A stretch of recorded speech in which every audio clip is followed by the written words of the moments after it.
time for more deep dip. And it looks like I'm the first one here today again.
Oh, good sign.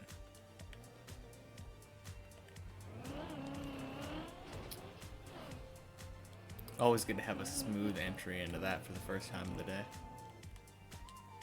It does seem like it deteriorates throughout the day, though, so we will see.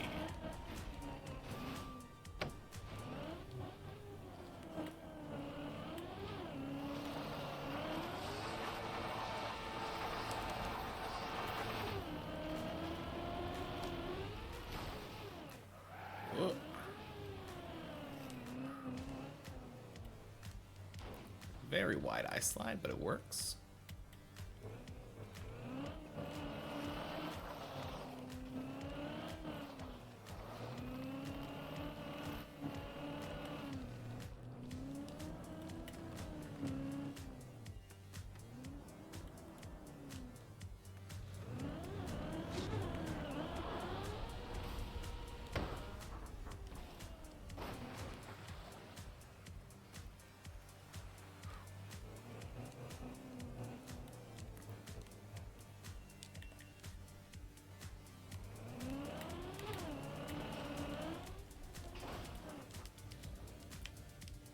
Ooh.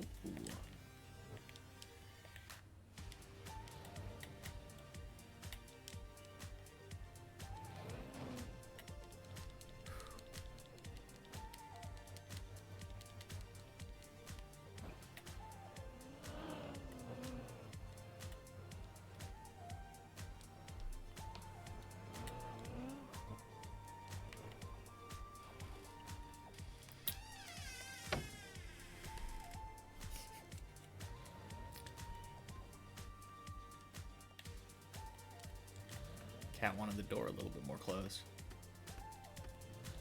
Fair enough.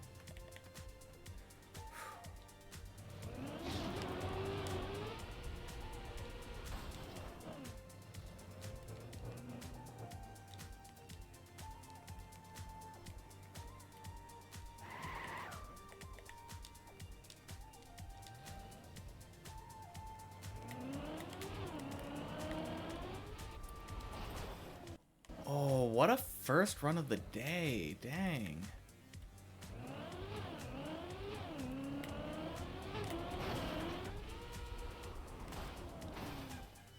Alright, playing it safe after the last run of yesterday. Don't want a weird bonk again.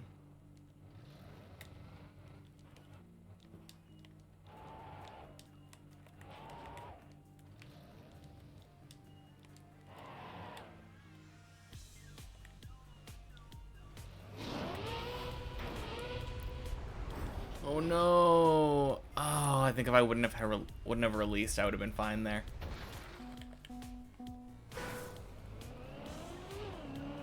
First run of the day made it to Messi though.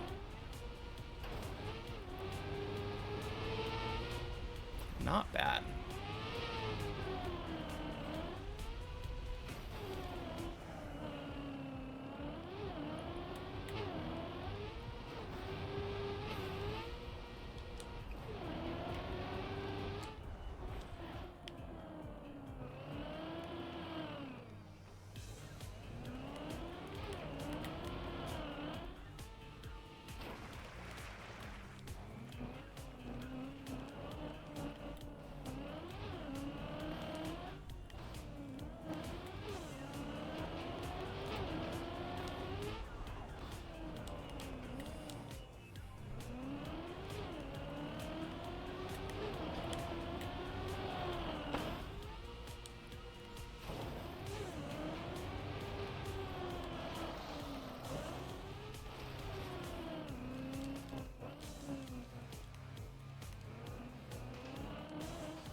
Nice.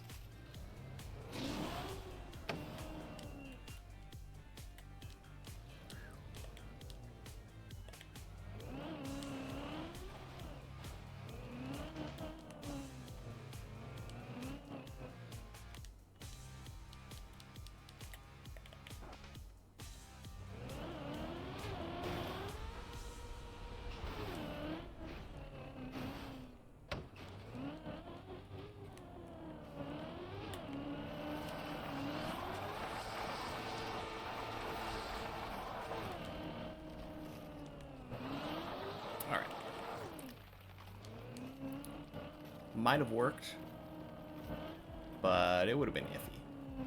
Let's go again.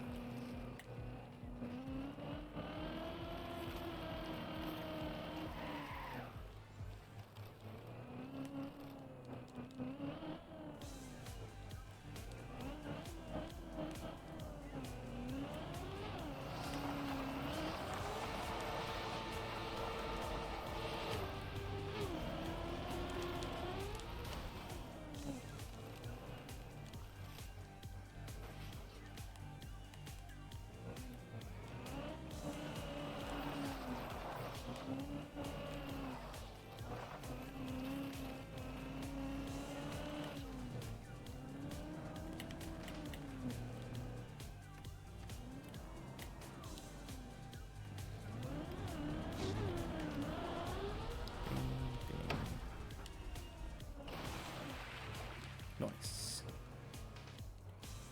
Tires are dry. Always have to make sure of that. Ever since that one time. Actually, I think it happened twice, but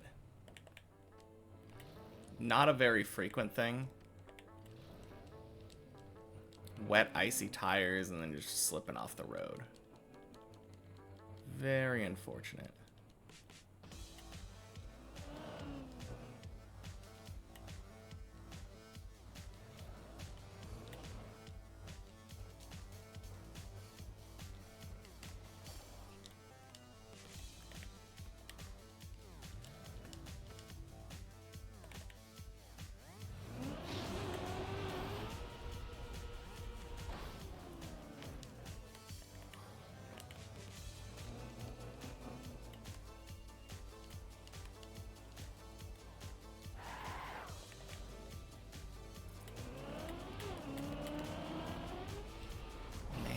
We are playing out of our minds today. What?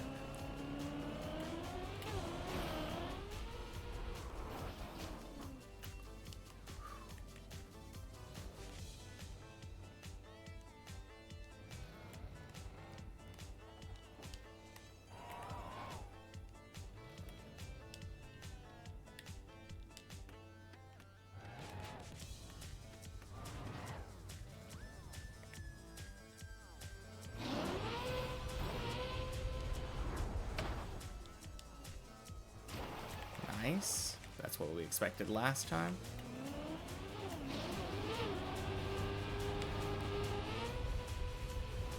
Oh no. Oh, dang. Okay. Not too bad though.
Oh geez, that was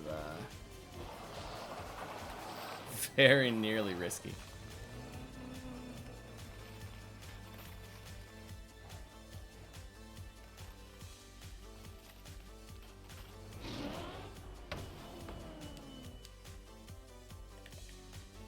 Okay, that's going crooked.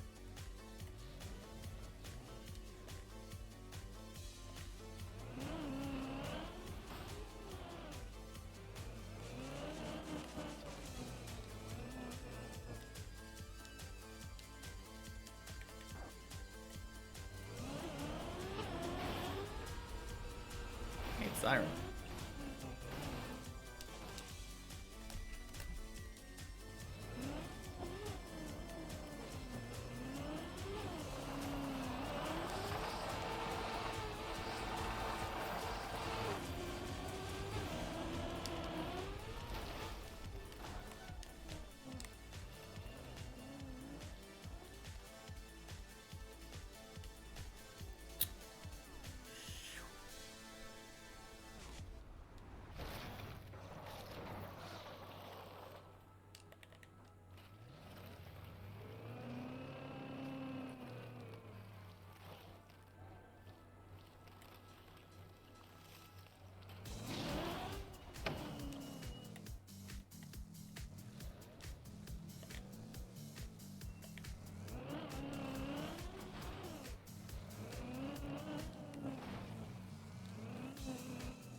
I think I held the opposite direction, the wrong way on the ice slide there if I wanted to unturtle.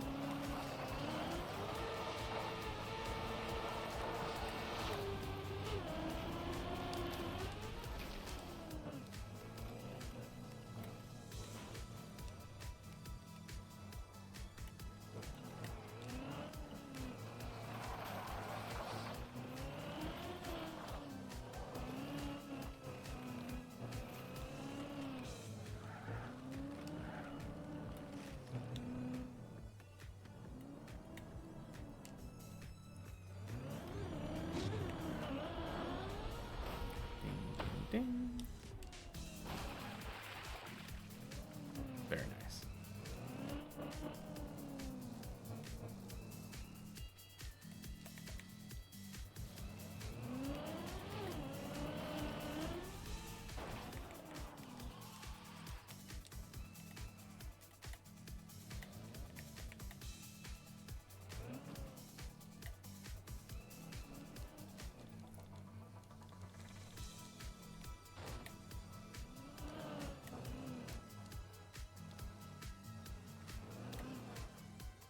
Oh, geez, that was a very bouncy flip.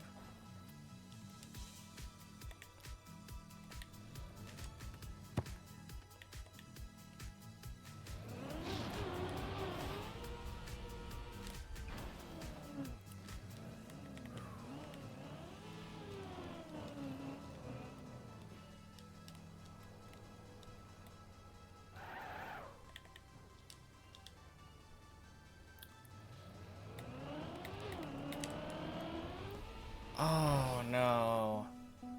Feels bad. Either way, all of my runs have made it past the fish jump today.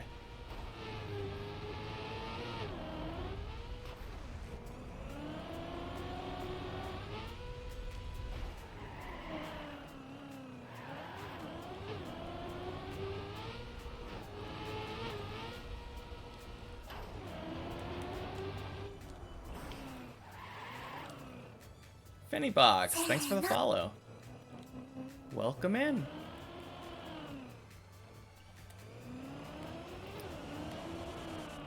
We're off to a great start today.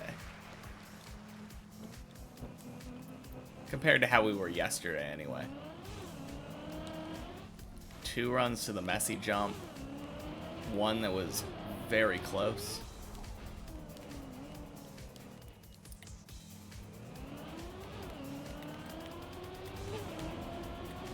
I think we're pretty close to having mastered floor 2.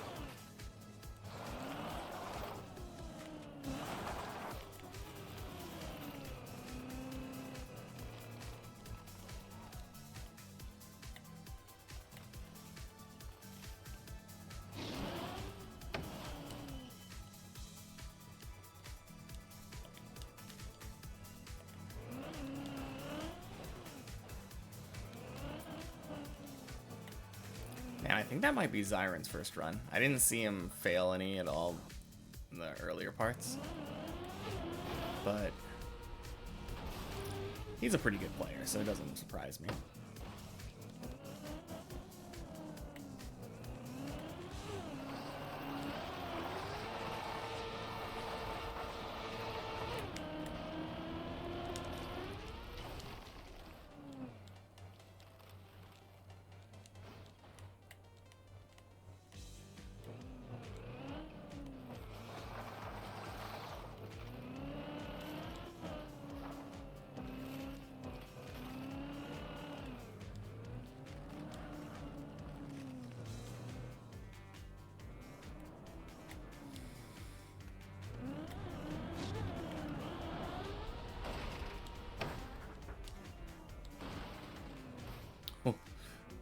That was a big flip.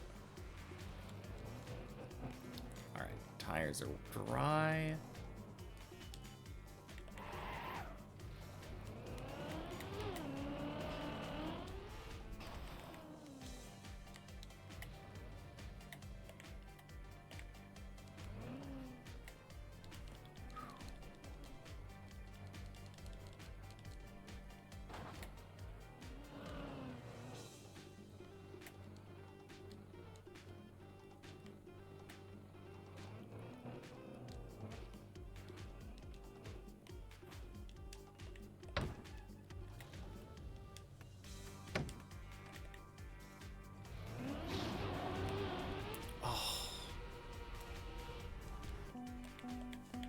Rip.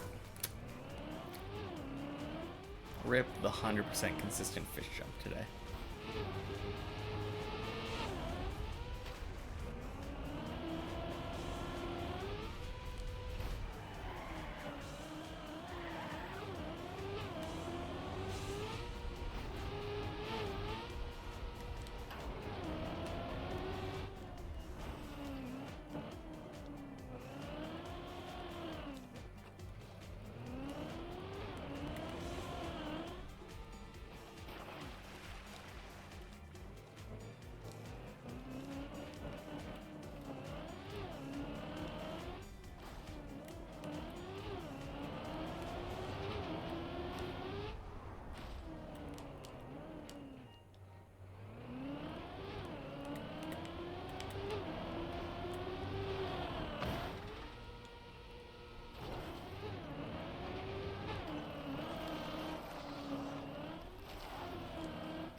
if I've ever seen this person before. Benson Grange.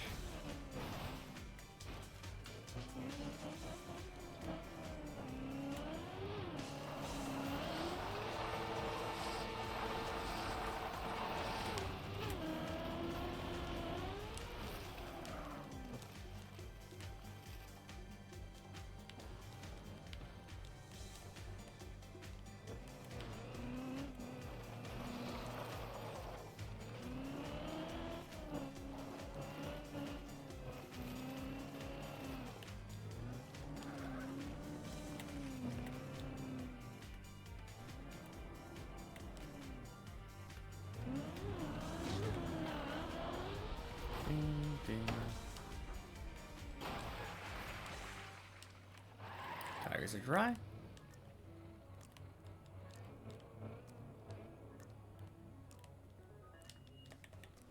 Oh, another person that I've never seen before. Oh no. I think I got distracted.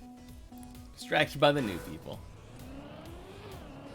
And got distracted because Zyron was making the jump at the exact same time.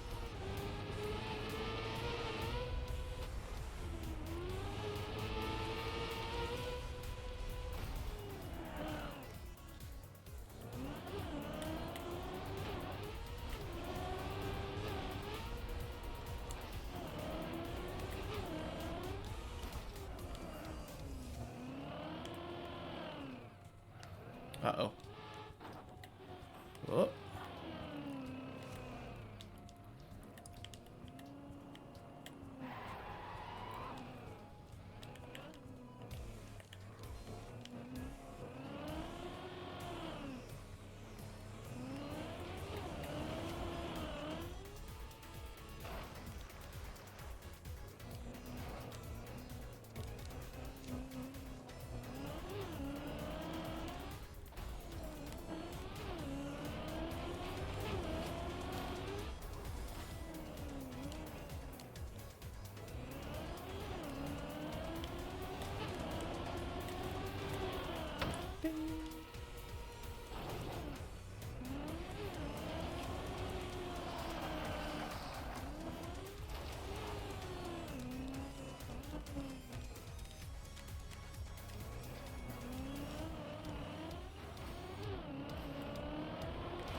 Yeah, that's kind of what I expect from the new people, though.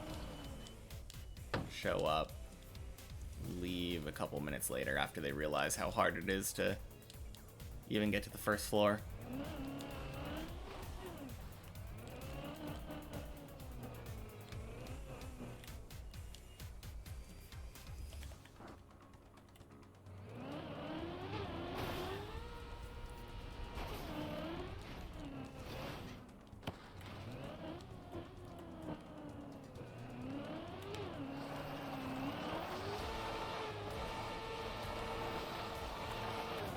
Oh, never mind. They must have just disconnected or something. Oh no. Oh, rip.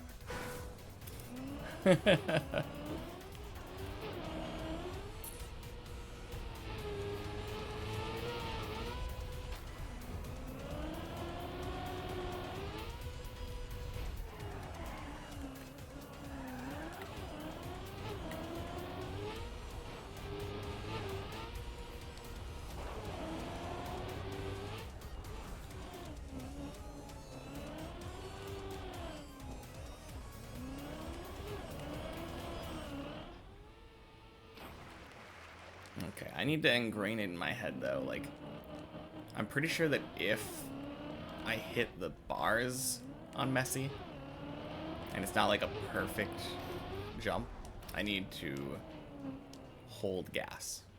I think that's the best way to do it.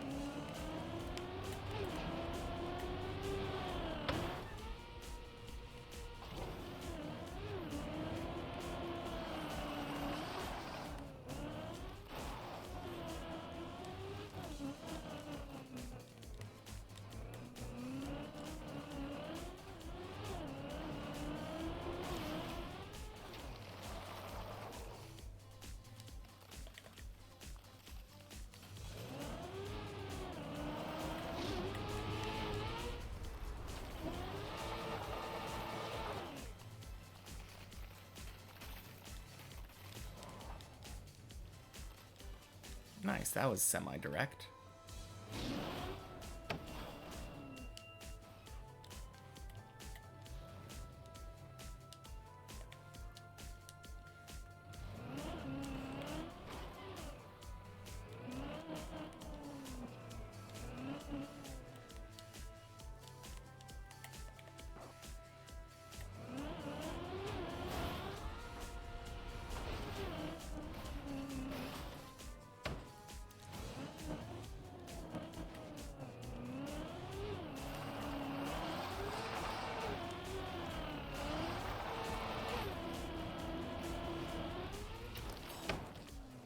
Oh no. Whoa, what?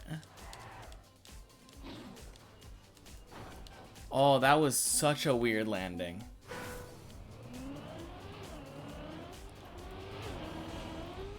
I feel like there might have been a world where I almost could have saved that. But I don't think I could have gotten backwards fast enough to go through that booster.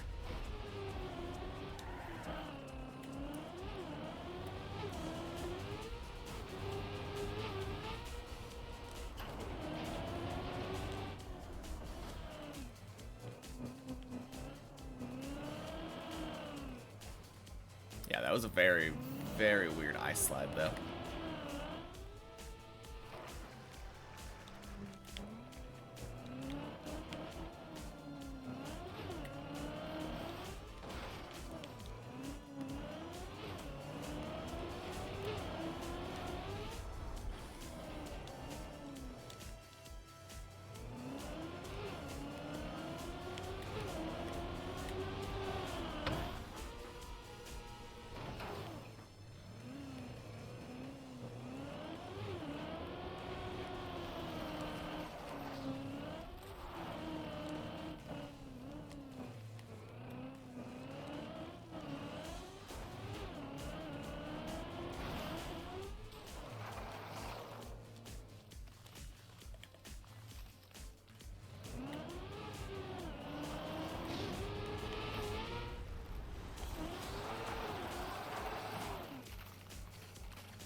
Okay.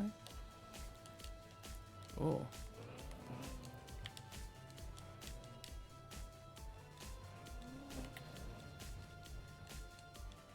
Those are nice when it rolls my tires back automatically.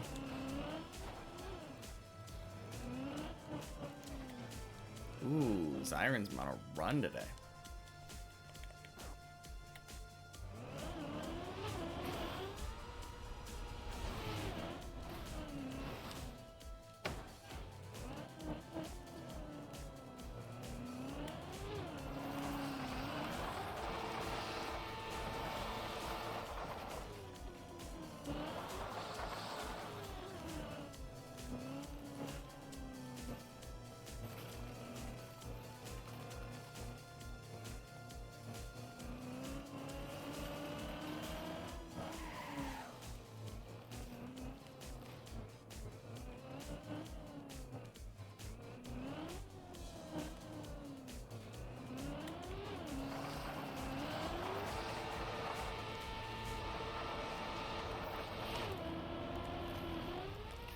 Ooh. Oh, that's not great.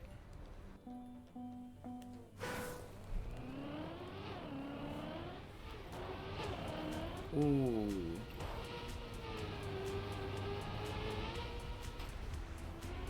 I think that was from like floor 5 to floor 1.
back to floor 2 again.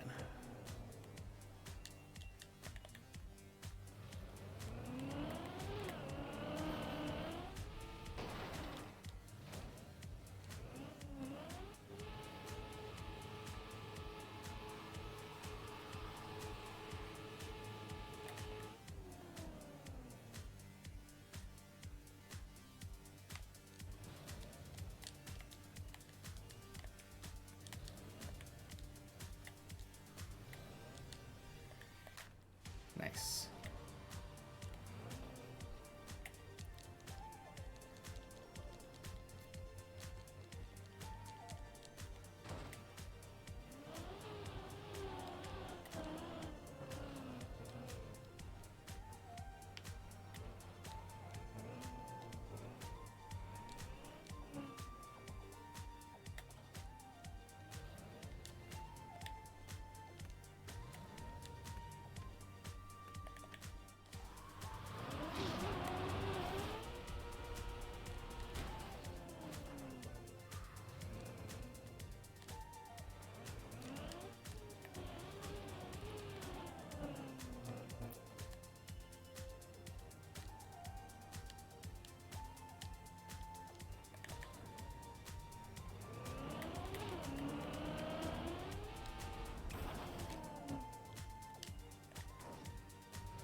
Oh man, I had enough wobble for the turtle.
Oh my gosh, that's so easy. Okay.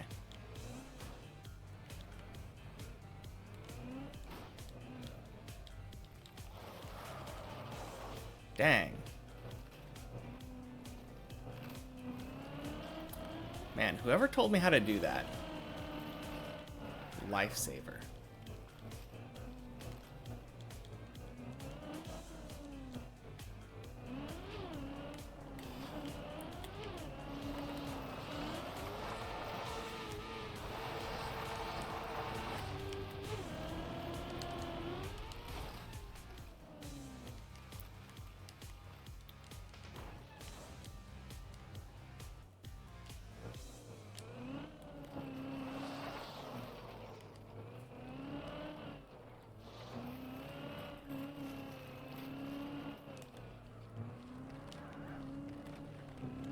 I'm super inconsistent at the LeBron angle.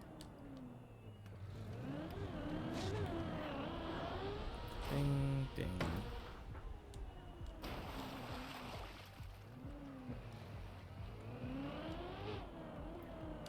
Oh, I didn't even check if my tires were dry. And I was going at a really bad angle there.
Okay. Didn't like that attempt. We're going again.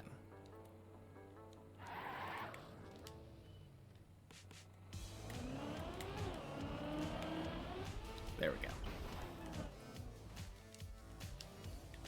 Luckily, I was quick enough to bail that time.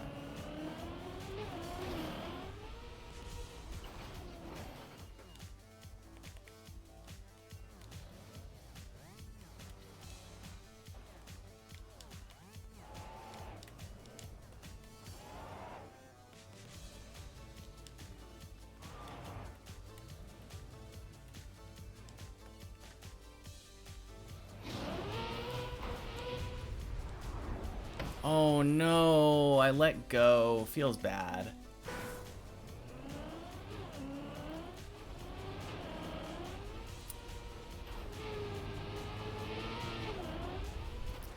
A lot of my messy attempts, I've been going too fast, and I wanted to make sure to let go so I didn't bounce back out. I think it's just better to not, though. To just hold.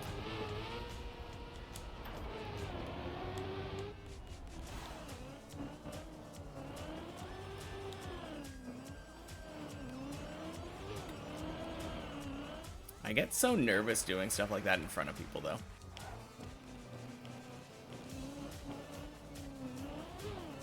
Anytime there's someone else on the same part of the map as me, I feel like my performance just immediately goes down.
Oh yeah, I just saw that yesterday.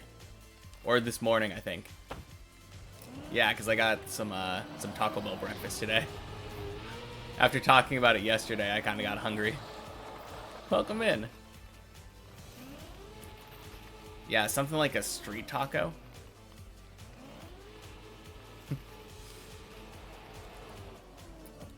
Oh, man.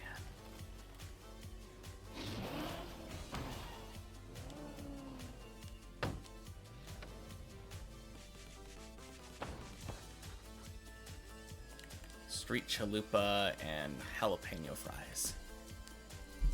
Yeah, I might have to try those jalapeno fries.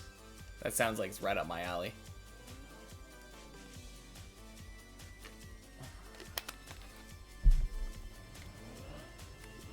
Oh, dang. The normal setup, I don't... maybe?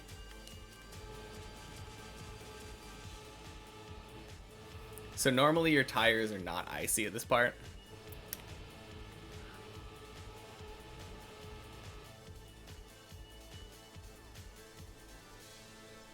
I'm just gonna reset.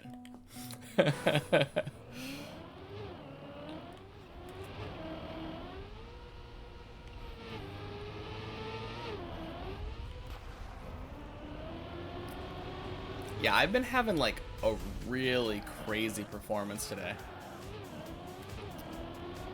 The first 3 that I did all made it past the fish jump. And the I've made it, I think, 3 or 4 times to Messy already today.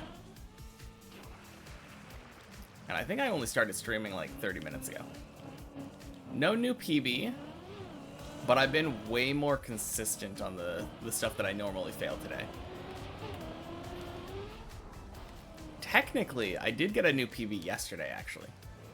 I didn't realize it at the time, but I made it to the place that I had previously failed, but I made it a little bit farther than the last time that I failed.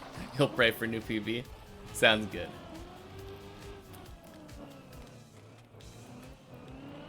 Crossing my fingers.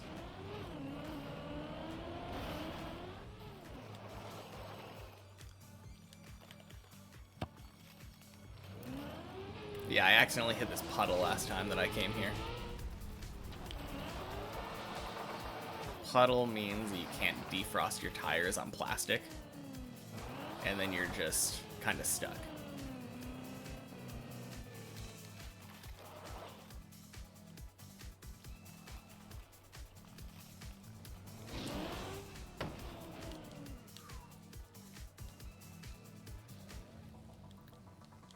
But yeah, I've been doing pretty well though. It was actually really surprising to me. Normally, I kind of have this like superstition of determining how well my day is gonna go based off of the first run. And my first run made it to Messy today, so seems like it's gonna be a pretty good run. Or a pretty good day today.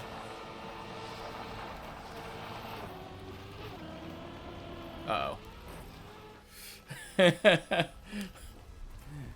That being said, I've kind of been failing a lot the last couple runs.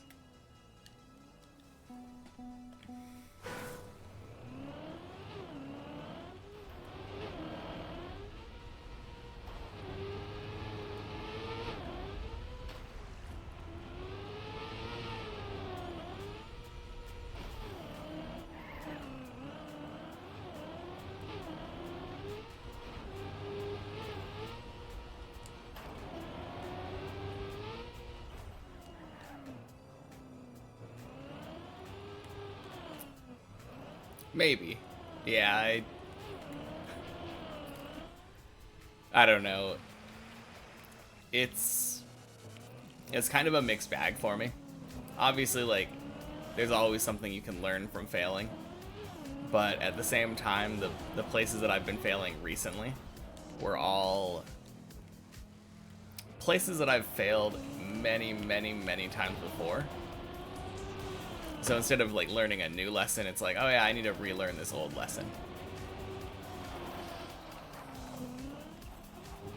A lot of the times the lesson is just that I need to not rush. Like one of the things that a lot of people do is right here, they just kind of go direct right here. But I've always liked to back up right here so that I can get a more like constant speed and angle. Spaced repetition. Yeah.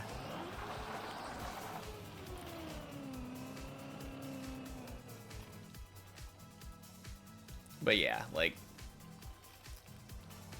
if I were to fail this, for instance, I don't know if I would really be able to learn that much about it other than I needed to be more careful. I feel like a lot of failures in this map just come down to not playing as carefully as you should. Like complacency and comfortability. If you get comfortable on this map, you end up making a lot more mistakes than you should be.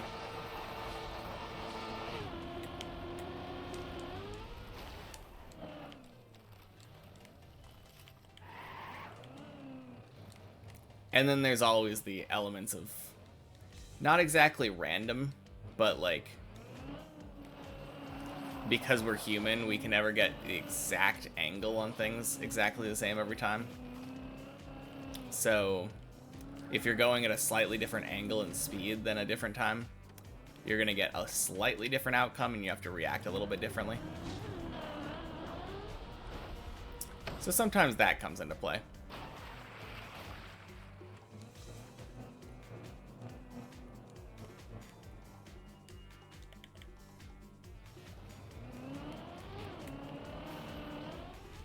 Nice.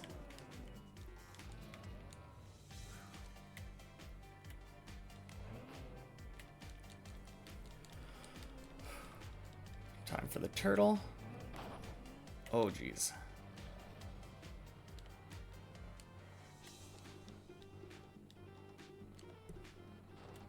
That was a little close.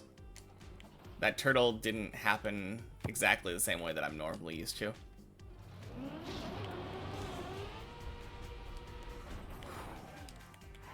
Nice. Oh yeah, I don't know if I ever showed you. I think I was meant to. That is why we call this the fish jump. That little green guy there with the red and yellow tail.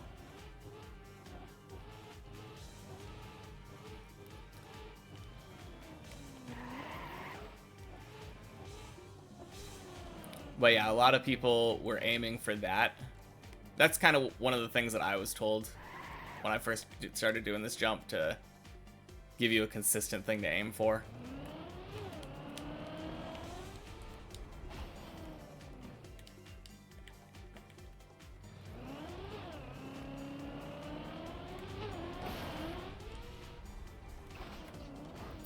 Nice.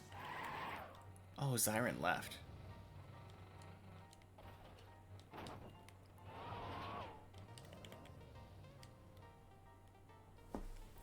Minor errors can lead to failure in ways they wouldn't before.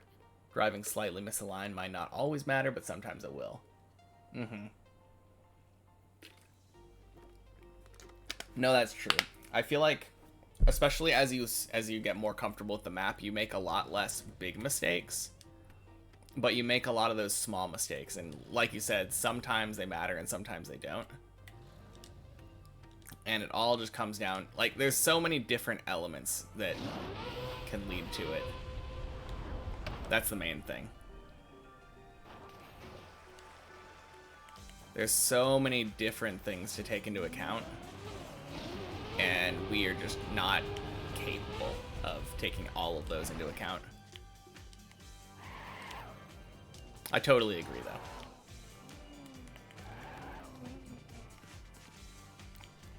I feel like,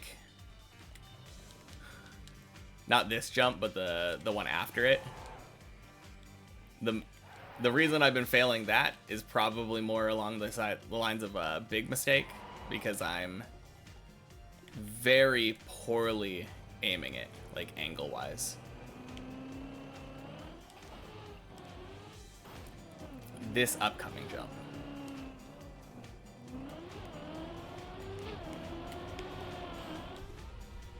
Oh, nice. Whew.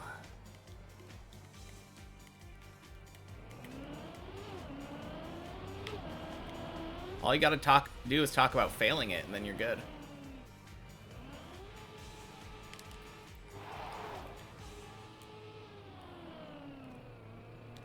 Nice. All right, floor 3.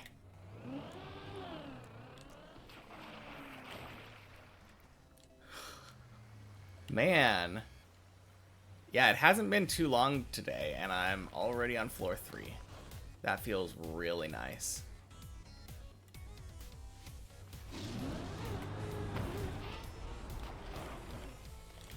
And let me just come to a complete stop real quick.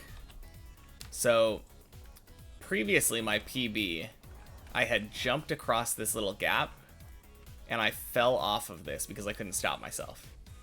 Yesterday, I was able to jump across this gap and stop myself here, but you have to get a slide over here and jump up and into this pool. I overturned and jumped diagonally. So my PB is actually just attempting this jump. If I make it into that pool, new PB.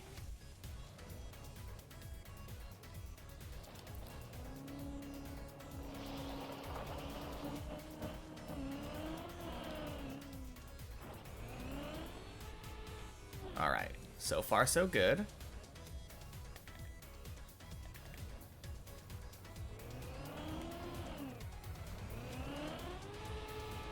New PB! And it's a height PB too.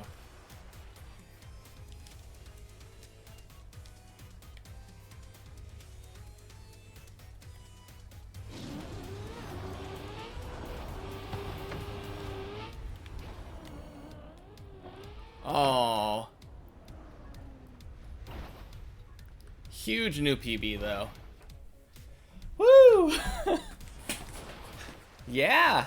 Yeah, sure did.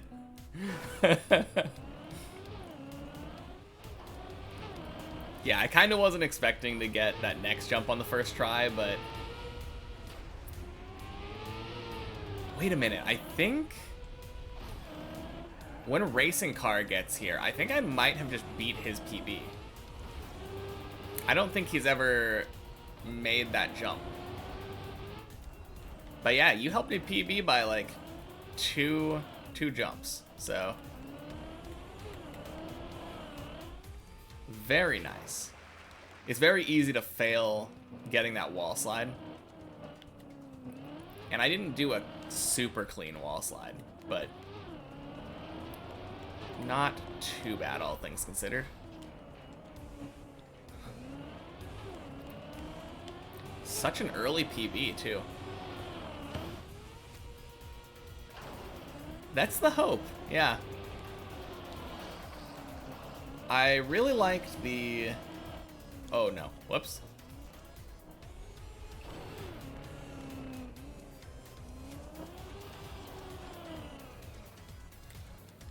I really liked the setup that I did for the ice slide. I think I went a little bit wider and started the slide really early.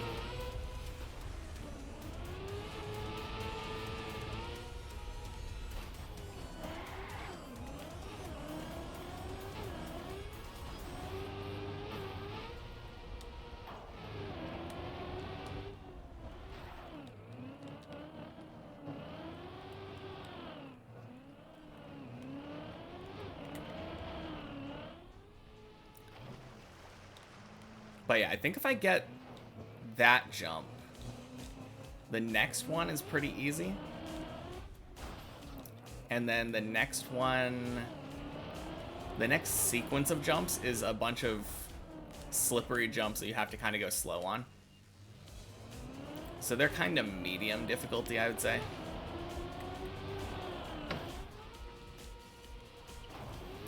But I am so close to floor 4, though.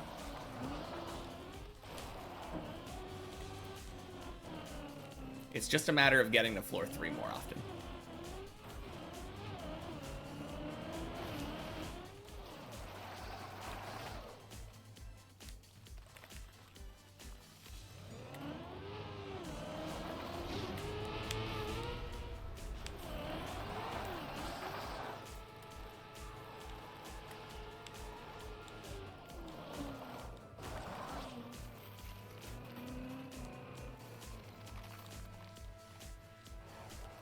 Yeah, exactly. I haven't exactly been keeping track of that, although I have been recording all my progress, but that is a good way of tracking your success rate, for sure. Success rate, I think, is a lot more important on this type of map, too. Since you have to get 100% success rate in order to finish.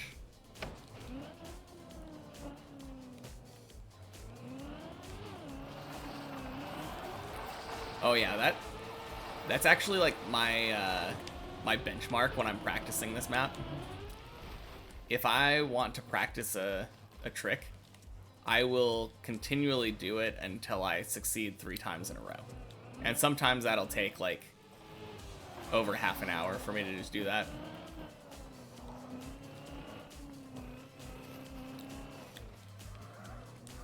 Which sounds like a lot, but like, or sounds like not that much, but you get so many tries in on the checkpoint map. Oh no. What a jump. Okay, cool. At least I can go down here.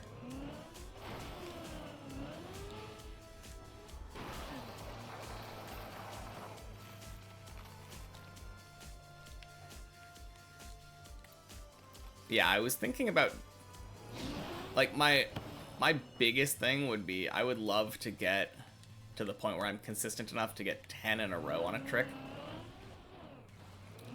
But it's hard to justify practicing that much. People, if they're watching, get really bored if I am practicing something and, like, practice it so much that I'm doing like, oh, I made it nine in a row but failed the 10th one.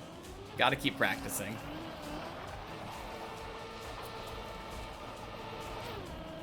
I was practicing this ice slide for a long time, and then one of my viewers was like, I think you're ready.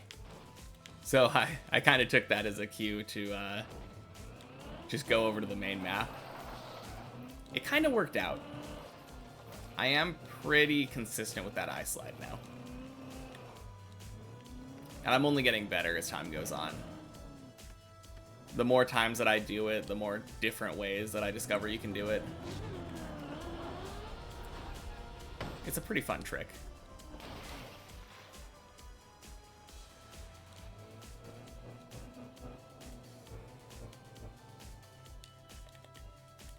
You love watching people practice and improve things?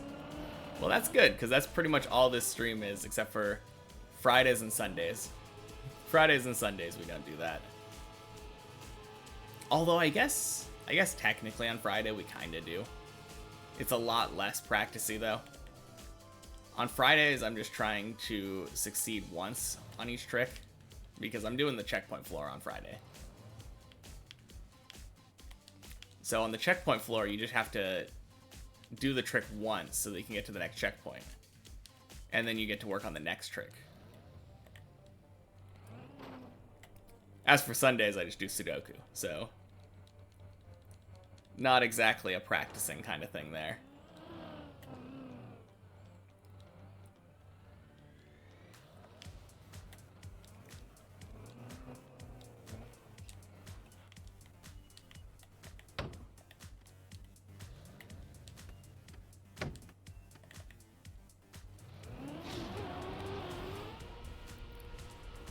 Oh no!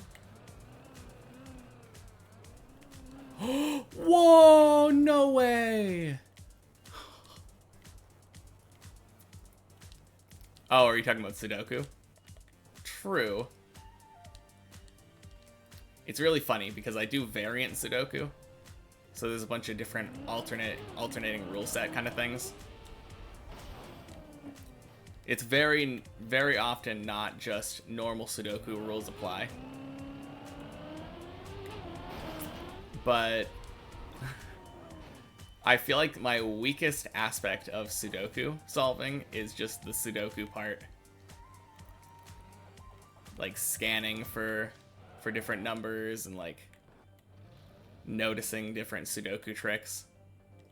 I'm pretty good at the variant aspect of it, but normal Sudoku rules is always my kryptonite.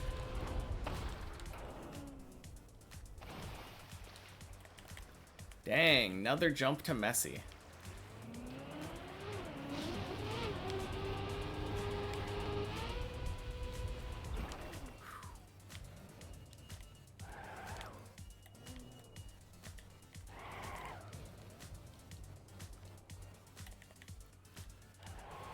Alright, if I can just do the LeBron jump the same as I did last time. I had a really clean LeBron jump last time. Like, really good angle, really good spin.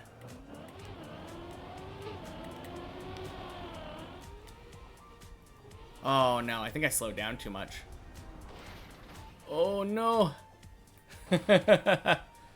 You've never been good at puzzles?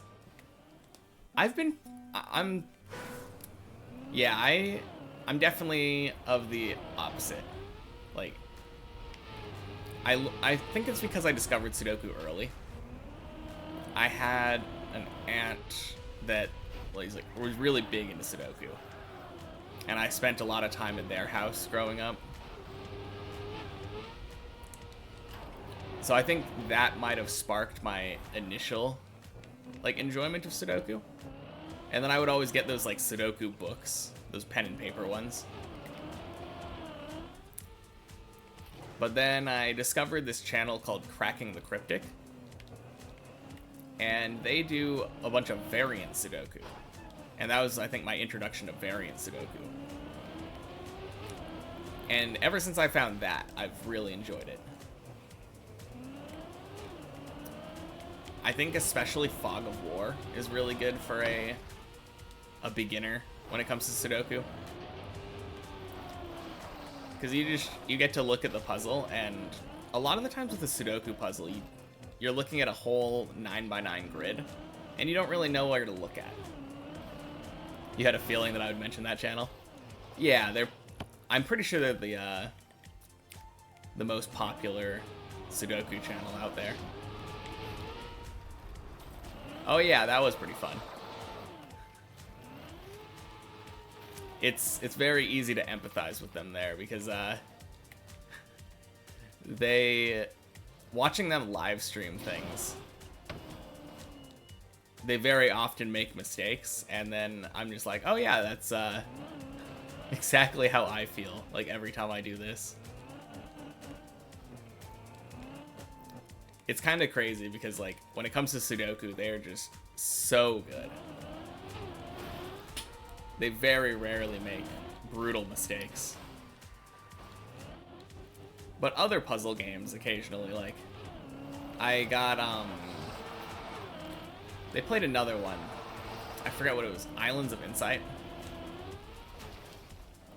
I ended up getting that game because they played that. It's fun watching them play other puzzle games, though. Oh, yeah. Yeah. True. Especially with the Sudoku aspects. I've gotten pretty good at it, though. I think I'm kind of comparable with Simon and Mark when it comes to variant Sudoku at this point. There are definitely, like, harder puzzles that I don't end up finding the break-in for. But what I have to keep in mind is that for every puzzle that they publish on their channel, there's probably, like, 1 to 2 puzzles that they try and weren't able to succeed at. Because if they aren't able to solve the puzzle, they're obviously not going to publish the video.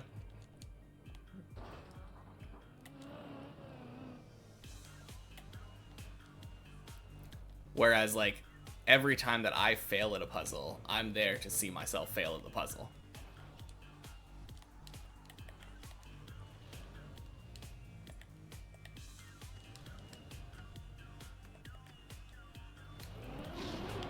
No, I feel like the big thing that I am weak at in Sudoku, though, there's a strategy called set theory. If you've watched a lot of their puzzles, like, Simon has a pair of Sudoku bags, or not Sudoku bags, Scrabble bags. And he, like, talks about matching sets of Scrabble tiles and, like, finding the same Scrabble tile in each set and taking them out.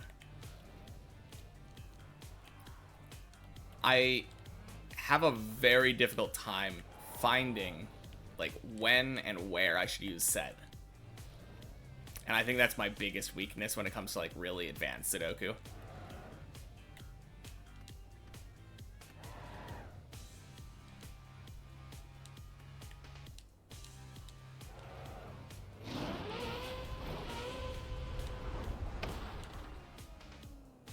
Nice.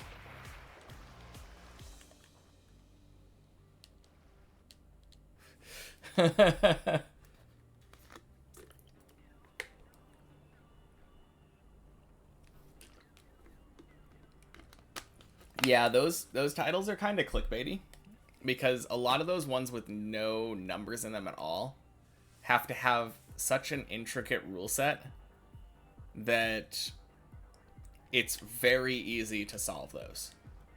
I feel like most of those no numbers puzzles are like maybe 1-star, 2-star difficulty.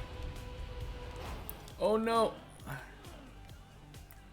Ah, oh, that's so close.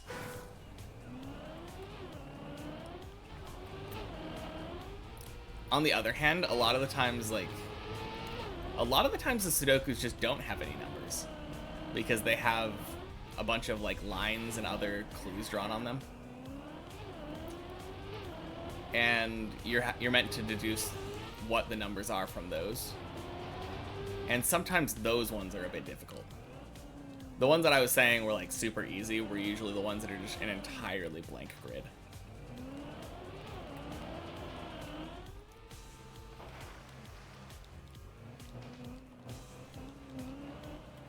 Yeah, one of the people that was in here chatting yesterday is actually a Sudoku setter.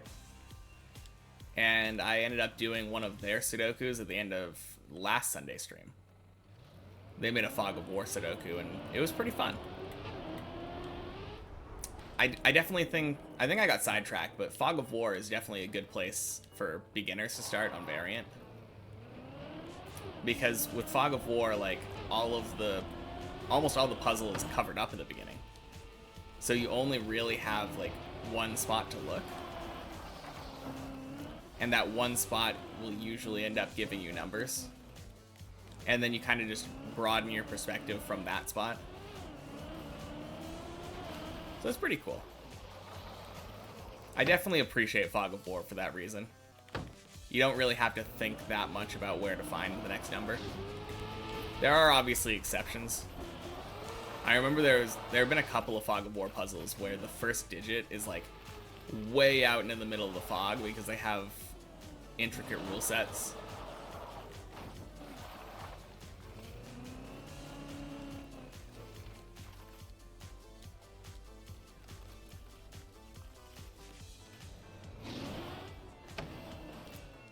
Yeah, I like Sudoku though. Sudoku's fun. It's a very different kind of exercise from Trackmania. Not a lot of reaction time based things in Sudoku. Oh, you know what other game I really liked, puzzle-wise? I always enjoyed Minesweeper. I miss when that used to come on the, like, when that used to come on the computers. Now you have to find it, like, in a browser or something. I think you might be able to download it, too. Minesweeper's so fun, though.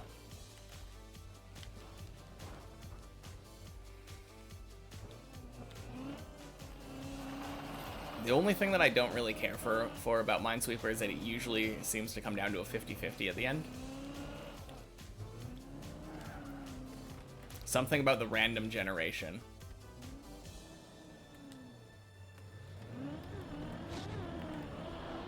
If you blink, you'll miss it.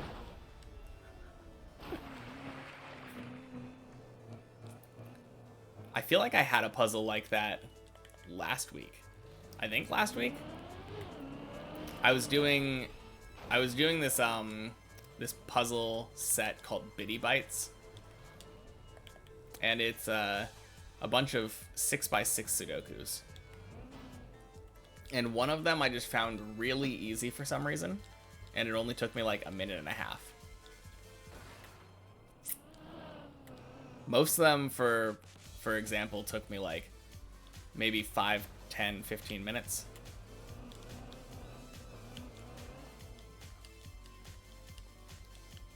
Oh, dang. I turned the wrong way. And now we have to bonk into the wall repeatedly. Oh. Nice. Not repeatedly, one time.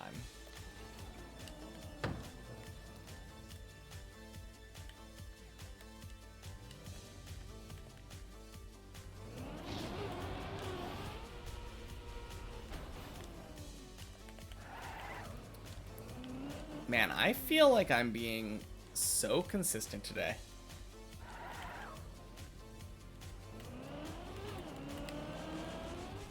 Oh, nice. used to do sliding puzzles.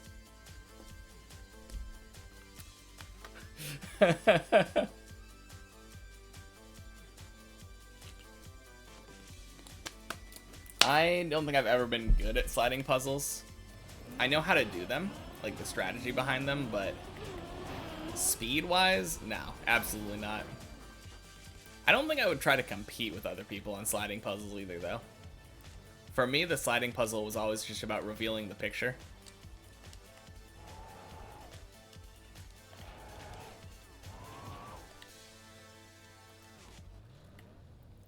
I feel like those are more like a competition against yourself kind of thing.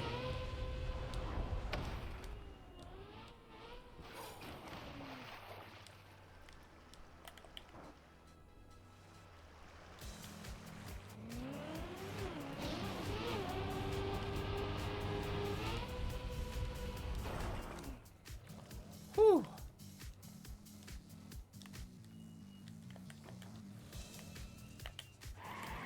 Man.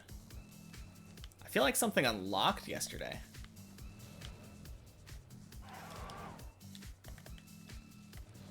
Maybe it was just sleep.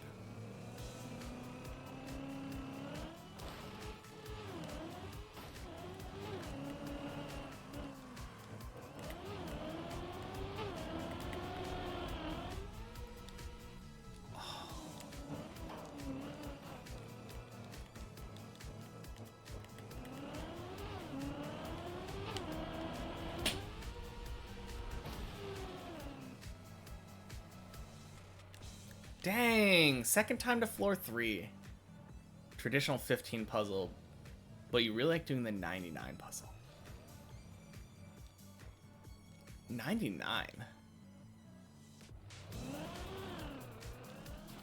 Are you talking about for Minesweeper?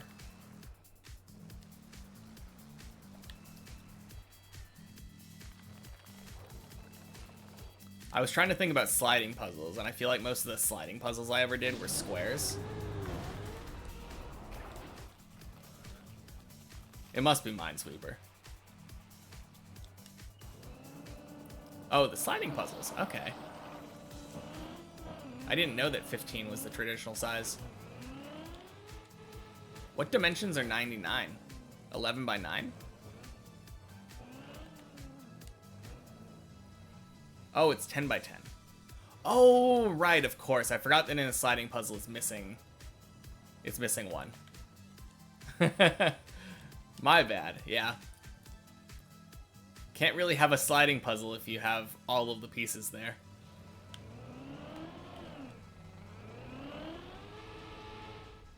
Nice.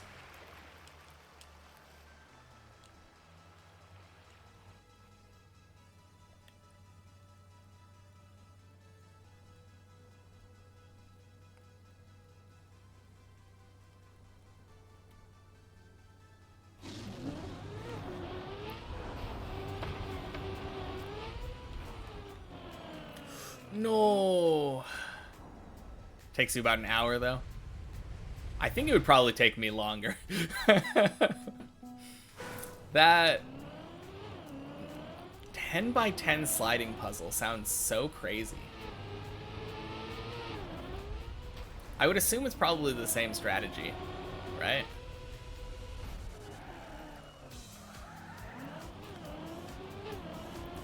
Now, when I did sliding puzzles, I feel like there were two strategies that I would use. The one that I started using at the very beginning that was just like kind of intuitive to me was I would build the top layer first, and then I would just keep going down. And I would go one row at a time. Is it better to do like L shapes? So that you end up like reducing it from a 10 by 10 to a 9 by 9 to an 8 by 8. I'm curious what the optimal strategy for a sliding puzzle is.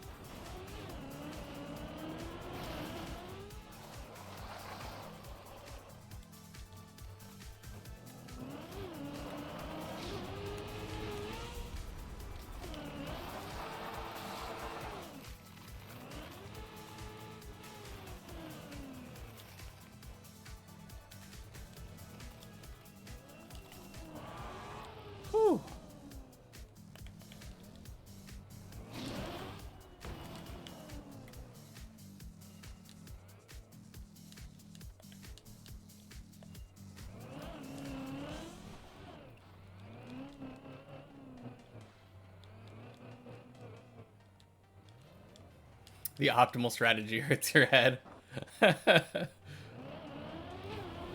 Fair enough. I guess the question is, what's your strategy then? Because I kind of just have winged it. I don't think I've ever, like, studied this.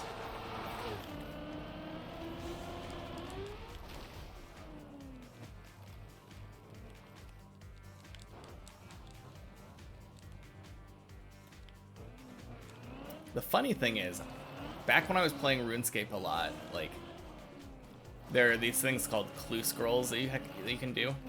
And a lot of the times, part of the harder clue scrolls was doing a sliding puzzle.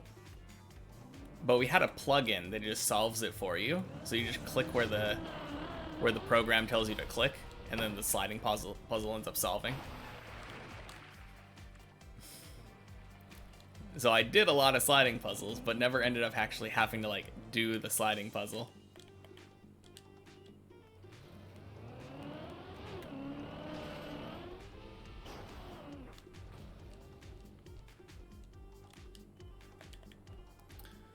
For the 10 by 10, you solve the top 2 rows and the right 2 columns, and then solve it like 2 15 by 15 stacked on top of each other.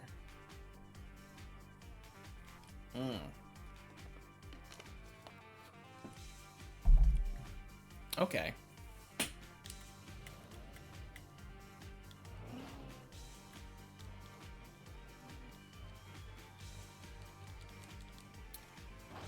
Two of them? I'm counting. Oh, I guess.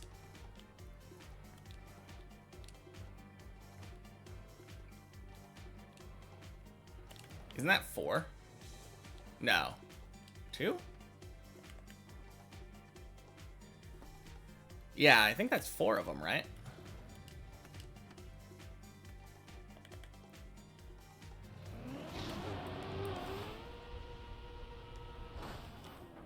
I mean, maybe I'm wrong. You're the one who does sliding puzzles. Maybe you're bad at math. I'm trying to visualize it, and if I take a 10 by 10, it ends up making an 8 by 8. If you take 2 rows and 2 columns away. And then an 8 by 8 would have a 4 by 4 in 4 corners. So I think I'm right. But either way, you end up solving it like you solve the columns, and then you solve the rows and columns, and then you solve 4 traditional ones. Okay. Sorry, it's hard to visualize because I just have to, like, imagine it. No, it's all right.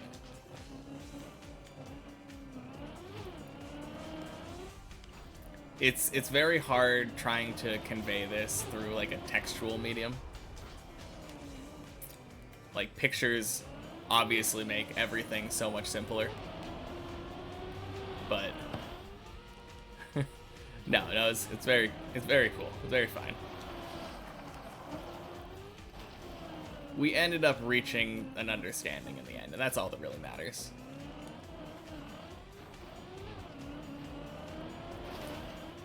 You also haven't done one in a year. Yeah, that would add an extra layer of complication, wouldn't it? I've never done one, you haven't done one in a year, so we're both a little rusty.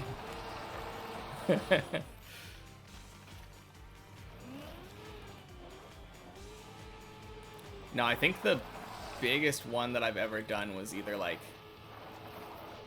a 24 or a 35.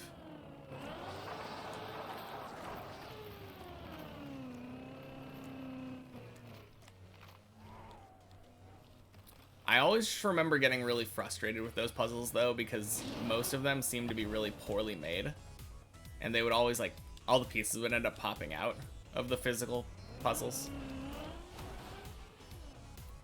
I feel like we'd always get those in school. They'd always bring some, like, school-themed sliding puzzles.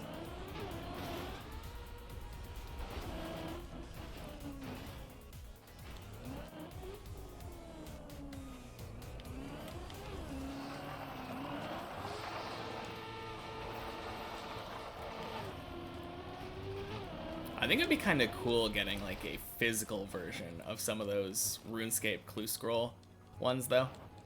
They have some kind of cool pictures on them.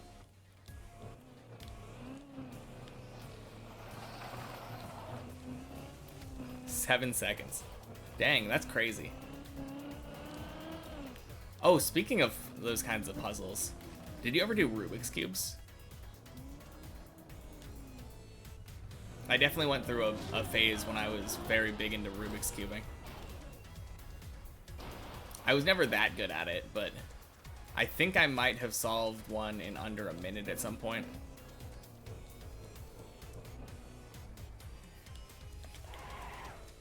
I mean, there are people that can solve it in like 10 seconds or something like that, so it's hardly that much of an accomplishment, but...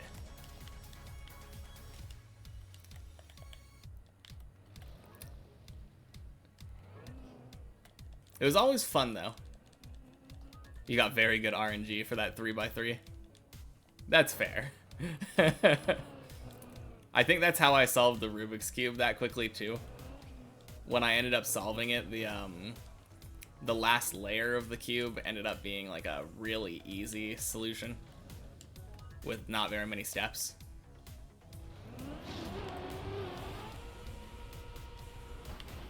Oh no.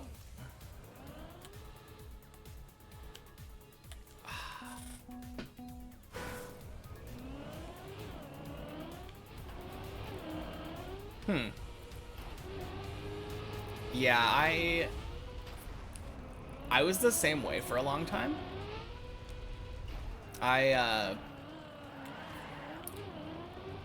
Obviously the first time that you learn a Rubik's Cube, usually people just do a bunch of algorithms. And that's how I learned how to do it. But then, if I learned it that way after maybe like a week or so, I would forget how to do the Rubik's Cube completely. I would completely forget what any of the algorithms were.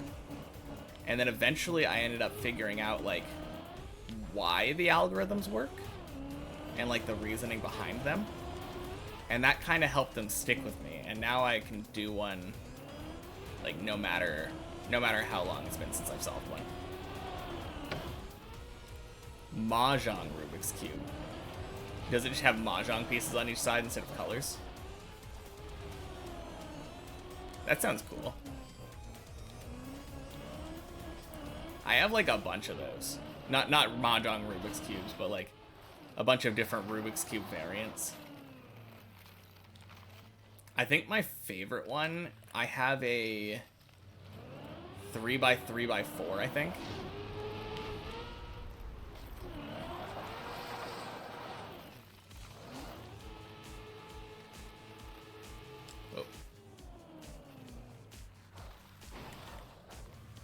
Yeah, that Rubik's Cube is really cool.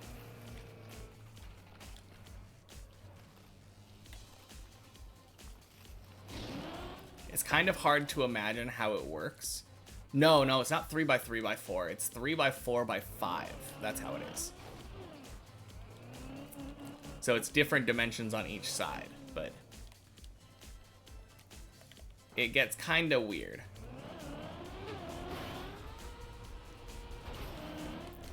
He's the best Mahjong player you've ever seen. Does that mean he's also the worst Mahjong player you've ever seen?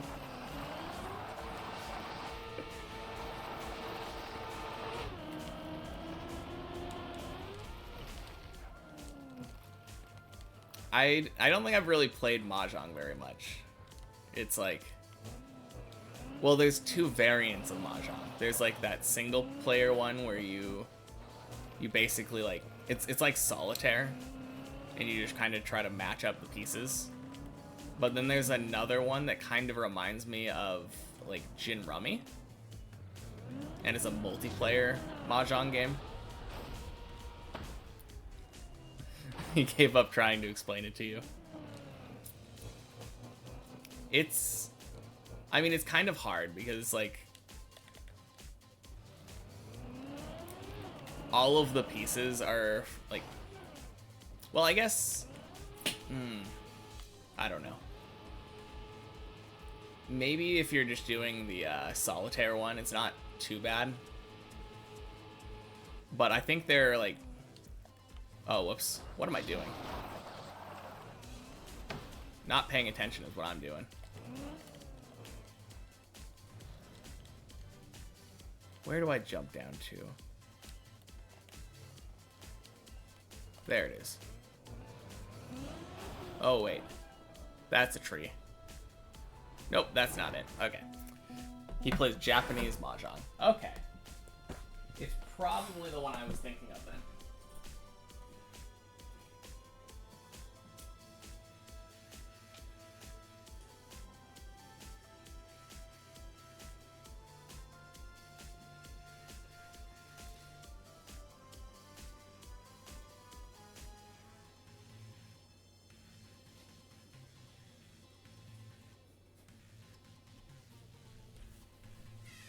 Yeah, here we are. This is a 3x4x5 Rubik's Cube. 4-player on a table, and it's very complicated. Yeah. I'm pretty sure it's basically like Gin Rummy. I haven't done it in a long time, but I remember it being similar to that. Mostly skill-based, but there are some luck elements that can be annoying. Oh, okay. Yeah, it's probably like Gin Rummy then, because that's also a similar kind of card game. But yeah, my favorite thing about this one is that you can rotate it like 90 degrees in this way. And then you can do 180-degree rotations like that. And then you end up getting this really weird mixed up cube.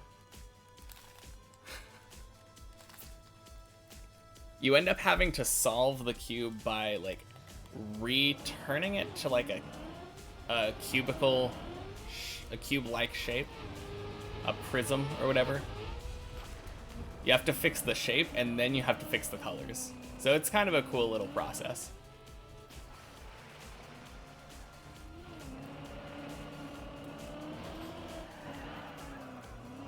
Yeah, for the longest time, the Mega Minx, I believe was the name of the puzzle, was my favorite Rubik's Cube, but then I think I had a coworker in a call center that had this cube.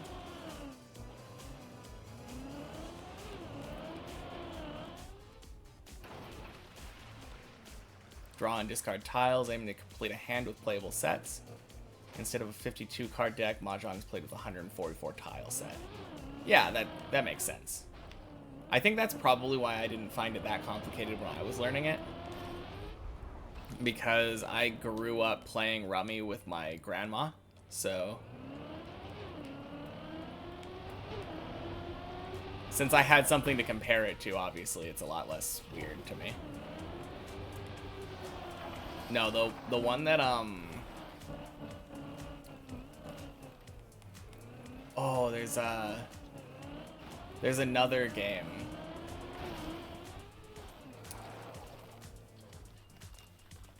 I forget what the other game is.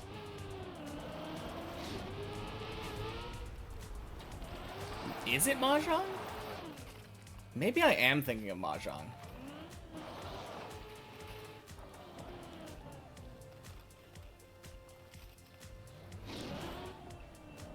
It has like a million different types of plucking the moon from the bottom of the sea. Yeah, I think I do remember. Yeah, that was the complicated thing about Mahjong. It had a bunch of different like hand types. And then there was like a betting system around who goes out first or something. Yeah, it is a bit different. It has similarities to Rummy, but it's not exactly the same. It's a complicated game for sure. I barely understood it, I think, when I did it. It was like... I think I was trying to learn it so that I could get an achievement in Yakuza.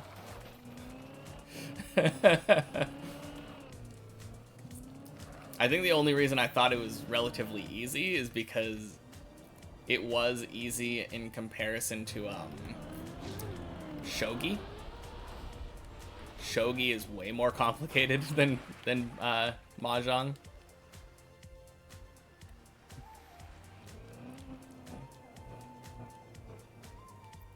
At least I found it more complicated.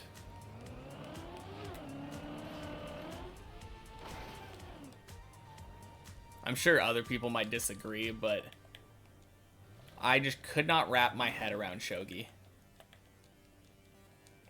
Anytime I've ever tried to play that, like, all of a sudden I'm in check because, like, they captured one of my pieces and then they put it down right in front of my king or whatever. Kind of crazy.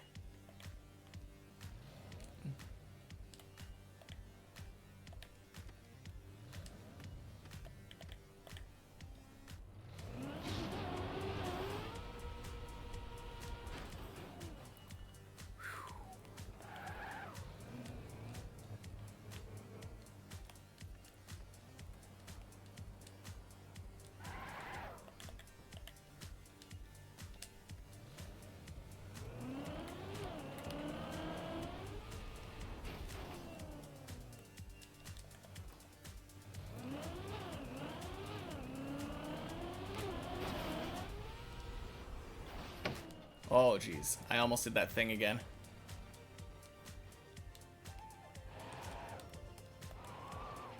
You get banned. You get banned because you're pretty heated at Monopoly. Oh, man. I feel like Monopoly was always my least favorite just because it was literally just rolling dice. I mean, there's a little bit of strategy because you have to decide whether or not you want to buy a property, but like 90% of the time, I feel like buying the property is the correct move. Now, the board game that I always loved the most was Risk. Risk was always fun because it felt like actual like warfare. We would always make treaties with each other and stuff. Oh, dang.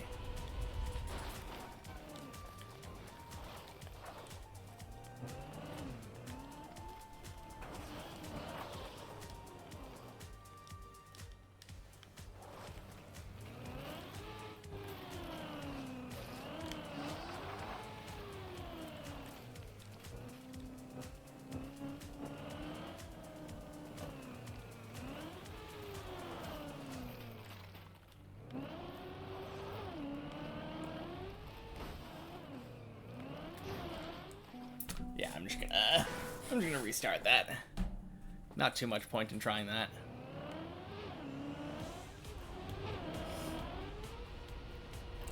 I mean, the main problem with Risk is how long it takes, since it is a very long board game. And I did kind of just complain about how Monopoly was just rolling dice. But I feel like Risk, like, obviously there is RNG to it because it's dependent on how your die rolls compared to the other person's.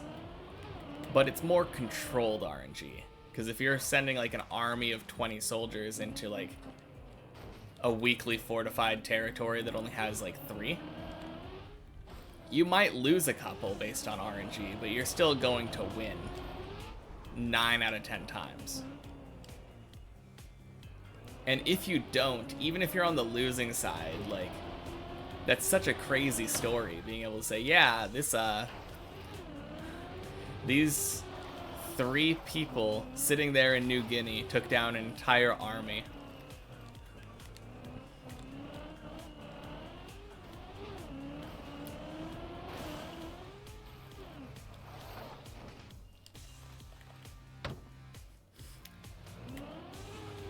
Threw your shoes at a tree. Oh, man. I mean, I'd probably rather play with you than some other people. Because a lot of people, instead of taking their anger out on the tree, would have taken their anger out on the people around them. Storming off is the probably, like, least damaging of, like, raging things.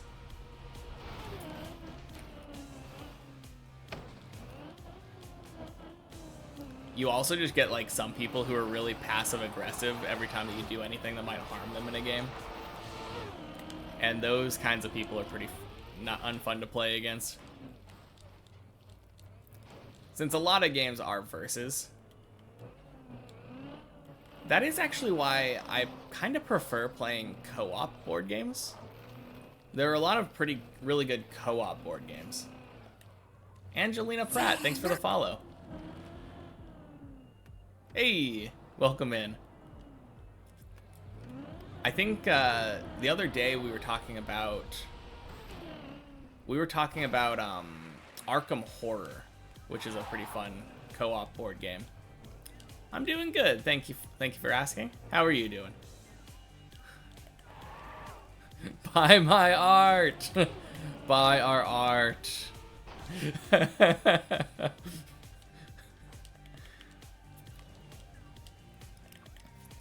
But yeah, that one, if you have any interest in like Lovecraftian stuff, you're good. Okay, you passed the test. But yeah, if you have any interest in like Lovecraft kind of stuff, Arkham Horror is a really fun co-op board game. It's very deep on like lore and story. The whole idea of it is, I'm from Portland, Oregon. In Arkham Horror, you play as like a group of people who are trying to stop like an infestation of monsters in your town, because portals are opening up and leaking a bunch of monsters out. So you have to kind of figure out what's going on and like attempt to close all the portals in time. And if you don't, you have to fight an elder god. So it's kind of cool. It has a bunch of different win conditions, but if you fail one of the win conditions, it doesn't necessarily mean you lose. It's kind of interesting. My favorite part is that, like, Elder God. Yeah. No, my favorite part is that when you're summoning the monsters each round, it's one of those games that's kind of played in phases, but like at the beginning of each round, you summon monsters and let them wander around the map. The monsters that you summon, because you have to find some way to do it RNG wise, you pull them from a cup. So I have like an old yogurt container that was fully cleaned out, and it just has like a bunch of monsters in it. But yeah, it's pretty fun. I enjoy that game. It's very flavorful.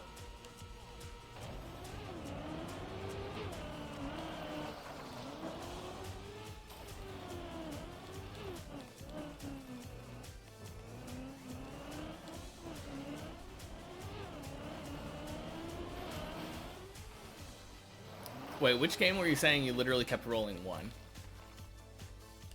Pachishi? Or something? I don't know if I've heard of that game, actually.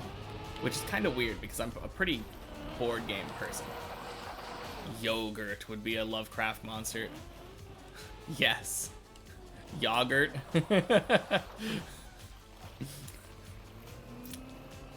Oh, man.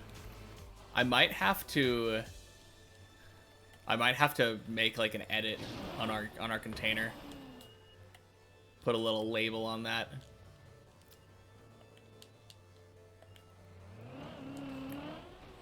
Yeah, I don't know if I'm familiar with that game, though. Is there anything like it? Oh, dang, racing cars here.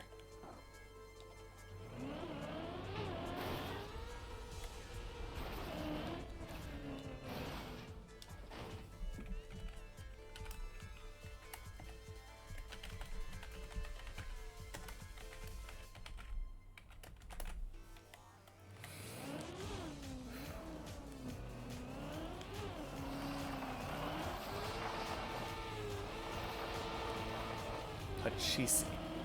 Okay. Oh, Parcheesi.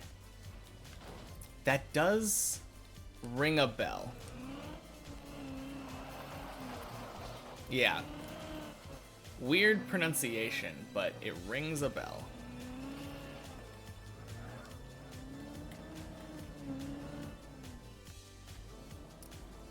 I feel like every time I've ever heard anyone mention this board game, or this game,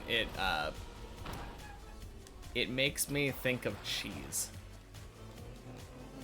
Probably because it sounds like it has cheese in the name, but then like, also maybe Parmesan.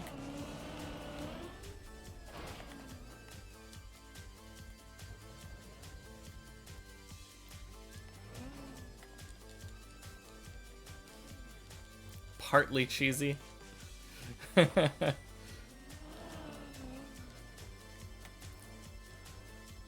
It's more friendly towards those lactose intolerant people. Can't eat cheese? Here, have some partly cheesy. It's only a little bad for you.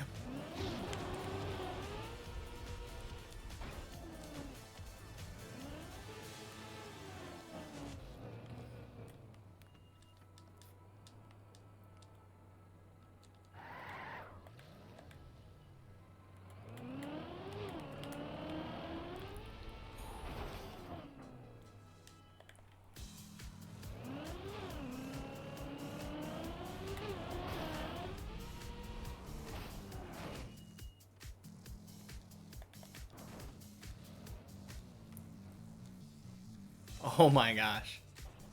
Yeah, that is super lactose intolerant, dang.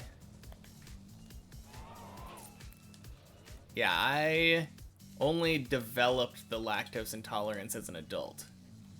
I think when I turned 30, it was just like, nope, no more cheese for you. And then I disagreed. And kept eating cheese anyway.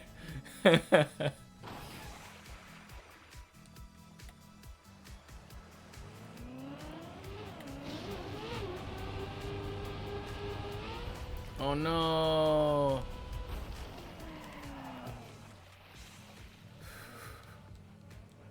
Somehow you're no longer lactose intolerant. Dang, I feel like I'd rather have it the other way. I think I'd rather be not lactose intolerant now.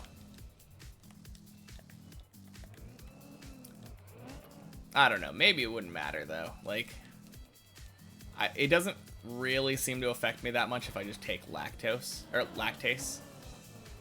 Not lactose. Yeah, let me have a little more lactose with my lactose.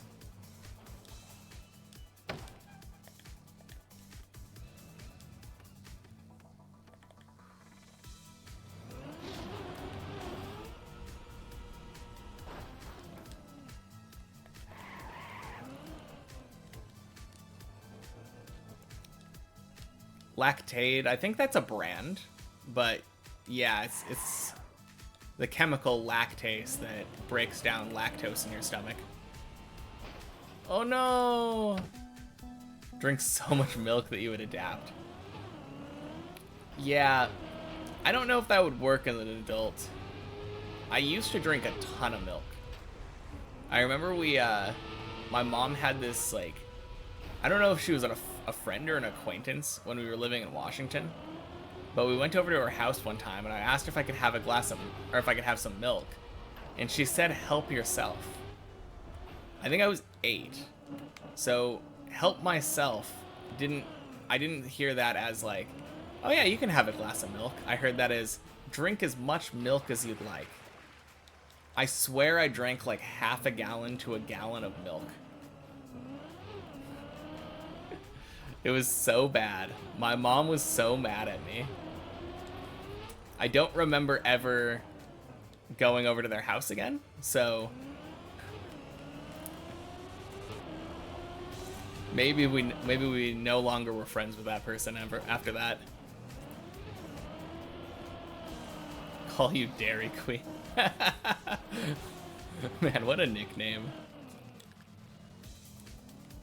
I mean, I've heard ruder nicknames, so maybe you were lucky.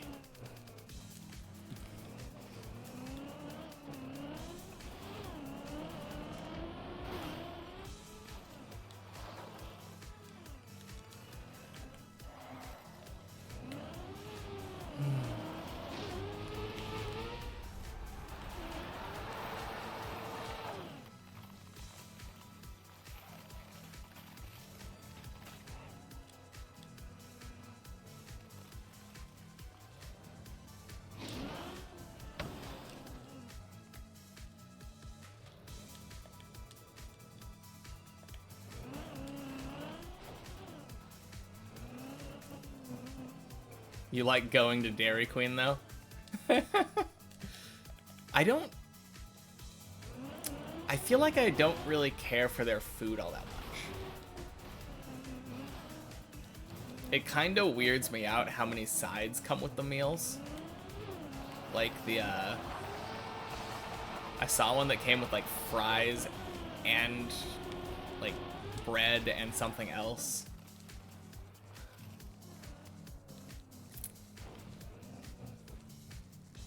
Hey, Ruby, what's up? They have food? Exactly. I guess if you just go in there with that mindset, then Dairy Queen's not that bad. Literally the only reason I go there anymore is for blizzards. Just chilling. Yeah, sounds good.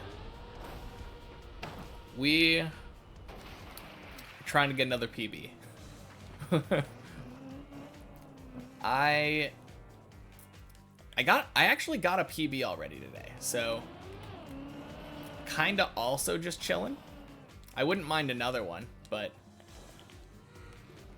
we got up to, oh geez, that's a jank entry.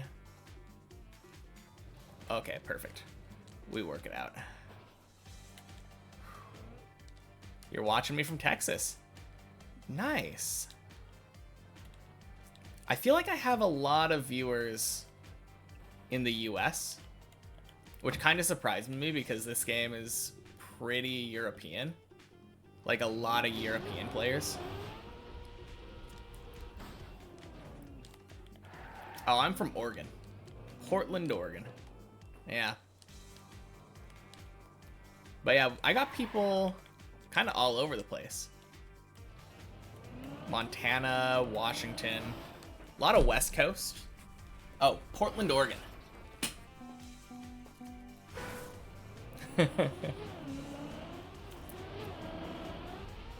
Yeah, right there, squeezed between California and Washington. But I've kind of lived like all over the place, West Coast wise. I lived in Fresno for a while, lived in like Kirkland technically.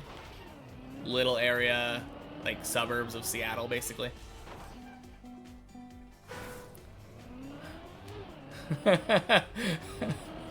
Ban the phrase, where are you from? I don't really mind. Like, the funny thing to me is I feel like a lot of people, when they ask where are you from, end up asking it twice.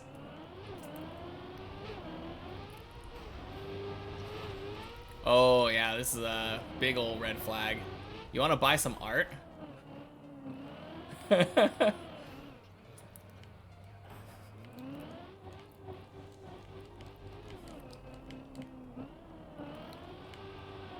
I'm trying. I got way too many macaroni paintings that I need to sell. So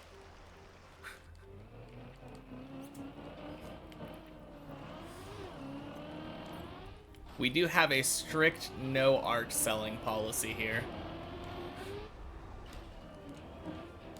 So yeah, if you just feel like hanging out, that's cool. But if I'm asked for a Discord to look at your art, then that does warrant a ban, unfortunately.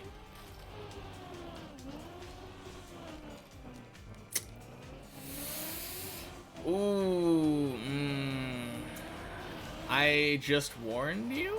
That's a... Oh, that's a... Hammer down. Goodbye. Man, poor person.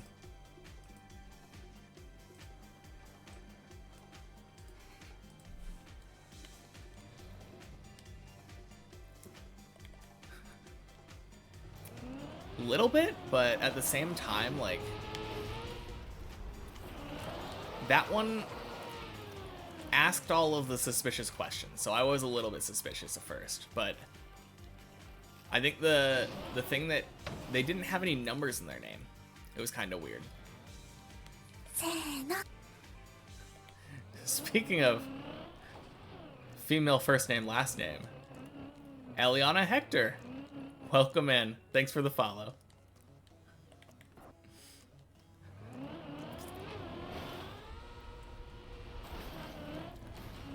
Imagine if it's also someone who wants to sell art to me.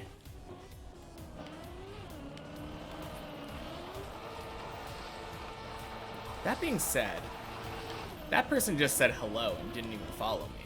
So that's a little rude. If you're gonna try to sell art to me, at least get my numbers up.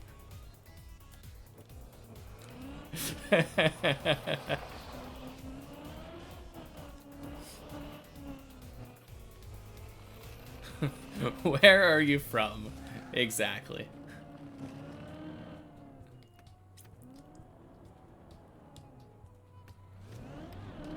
Hello. Welcome, welcome.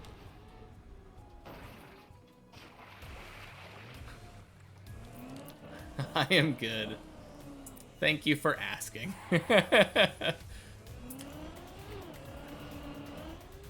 Oh, geez. Oh. Nice. Super turbo. Didn't activate. Just same one from earlier.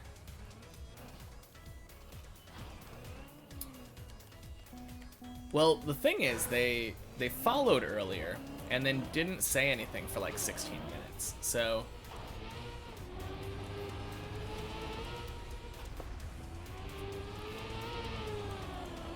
they are from Canada.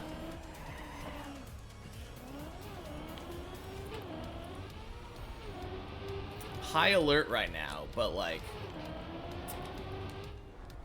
at the same time, I just like giving people the benefit of the doubt, you know? I don't want to drop the hammer on people, no matter how fun it is.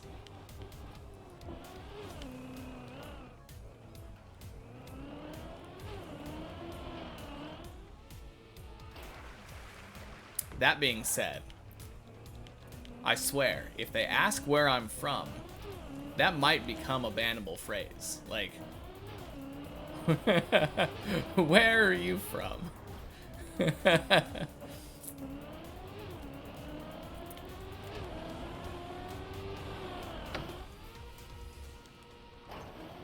That's a scammer. Yeah, I know. I know. I'm very aware. Like I was saying, I just like giving people the benefit of the doubt, so until they actually proposition me with some art, I don't actually drop the ban hammer on anyone.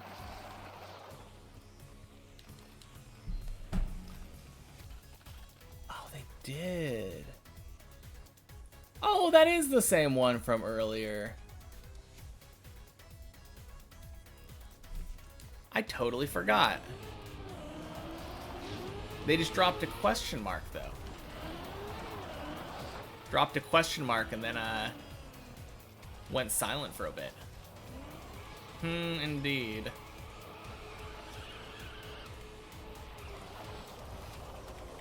Got my eyes on you, Angelina.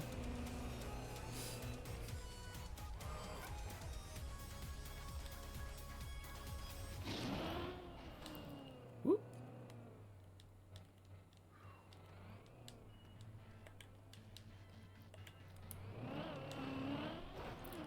What were we talking about earlier? Parcheesi? Parcheesi? I think that's what it was.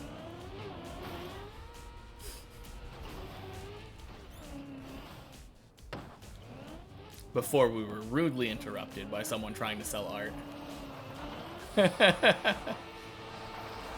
Dairy Queen, that's the one. You're right. Yeah, I think the only reason to really go to Dairy Queen is for the blizzards, though. I still do that occasionally. I swear they're trying to get me because there are 2 Dairy Queens like lined up between where I live and where my girlfriend works. So like no matter how I decide to go home, there's a Dairy Queen on the way home. You like getting malts. Ooh. Yeah, that would also be good. The oh, I forget what it's called. They have like a dipped cone type thing. But we used to get those all the time as a kid. Oh.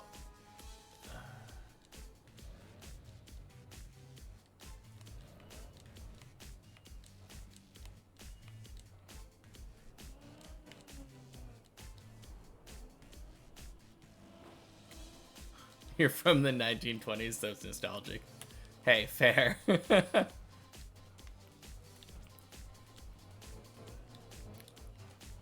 I mean, that's what they used to always drink in like Scooby-Doo every time they went to one of those shake places. They'd go to a malt shop. Ah, no.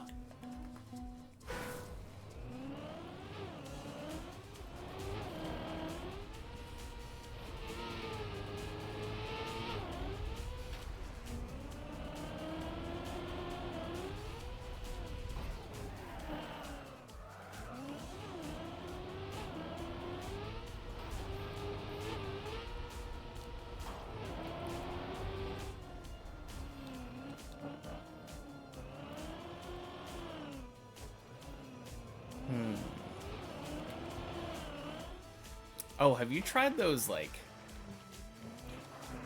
I don't remember what they're called, but they have, like... I think they have a Blizzard where it has filling in the middle.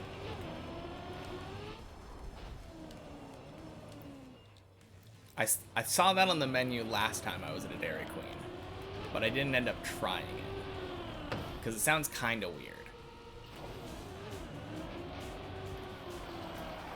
When you were young, your church would take us to McDonald's to get ice cream. Ooh, yes. I had a McDonald's in this small town where I spent a couple of years of my childhood. And it was like the only fast food in town. But it was run by people who just lived in town, obviously. So they would give us like the biggest ice cream cones. It was probably like a foot long. You haven't tried that one? Me neither. I was hoping you might have, because it sounds pretty good, but it also sounds like it would be really syrupy. So I'm kind of scared of like the sheer concentration of volume in the center, or concentration of flavor in the center.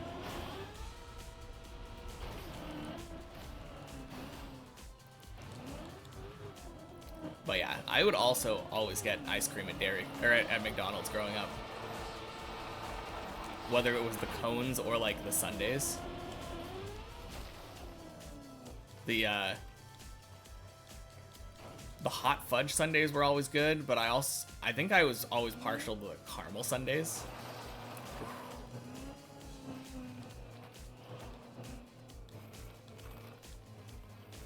They had someone draw mazes for you to solve. That's kind of cool.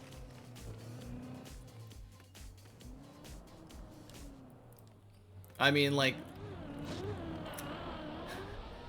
I feel like a lot of people don't realize, but it doesn't seem like forcing someone with social anxiety to interact with other people is exactly the most helpful thing.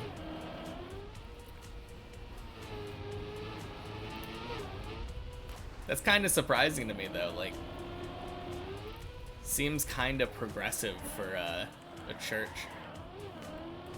A lot of churches that I've been to have been very like backwards minded when it comes to that kind of thing.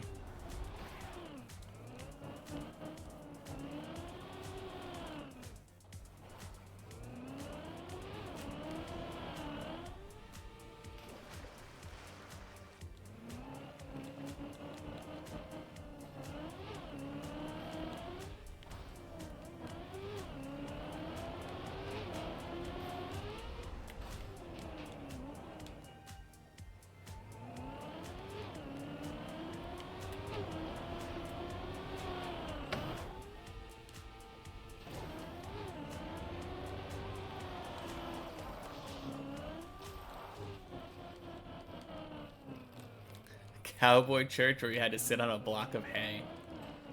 Well, that's something else. I feel like that's more just...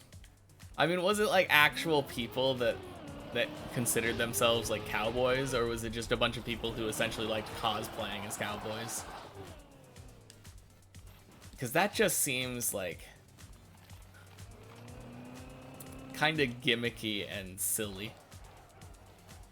At the same time, like, gimmicky and silly, I guess, can get you to loosen up and, like, be more receptive towards that kind of religious message, so I guess it might work out for him.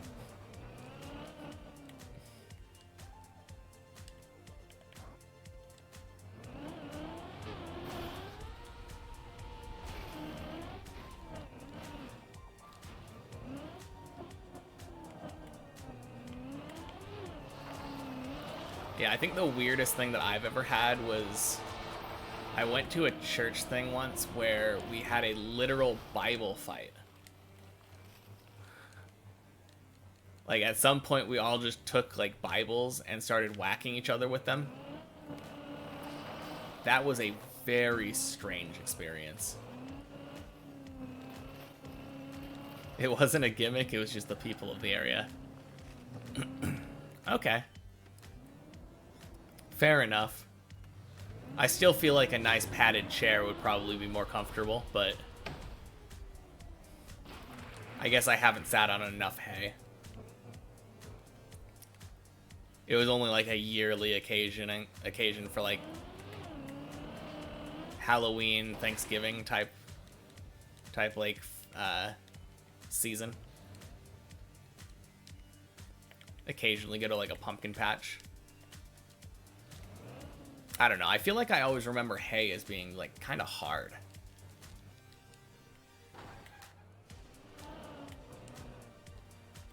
Okay.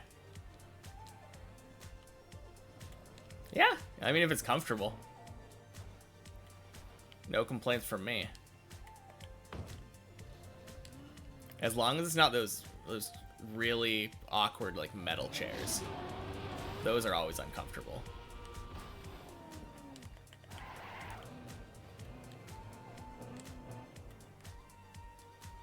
I remember we would always have these like metal folding chairs at the church that I grew up in.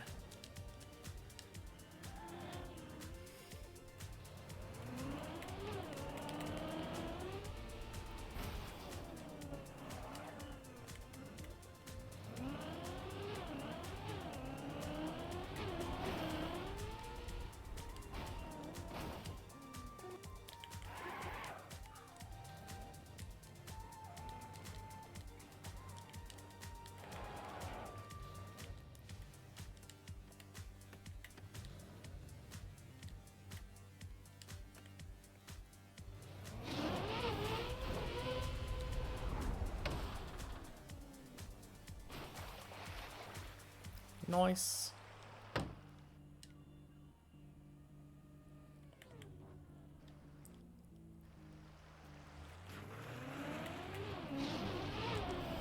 Oh.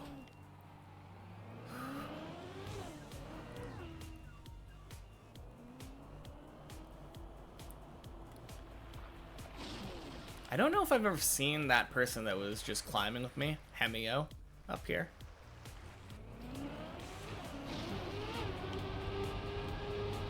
Oh, crap.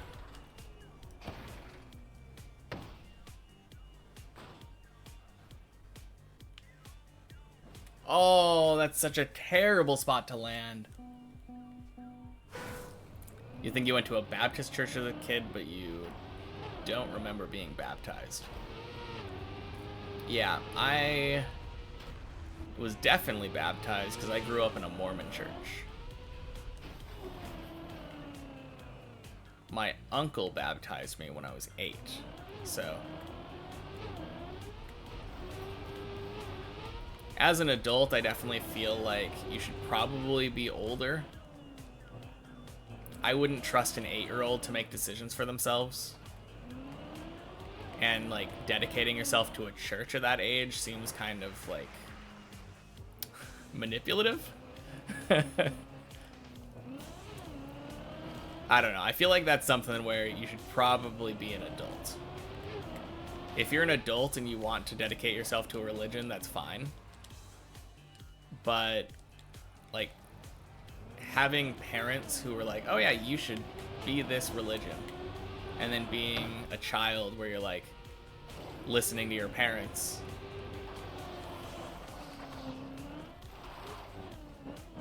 if I grew up in a Mormon church, that explains why they seem backwards.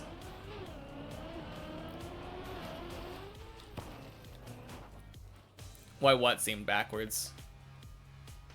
I know I said something seemed backwards, but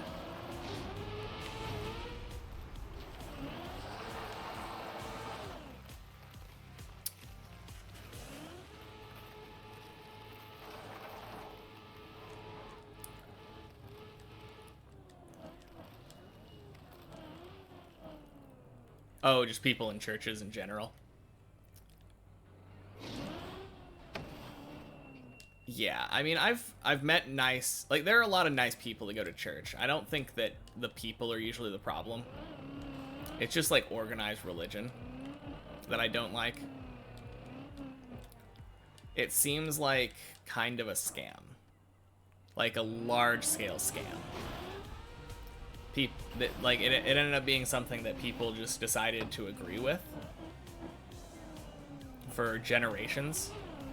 And then they're encouraged to give their money to some organization with the promise of, like, being able to be alive after they die.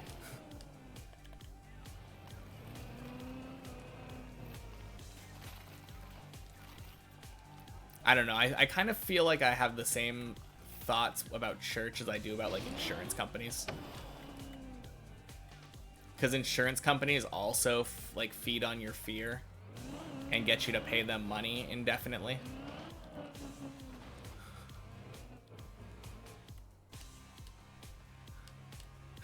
Catholicism definitely is not a scam because they say you need to pay money to go to heaven.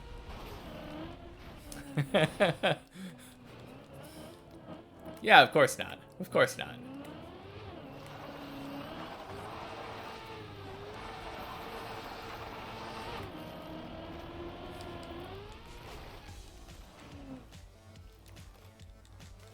Yeah, I mean, it just seems weird to me. There's so many different, like, Christian religions, and all of them just, yeah, it is a scam, obviously. So many different Christian religions, and all of them are like, oh, actually, ours is the right one, though. You shouldn't go to that other one. Like, Catholics, like, Baptists are completely different. Like, they're clearly wrong because they believe in a slightly different version of this, all this story than we do. I couldn't actually tell you what the difference between all of them are. I feel like they all just split off at different profits or something.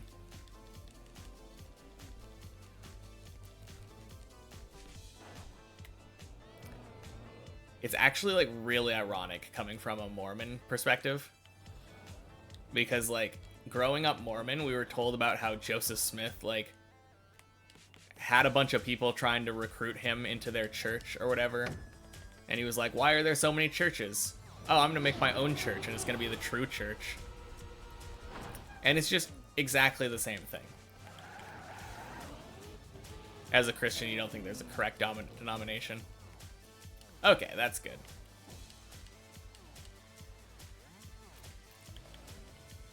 Yeah, I mean, it feels very silly either way.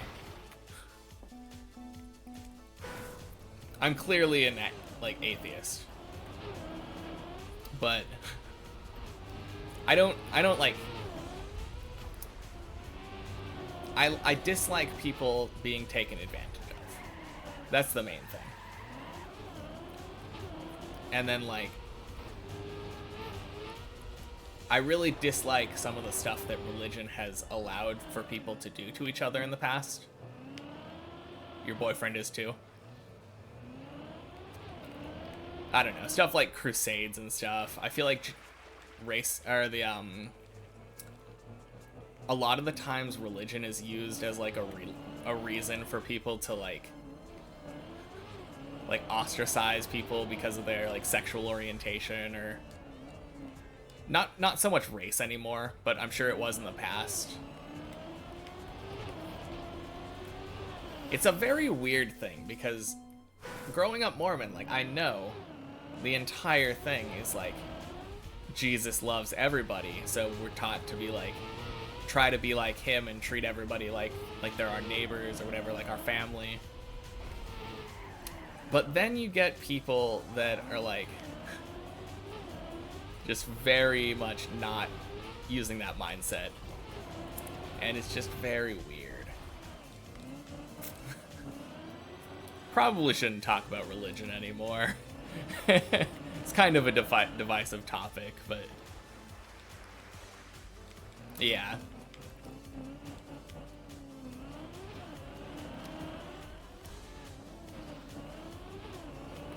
Oh, Zaylin's here.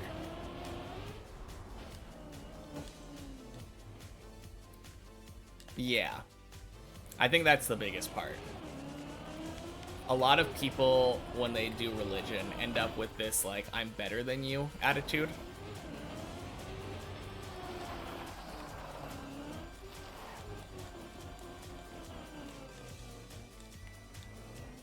And that's very harmful, just to everybody.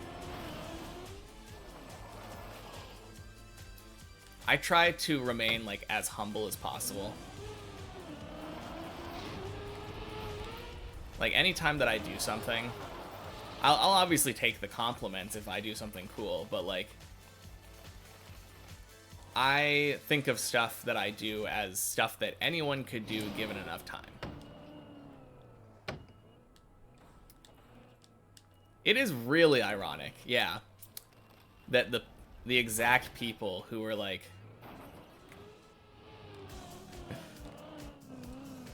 yeah. Oh, I think I went the opposite way. I think I was supposed to go... Yeah, the self-proclaimed true Christians have a habit of not actually following the rules of the religion. Yeah. I mean, there's not that many rules. Like, the main one, like, if you follow literally just, like, the golden rule, treat everybody how you would want to be treated, like, the only people who are breaking that rule, like, in spirit are the masochists.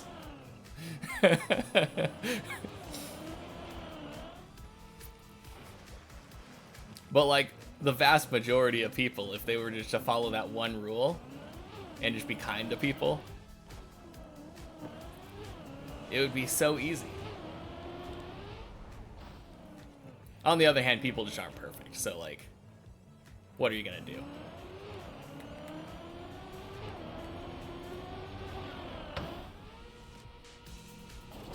It is definitely ironic, though. You try to be kind? No, you do a good job of it. I don't think I've seen you be rude yet. I'm in the same boat.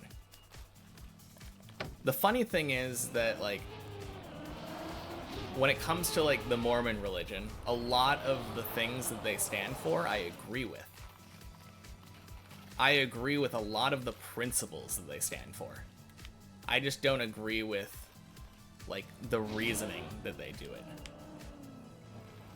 Because a lot of religious people say, like, oh, do this because Jesus said so. You can be pretty sassy sometimes. Can't we all? I think we all can get a little sassy at times.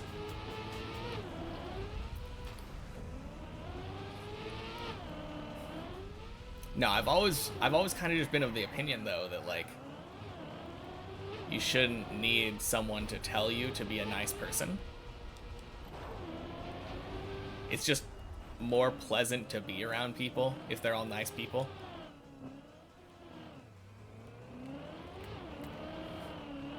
And, like, a lot of the rules are just kind of common sense if you're looking at them societally. Like, oh yeah, don't kill people. Yeah, if we all were allowed to kill people, everyone would die really quickly. It would just be all-out war. That's a fairly common sense kind of thing. Like, don't lie to people. Yeah, that's pretty obvious. Like, we need to have a system of trust.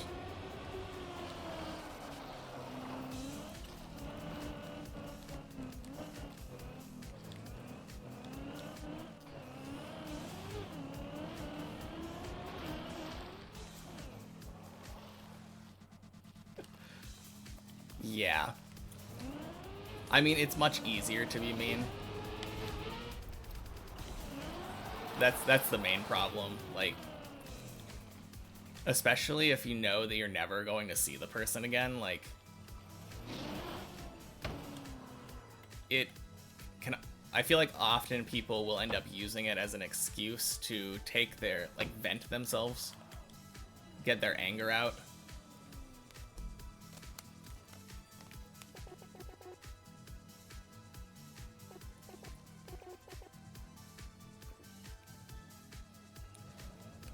Oh, crap. Oh, whoops. Oh, jeez.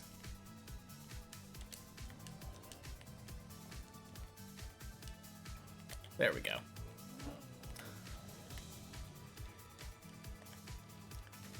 That was pretty silly.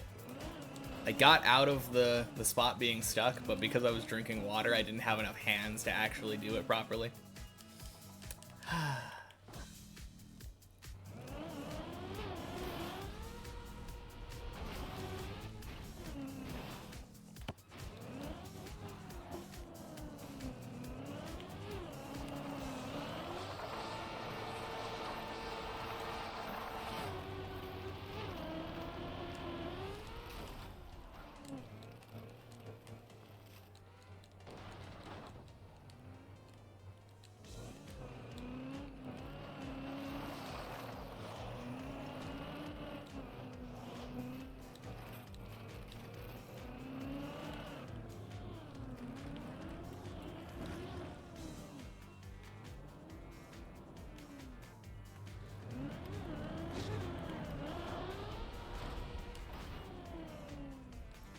Nice.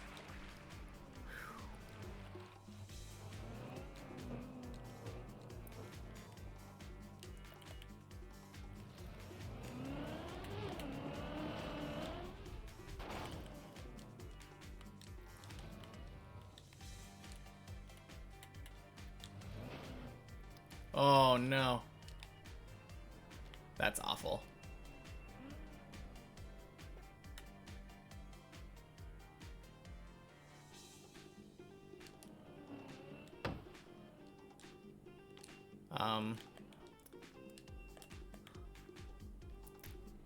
I don't know if I've ever found myself in this position.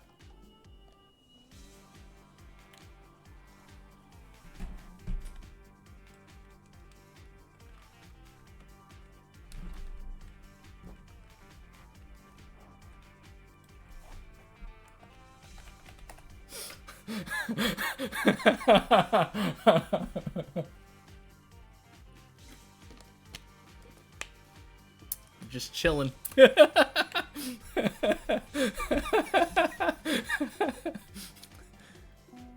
Oh man.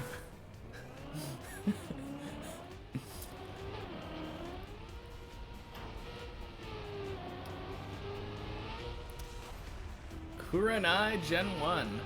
Welcome in. Oh, we are climbing Deep Dip. And we're having a pretty good day today, I must say. We PB'd, and then we tied our PB, our new PB. So we've been to floor 3 twice already. Oh my gosh, that's such a cute emote.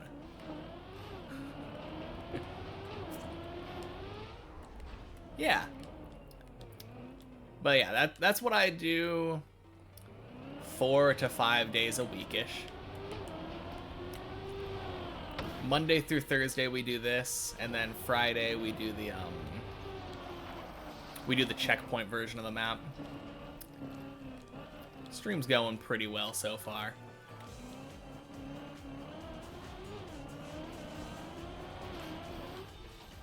Oh yeah, wasn't that the teacher's name?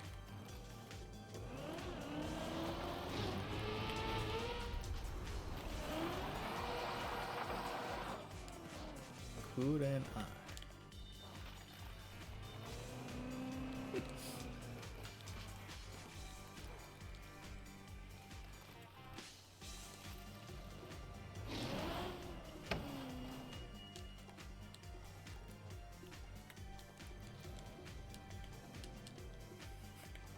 Speaking of I.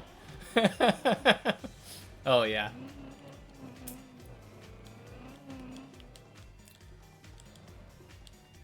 Your real name is Naruto.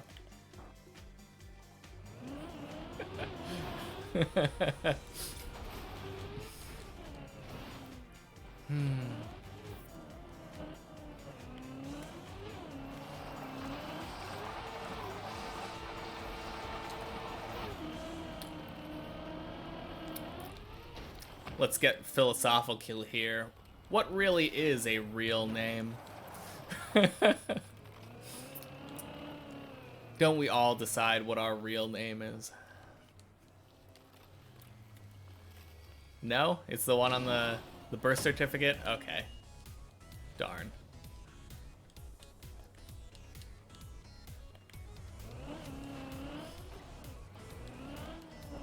I have a fake name? Oh. No, Snoo Snoo has a fake name. Nah. Pretty sure his name's Snoo Snoo. That's the name his parents gave him. Can you imagine? That would be such a silly birth name. I bet kids would make fun of you all the time.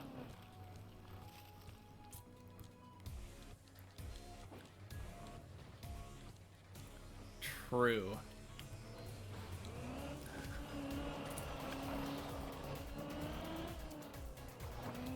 If you know your true name, in certain circumstances, people might want to kill you.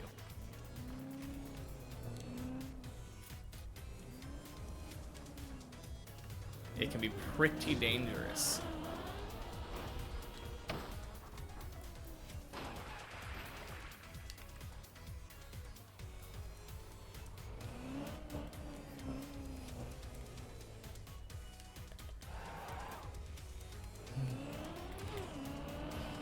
Oh.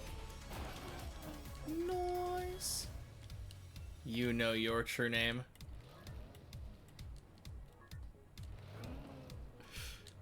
That's good. I would hope you'd know your true name.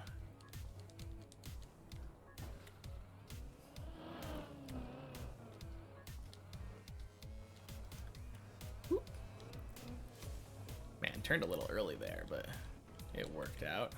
Oh, geez. Oh, no. I didn't mean to go all the way down.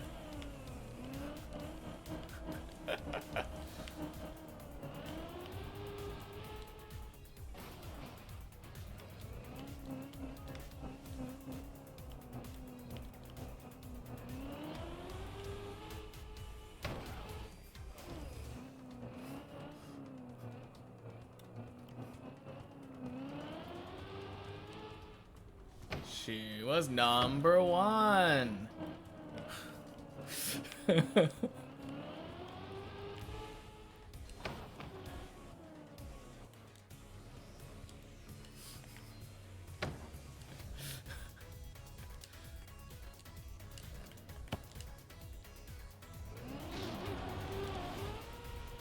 Oh. Nice. Nice. We make those.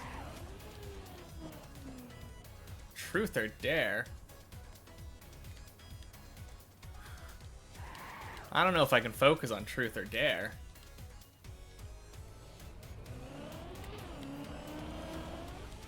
I can? I don't know, that seems little risky if you ask me.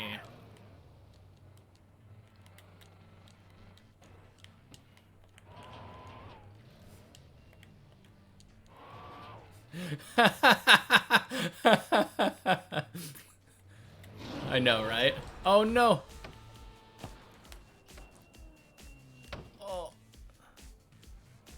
Man, that's definitely the biggest fail that I've had at Messi.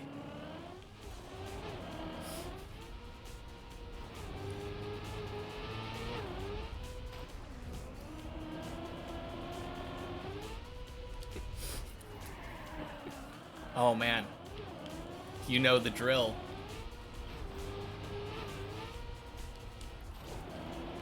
I mean, you didn't offer me art, so we don't have to ban.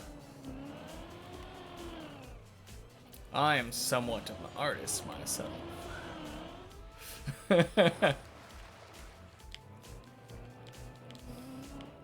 I'm a martial artist. Does that count? I'll sell you my art. Hiya!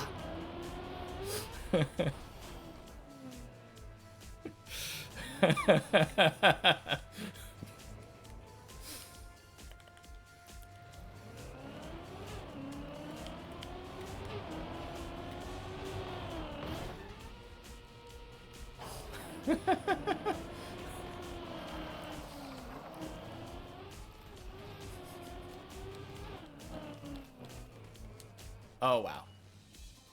That's not what we want to do.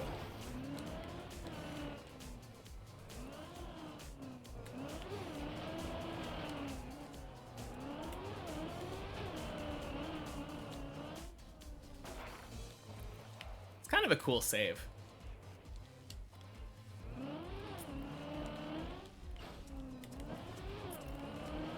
Streamer is also an artist.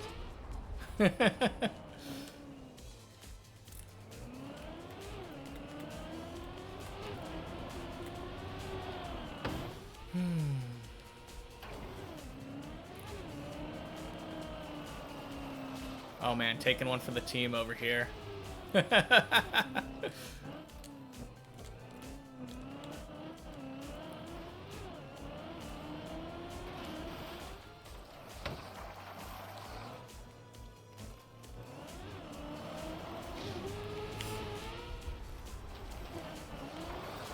Oh.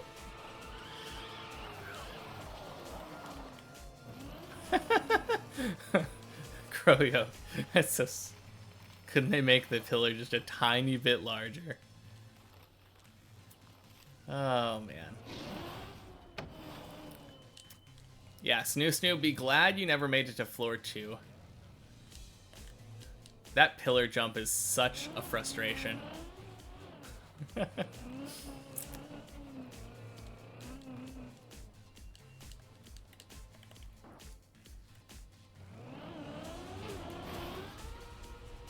You'll first try it easy. Hey, I believe you. I mean, how hard could it be? You just have to drive at the pillar. Just aim. That's true. I got a PB and it was all thanks to Holly over here. The plant. Yeah, I got a new PB and then I tied it. So I made it I think you might have been here during the previous time I did a PB. The last PB I had was attempting the jump on floor 3 where you have to do the ice slide. I succeeded at that twice today. And then I did the next jump where you have to do a wall ride and jump to the next place. But I wasn't able to stop myself in time both times. So, yeah, that is true. She said, I'll pray for a PB, and then I immediately got a PB. So, I might have to convert to religion now. If that's the only way I can do Deep Dip 2, then so be it.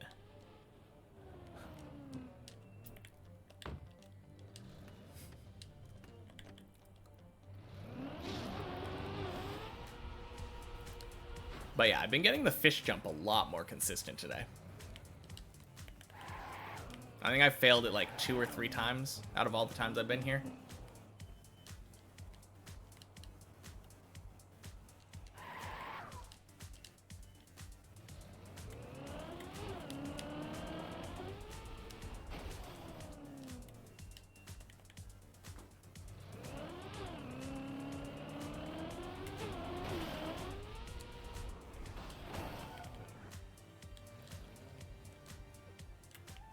think this is like my 5th or 6th time getting to Messy today. I've been to Messy so many times today, it's kind of crazy.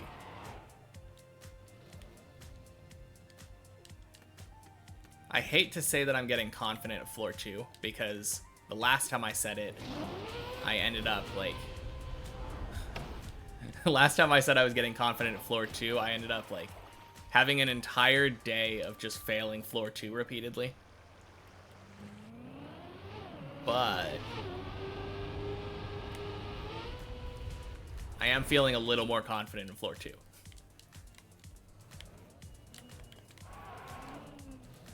Also, ever since Racing Car told me this trick about holding brake after the jump here, I don't think I've failed this jump, like, ever.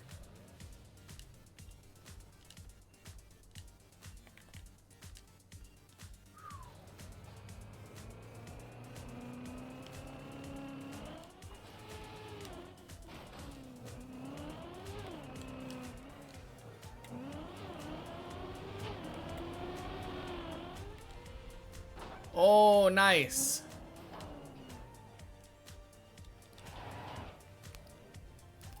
The one that I was saying that I haven't failed?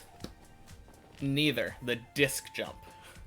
That was LeBron that I just did.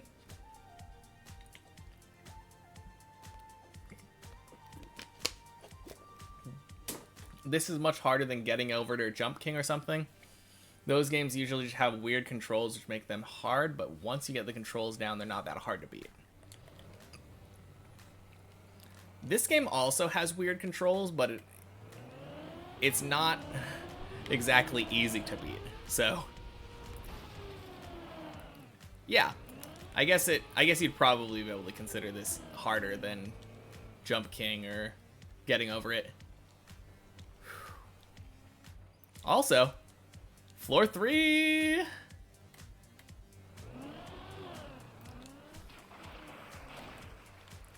I can't say for sure though, because I've never played either of those games.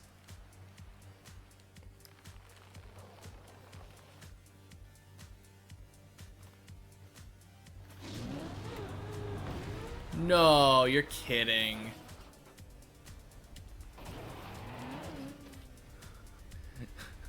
You cannot just start this game and then beat it in a week. Truer words have never been said.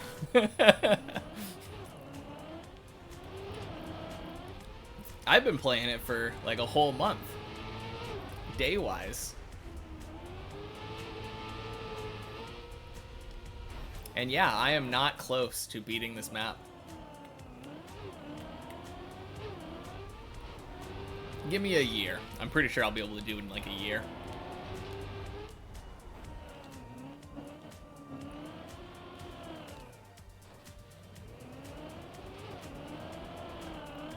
I think you might just be able to bonk that. I don't know. I have never failed it, I think, on the checkpoint floor when I've actually hit the plastic. It was only when I started doing it on this one that I started failing it.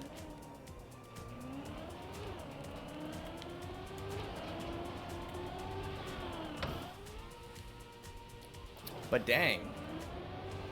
I've made like 3 or 4 floor 3s today though.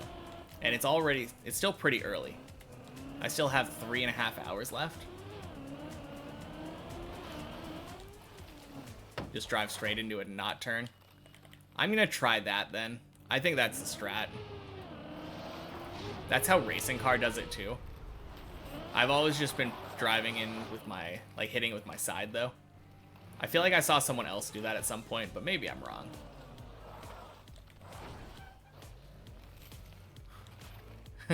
Your condolences? Hey, that means that I'm gonna have like at least one viewer the entire time that I'm doing this. I don't think that's a condolence. And who knows, maybe by the time I'm done with this, you'll also be an expert at Trackmania. Or at least deep dip. You'll know deep dip like the back of your hand.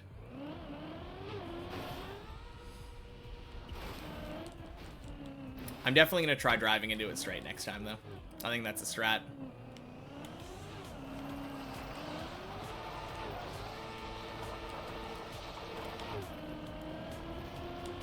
I am so much better at release taps. Holly will beat it before me. Too true. The problem is Holly just hasn't tried yet. We're looking at a prodigy Trackmania star over here.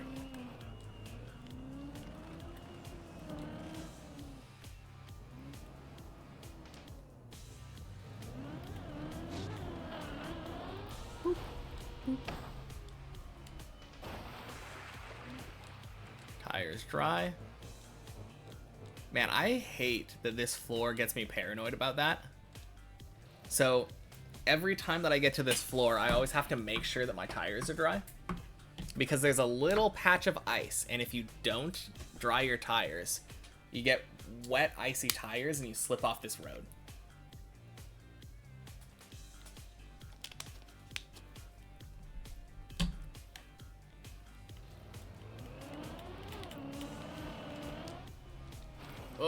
Oh, so close. Bonk. Oh. Is this? No. Yeah, I was thinking that might have been the, there's a higher up scaffolding that lets you go to the beginning of floor 2. That just takes you to the bobsleigh. You can technically, like, slowly drive your car around that to get to the beginning of floor 1, but nah.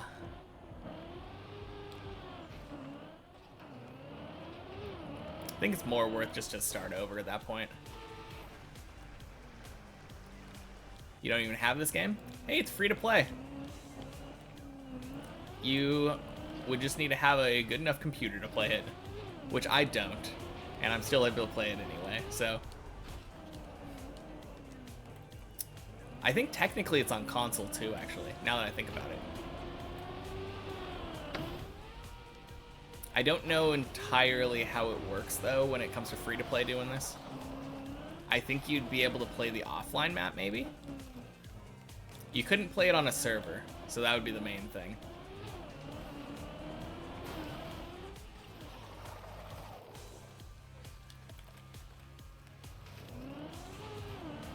You have a really bad laptop. I mean, maybe it would work then? Maybe. Probably not. This computer was built back like in 2017, I think, so. Random input delays on your keyboard. What could possibly go wrong? Oh, man. I can't imagine doing that. I tried playing this game like with the default settings that it comes booted up with, and it was so laggy on my computer because my computer's old. I literally could not play. It was so bad. Oh boy. Bonk? No. No bonk. Nope. Straight down.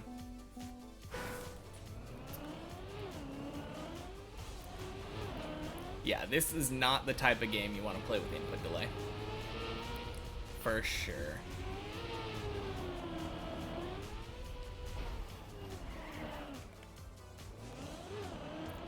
You'll push a key and it's like, are you sure you want to hold this for 3 seconds?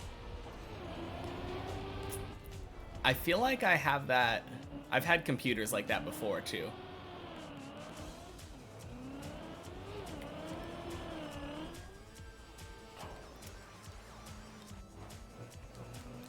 Except usually when that happens to me, I feel like it's because I pushed a key multiple times in a row. But either way, I wasn't holding the key. It's kind of weird. Yeah. Luckily for me, like, if I wanted to, I could just steal my girlfriend's computer that she doesn't really use very much. She built it much later than I did, so it's a better computer. I just have a hard time, like, justifying it because I'm lazy and don't want to move all the software stuff over.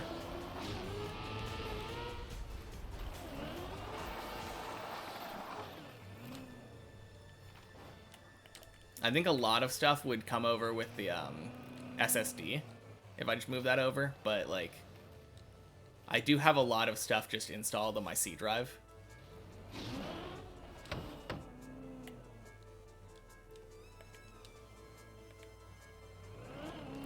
Oh, that was...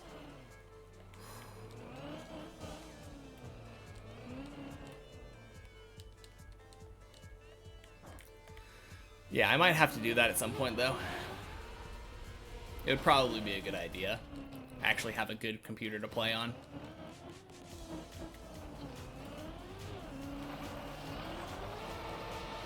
My computer is so bad that I literally can't have OBS, Trackmania, and Google Chrome open. It takes up too much CPU.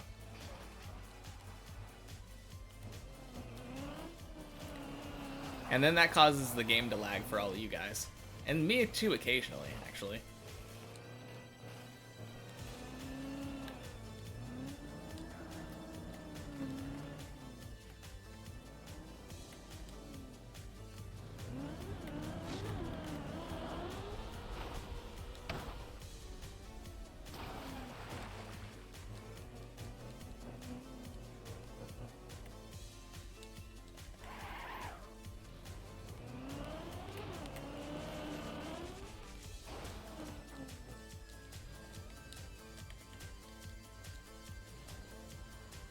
Yeah, close down Chrome.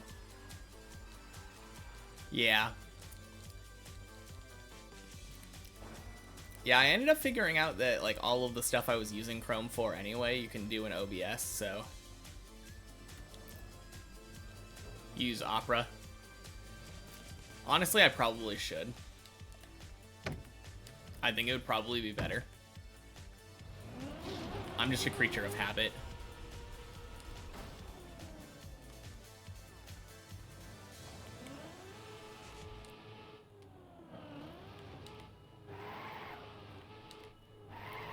I mean, based on all of the advertisements that I see about it, it seems kind of cool. I like the little customization features, and it has performance features built in that let you limit like how much it can do. So that's pretty cool.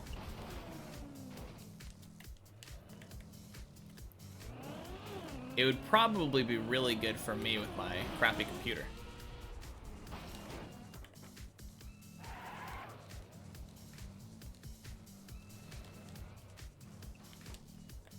At the same time, though, Trackmania is such like a performance hog that I don't know if it would really make that much of a difference.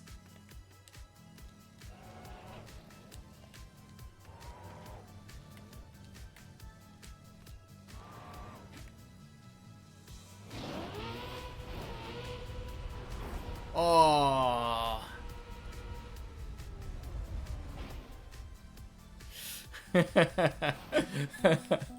And we're out of there. Man.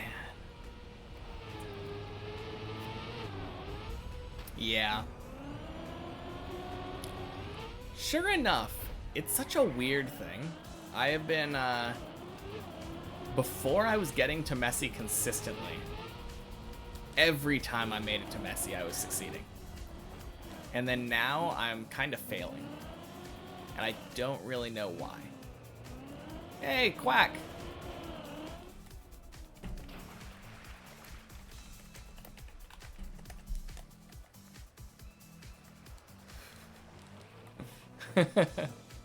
You like playing games on the lowest settings possible with the lowest resolution, even if you run the game fine. Yeah, I think I'm the same way. Actually, no. Kind of the same way. I don't care about running it. But I just like being able to open up a game and run the game in the default settings. I don't want to have to change anything when I go in. Like, even if the game's default settings aren't like the prettiest settings, I want to just be able to have the game run immediately.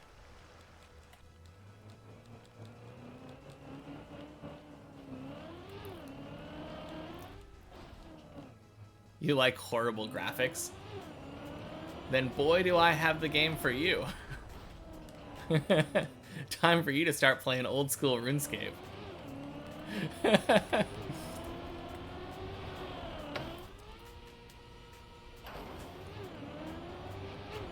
Man, the more I learn about you, the more you feel like you should be an old school RuneScape player.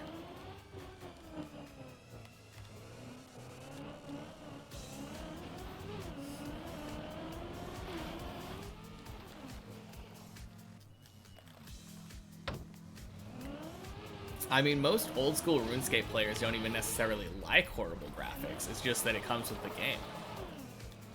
It's like nostalgic or whatever. Man.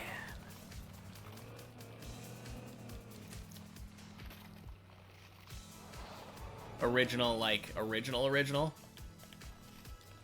It's dangerous to go alone original.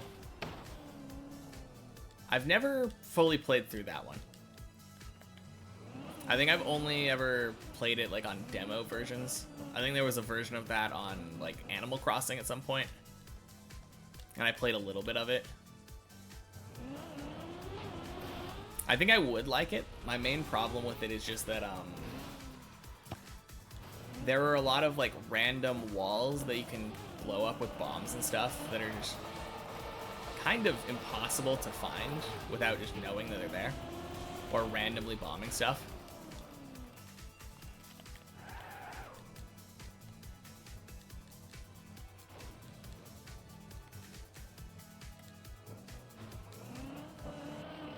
But I wouldn't even say that original Zelda had like horrible graphics. It was just like the limitations of the hardware at the time, like 16-bit or whatever, 8-bit. I don't know, bits. It looks really good even for now though. Like, there are a lot of games created now that are meant to emulate that style. I think it aged well, I think is the point I'm trying to make. You've played through nearly every Zelda game. Favorite series? I think it's my favorite series as well, to be fair. I don't think I've played through everyone. Especially some of, like...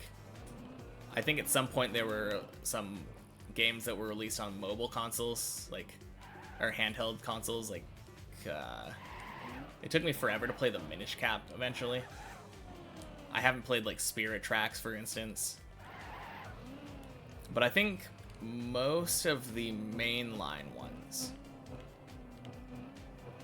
or at least every mainline one after OOT. Yeah, a lot of Game Boy and DS titles. I'm pretty sure the only one of those that I have played was Minish Cap. I really liked Minish Cap, though. One of my favorites. Almost all canon. I don't really tend to care about whether something's canon or not, though.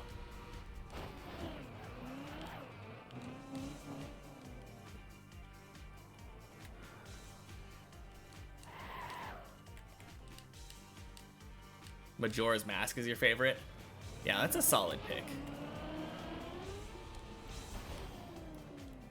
I think it's hard. I think Ocarina of Time is always going to be my favorite, just for nostalgia reasons.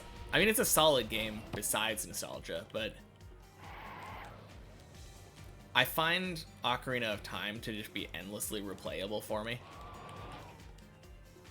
I feel like Breath of the Wild is probably maybe a better built game, but I don't find it nearly as replayable.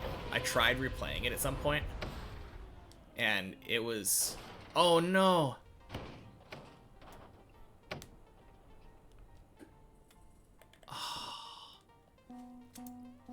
Yeah. It was very hard for me to replay Breath of the Wild. I lost a lot of what made that game fun for me on the second playthrough. It's the same reason that I had a difficult time getting into Tears of the Kingdom. Because Breath of the Wild was amazing to me because I got to discover the world for the first time. And then going back to Breath of the Wild again, I had already discovered the world, so I knew where things were. At that point, it kind of just felt tedious. But yeah, I think as far as story goes, I feel like Majora's Mask is a really, really good one. Twilight Princess kind of just felt like Ocarina of Time with wolves to me. Or with Wolf Link. I didn't really care for the gimmick of like wolf combat. That whole thing where you like hold down a button and charge up a zone and then you dash to everything. It looks cool, but it was kind of boring to me after the first couple times.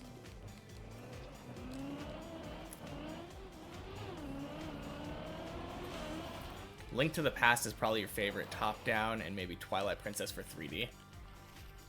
Oh no. Talking crap about Twilight Princess, and all these Twilight Princess lovers are over here. Just fight as human Link. Hey, that's not an option a lot of the time, okay? Like, there are so many points in that game where it forces you to play as Wolf Link.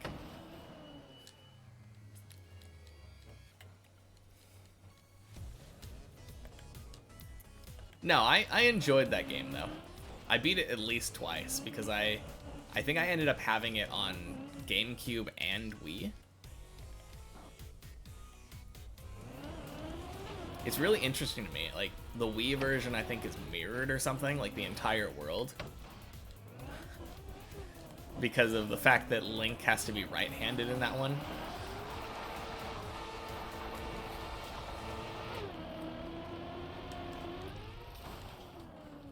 You've never played Twilight Princess, you just like Link. Fair enough. 3 short sections in the entire game that force Wolf Link. I mean, there's the first time you turn into Wolf Link, but then I guess it's much shorter if you know where those dumb little bugs are.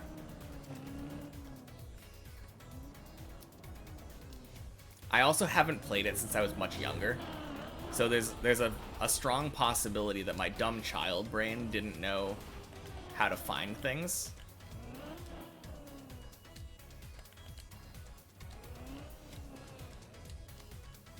Oh no. How do I do this? Nice! I am so good. There we go. Yeah, I think a lot of it probably has to do with dumb child brain syndrome. I'm sure if I played it nowadays, it would be like, what was I complaining about this entire time? There were like, it was probably like 20 minutes total or something.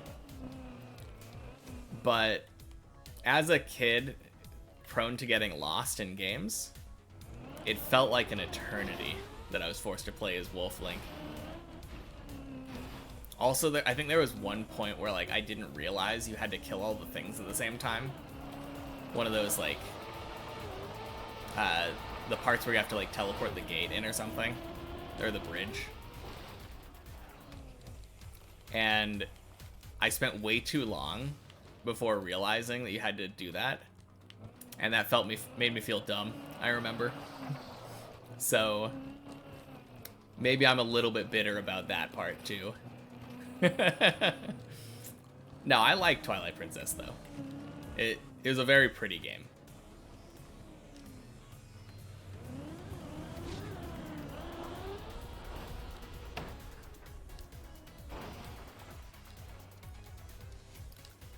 You thought all you had to do to beat Majora's Mask was pop the balloon in the town. All the time would run out before you could pop it. Yeah, that That might top all my stories.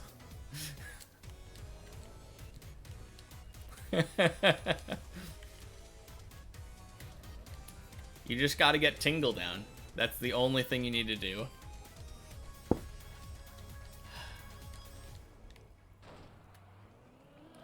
Can you imagine if that's how the game ended?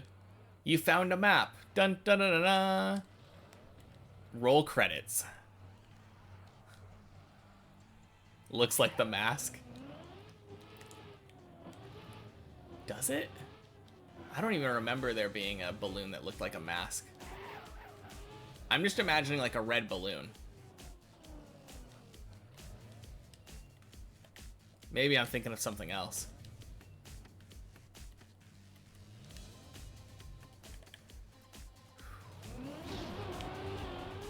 Oh, I clipped.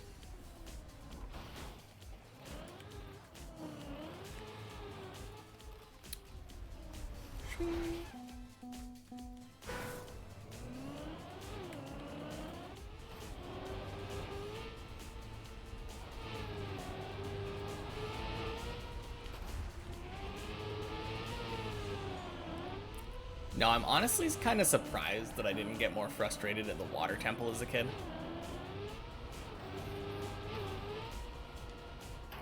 Oh, there's a balloon that has a picture of the mask on it. Okay. I guess that makes sense then. Oracle of Ages and Oracle of Seasons. Those ones were Game Boy as well, right? So I'm pretty sure I didn't play those. But I think they had some... Didn't they have some, like, save file compatibility thing where you could play them and, like, depending on the order you played them, it would change things in the other game? Yeah, Game Boy Color.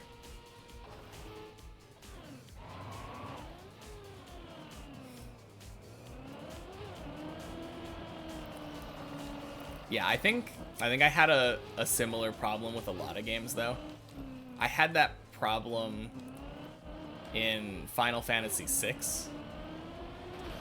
where I couldn't figure out what to do, but it was mostly just because I didn't read things. I didn't read, like, any of the dialogue that people said, so I didn't know where to go. I think as a kid, I would kind of skip through dialogue.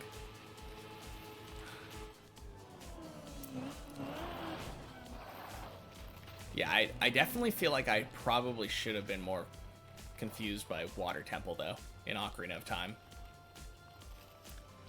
No, the interesting thing is the place that confused me the most in OOT for me was actually the Fire Temple. Do you know the room with the you know the room with the flame wall in the Fire Temple? There's a room with a flame wall, and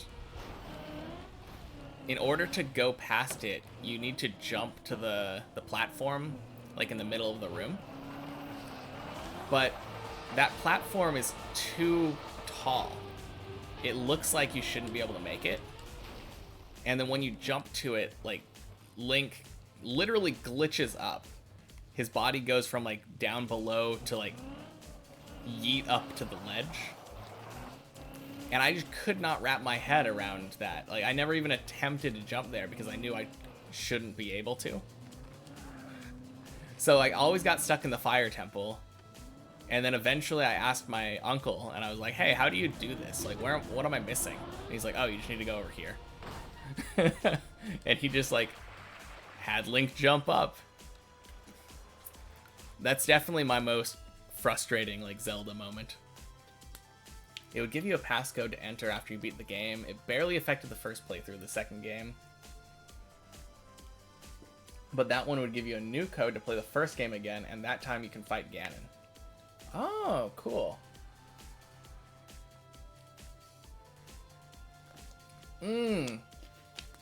Yeah, those giant flying things. I remember the thing that always messed with me as a kid was being stuck at night in Hyrule Field. The skeleton things that come out of the ground infinitely. That messed with me so bad. I think even as a kid, I realized that those flying things were just territorial, so I just stayed away from them. But like, I remember spending many a night in the moat in Hyrule Field because I figured out that they couldn't swim. So I would literally just chill out hanging down in the water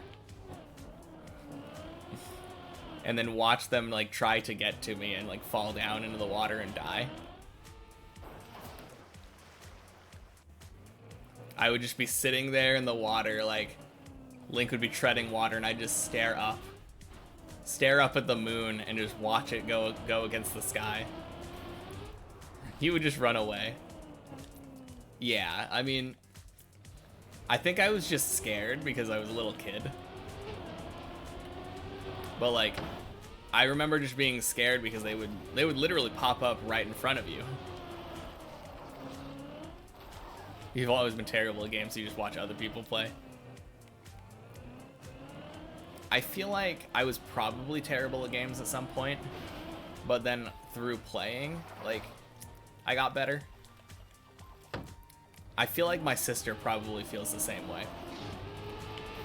where she probably thinks she's terrible at games because, and she's like, oh yeah, I'll just watch other people play. But the reason she's terrible at games is probably because I would play the game and she would watch them. I was always that big brother where I would be like, oh yeah, sure you can play, and I would hand her the controller that's not plugged in.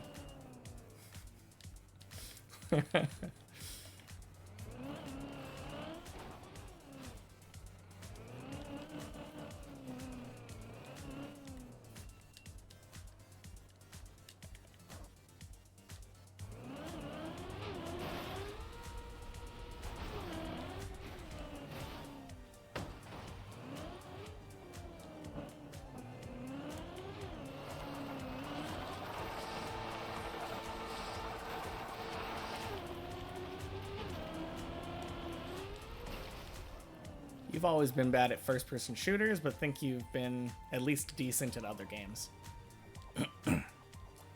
Yeah, I don't know. I think any game that's like a competitive multiplayer game that requires like reaction time, I'm pretty bad at. I can't really say how I am at Trackmania because I don't play against other people. It seems like I'm pretty decent at it, but I've never had to race anyone. I'm definitely bad at first-person shooters. That probably just comes down to lack of practice, though. I thought I was pretty good at League of Legends, but then, like, it turns out that I was garbage.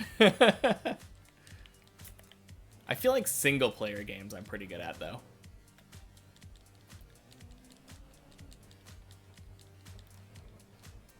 And I'm pretty good at fighting games, except when I play fighting games, a lot of the times, like, other than Smash Brothers, I just kind of, like, find the character with the cheese, and then I use the cheese.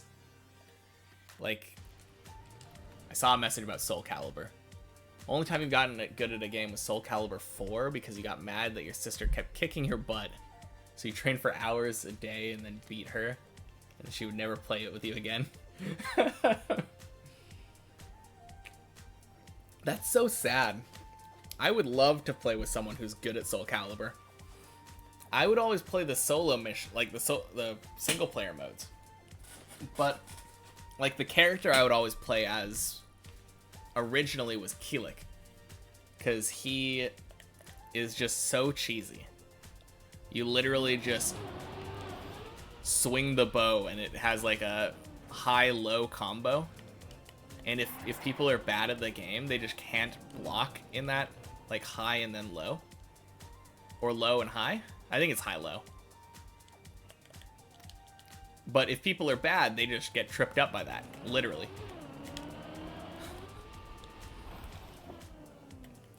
I don't remember what her name is. Cassandra or something? It was like a sword and shield character. I think there was a clone of her called Sophidia I think Sophidia was my main, eventually. I don't think I ever played the fourth one. I think the last one I played was Soul Calibur 3? 2? I don't know. It was for PlayStation 2.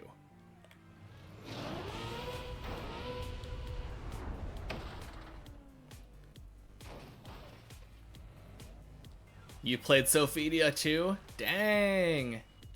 They're sisters. That's right. Let me check.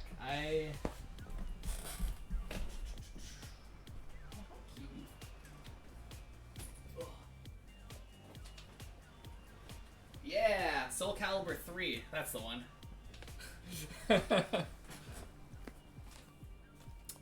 I remember being really mad. I mean, their gameplay is similar, so in the fighting game sense, they're probably pretty close to clones. But yeah, not literal clones.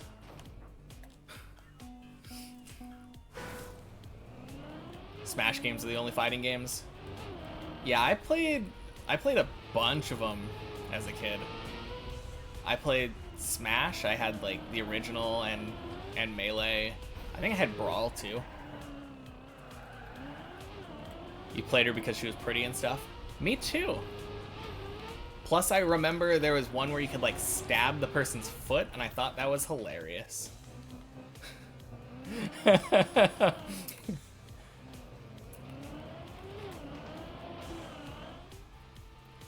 No, I had like... I think the one that I never really played that much was...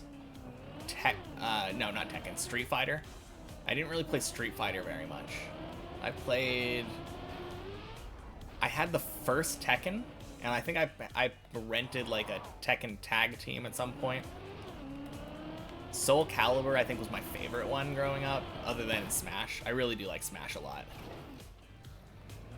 And then... like a very small amount of Mortal Kombat. But my parents were always very much against me playing Mortal Kombat. But yeah, I always had a cousin who was really good at, just in general at games. But he would always play Voldo to piss me off. Something about losing to Voldo in Soul Calibur is just so frustrating.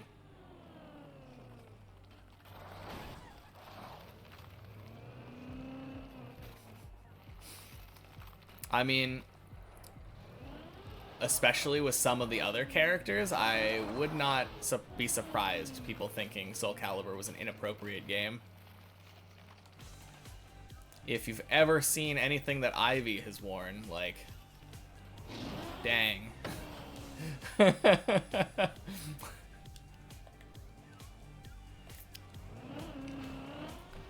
I think Smash is probably the fighting game that I played the most of. Other than Soul Calibur, I played like a ton of that. But I played that mostly by myself. Soul Calibur is the one that I've played against other people the most.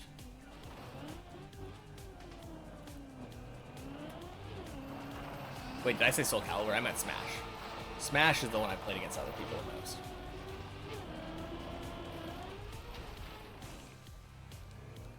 Ivy and Taki, yeah.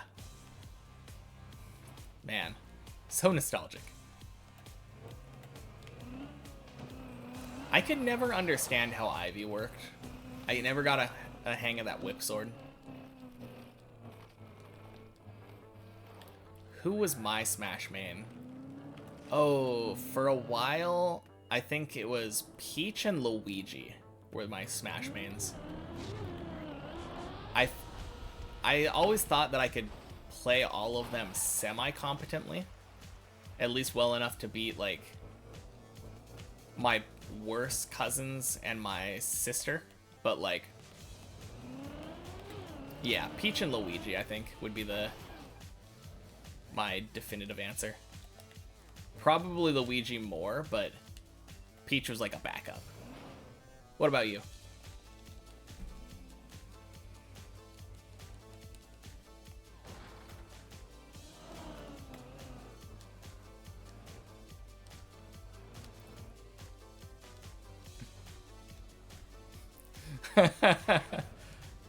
Yeah. She is a very dominant character. I can see that being an intimidating outfit.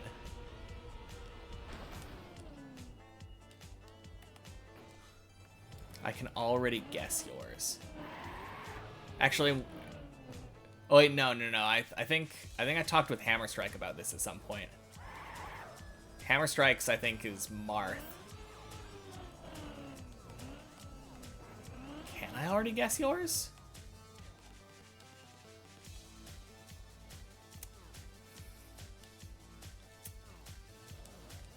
I don't know. Probably Link, I guess, because favorite thing is Zelda, so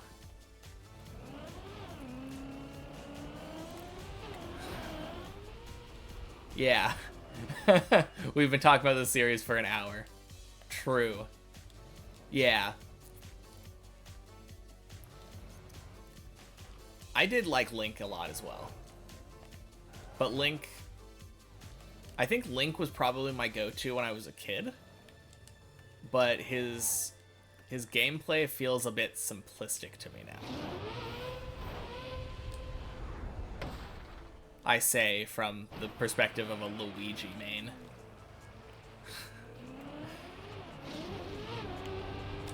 Oh, I'm gonna do that again. I don't know, I guess everyone's gameplay is kind of simplistic. I do really like that he has the bomb thing.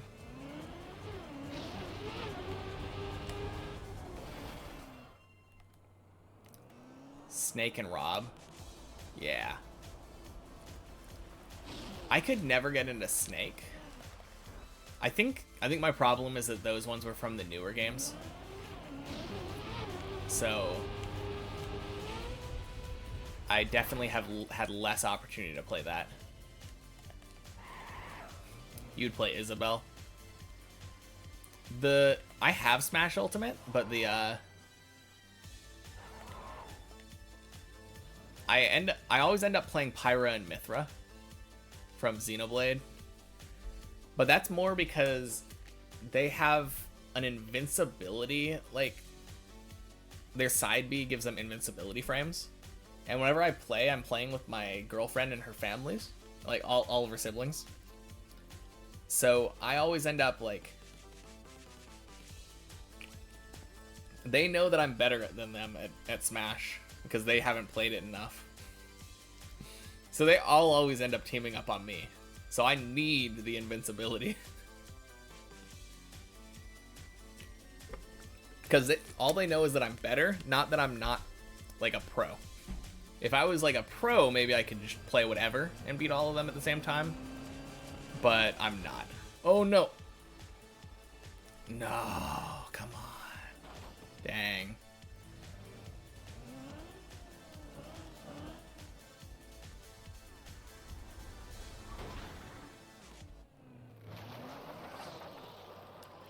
Yeah, it's pretty easy. You basically just push A and B. A, B in directions.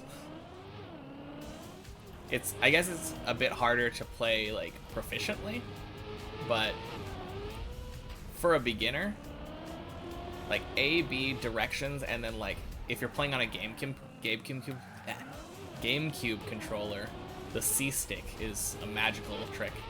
Like that being able to automatically do smash attacks for you, super easy. You just want to play cute characters. I feel like in Smash Ultimate, probably every character is pretty viable. I don't know about... I mean, it doesn't really matter what character you play when you're playing non-competitively. But it seems like you could probably play just about anything.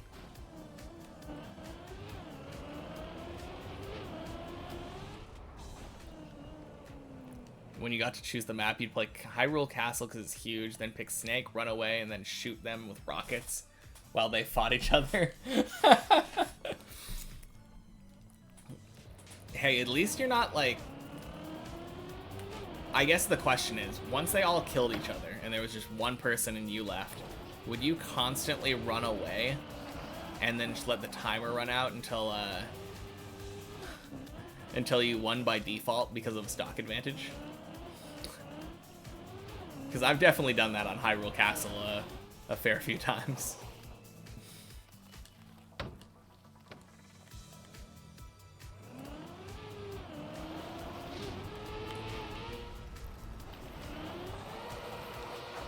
You just beat them because you had a stock advantage.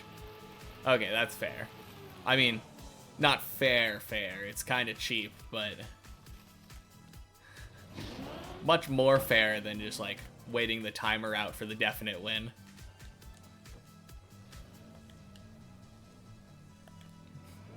Yeah. I'm kind of surprised that they wouldn't all just team up on you then, if you were using that strat.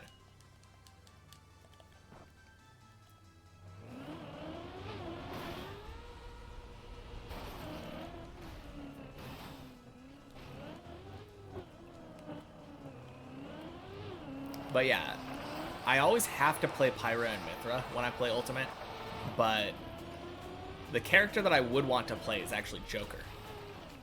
Because I love Persona 5. He's kind of hard to play though. I don't really understand how his kit works. But if I could play any character, that would be the one that I'd want to play really well. They'd try, but you could run away too well with Snake's jump on that map. I guess that's true, because he has a lot of vertical recovery with like the drone thing or whatever.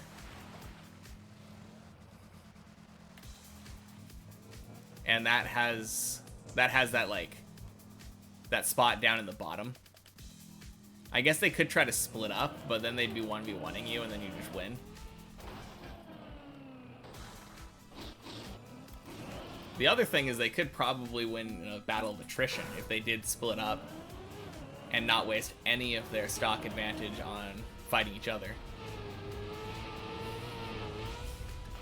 But at the same time, you said when you were kids, so...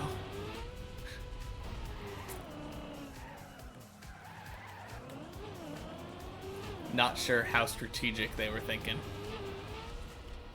Yeah, that does sound pretty frustrating, though. Oh, high school age. Okay. Yeah, then... Maybe they could have done that, then. I can imagine myself in high school thinking about the attrition battle. Even if I technically lose, we can win as a team because we fought you one-on-one back-to-back. It might not be a guaranteed win if you're still good enough to just beat everybody one-on-one. But at the very least, you could, like, maybe somebody could take a stock off you. And then if everyone was able to take one off you, then they could win.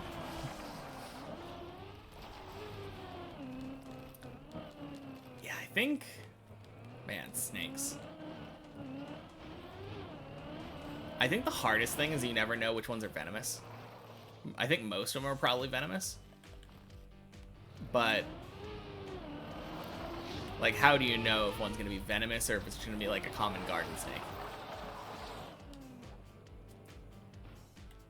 You played Soul Calibur when you were 10. How old would I have been? I think I would have been like 11 or 12 at the time, based on the timeline. Because I'm pretty sure that my mom had gotten remarried already. And I have a lot of memories of playing in their house. So it probably would have been around middle school for me, yeah.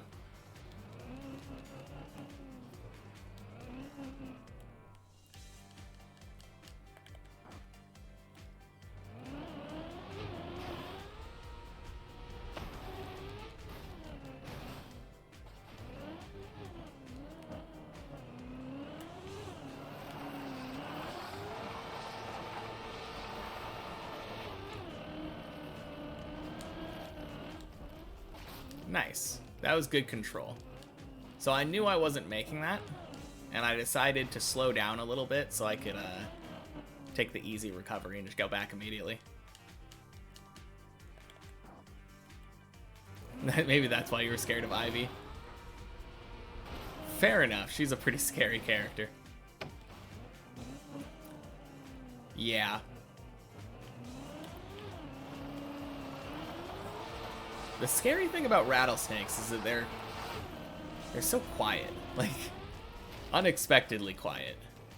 Because don't they only do the rattle if they, like, are aware that you're there? If you were to, like, sneak up on a rattlesnake and you caught it off guard, it would only start being like, only start doing it after it bit you.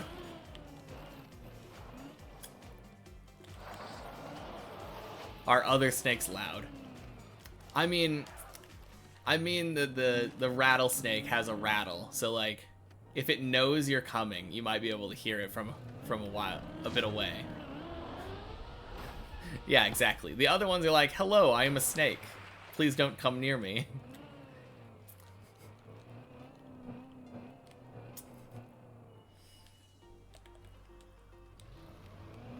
I don't think I have. I mean, I live in such an urban area, there aren't really any snakes around anyway. Not that I've seen recently. I can't remember the last time I saw, like, a wild snake. Yeah. I mean, you could definitely have worse, for sure. I think the point I was making was that the scary part about rattlesnakes is that even though they're known for their rattle, like, you might come across one and they just won't. And you're like, oh yeah, I'm safe. I'm sure if a snake shows up, I'll hear it first. And then you get bit.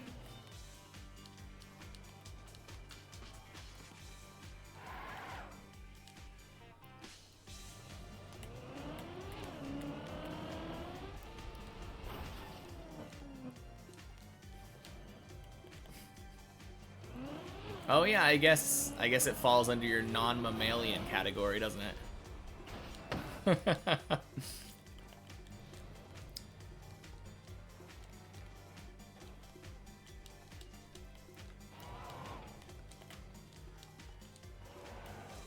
I guess that's the difference. Like, I don't think... Maybe if you ate the venom part of it, you'd have problems, but I feel like a lot of snakes aren't necessarily poisonous, they're more venomous.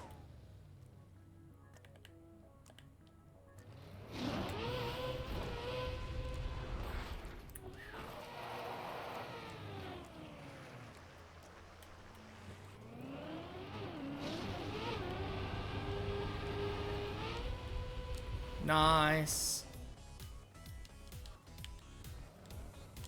Venom doesn't taste good.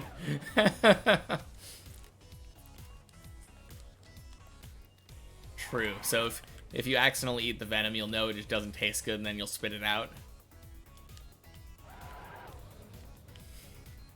Sounds perfectly safe.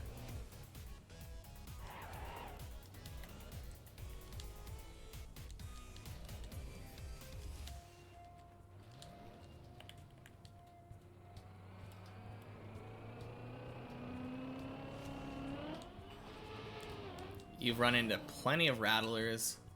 If you know to look out for them, just be careful when you step near rocks and other places of the shade when it's out hot out.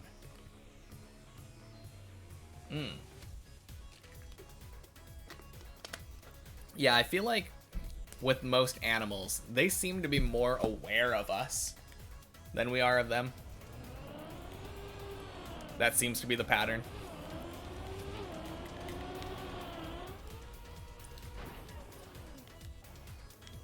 Maybe it just has to do with the fact that we're bigger and louder.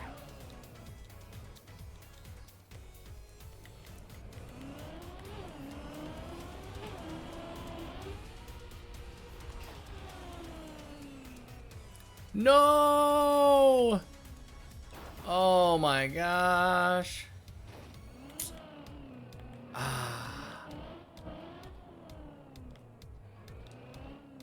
Copperheads and cottonmouths here. Ugh. Yeah, for sure. Should run as far as possible. Oh. Back down I go. No! No, no, no, no, no, no, no, no! Ah. Wow, what a fail.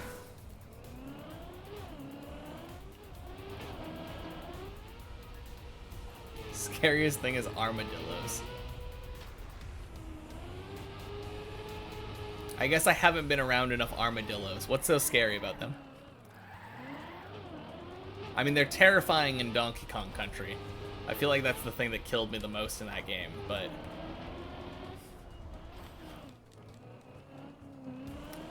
I don't feel like they, like, ball up and roll at you aggressively. But I could be wrong. Oh, jeez.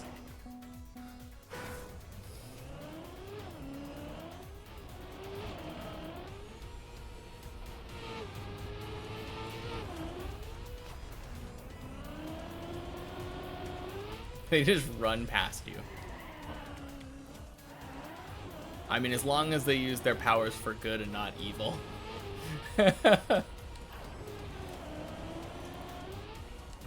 No, I can imagine getting spooked like that, though.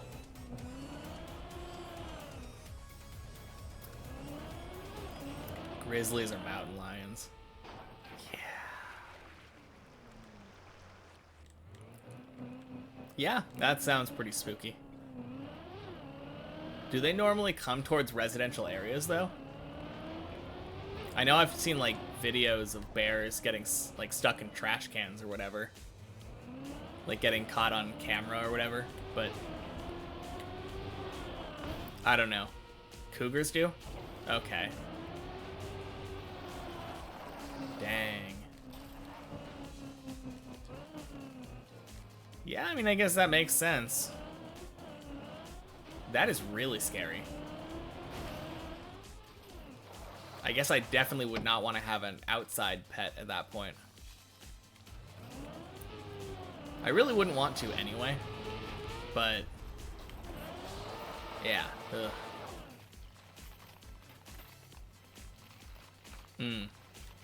True.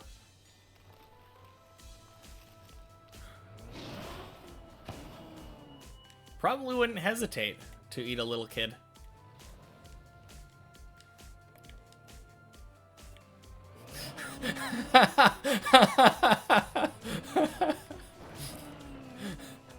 True.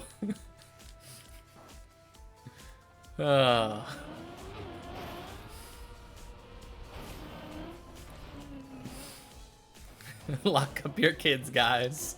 This cougar's been spotted. Oh no. Made me mess up my ice slide.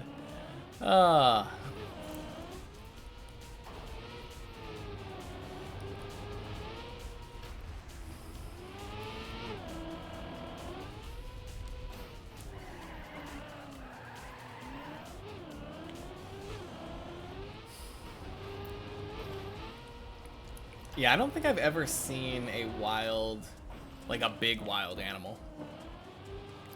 Maybe like outside of a car. I'm pretty sure I've seen a bear when we were driving by, like on the freeway. But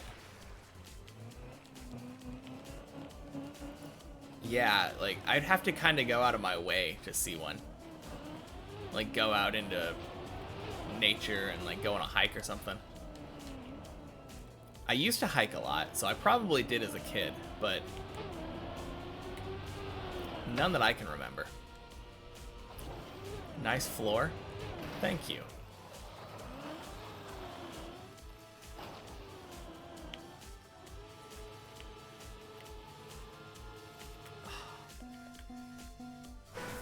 Grizzlies will come near towns if people are irresponsible with their trash storage. Yeah, that makes sense. I guess that's why every time that I've ever seen a, like, footage of bears, it's always of them digging through trash. You had to spray a moose with bear spray once. Saw a wild deer run past you and thought it was going to eat you. Oh, that's the thing. Oh, dang. The moose charged you? That's crazy. Yeah, that's probably the main wild animal that I've seen, though. I have seen a lot of deer because they tend to do what they want. Kind of surprised that they survive for as long as they do because they seem really dumb.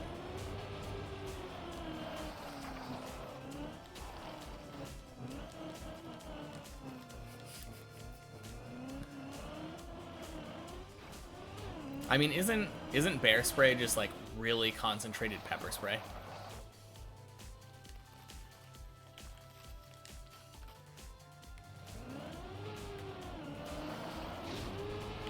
I mean, I don't really know.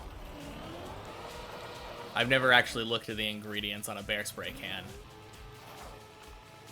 Nor have I had bear spray, I think. Pretty much, and it shoots out much farther. That's good, because I think with pepper spray, you, if you're close enough to pepper spray the bear, you're already done.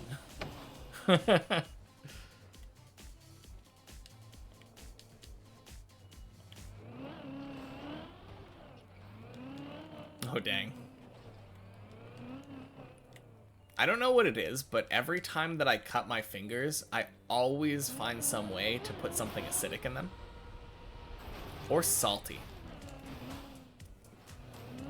Something about cutting my fingers makes me, like, crave McDonald's. And then just, like, get salt all up in my wounds.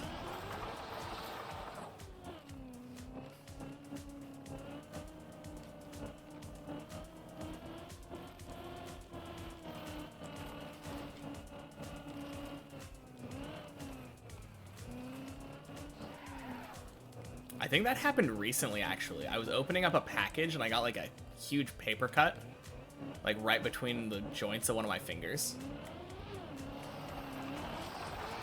And then I immediately went to McDonald's. I should probably learn better, but fries are really good. Yeah, exactly. Just paper cuts, like, give you this irresistible urge to squeeze a lemon.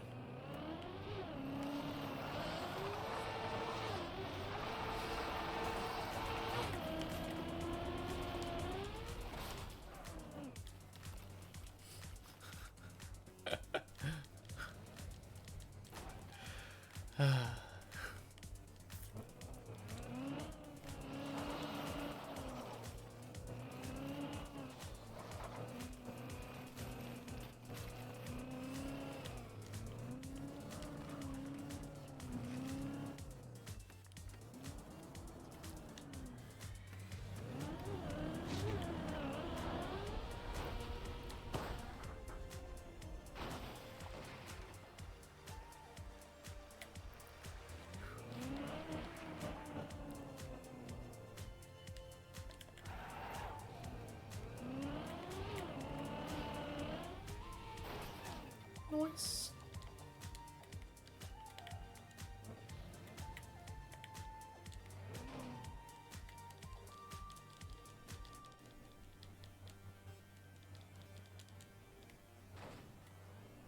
Oh my gosh. I've never had the unluck to step on a nail, but my stepdad did one time. I think we were like taking apart a deck or something, and then we were taking all that wood from the deck and dumping it at the dump, and he like climbed back up into his truck and was gonna start chucking like wood out to me, and at some point I just hear him say like, ow, or like, oh no, or something. Like, he was so calm about it, but like, yeah, he stepped on a nail in a plank and it just went straight through his shoe. And then we had to like immediately go to the ER. There was sock like in the wound. Oh, it's so nasty.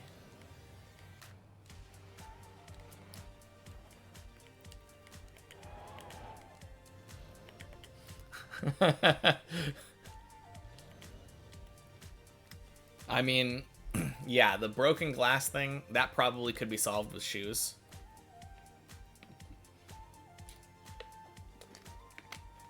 On the other hand, you don't have to worry about accidentally stepping on nails and having your foot filled with sock if you don't wear shoes.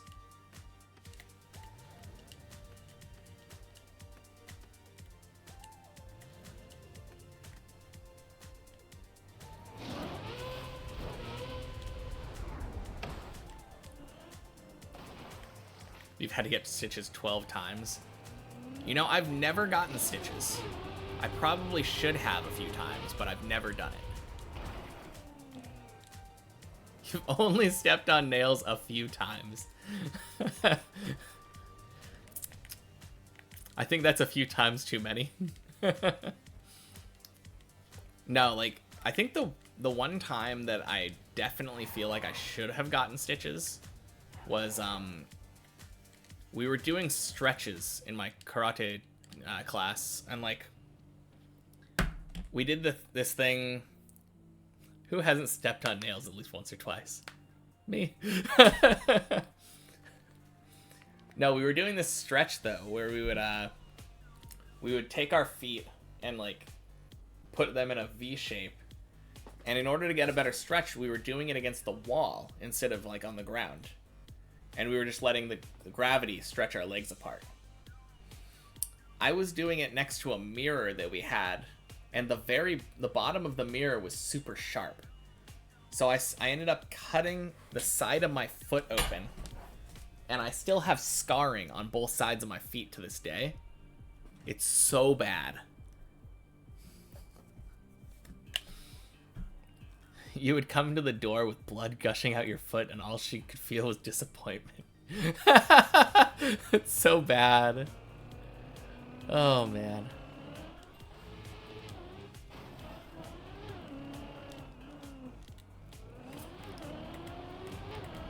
No, I think the worst part was just, like, the bloody footprints. Oh.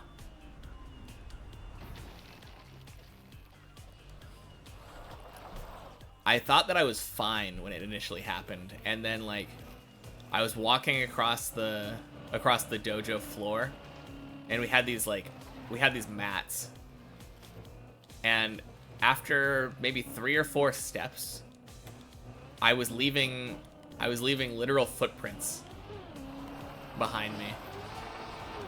It was so creepy.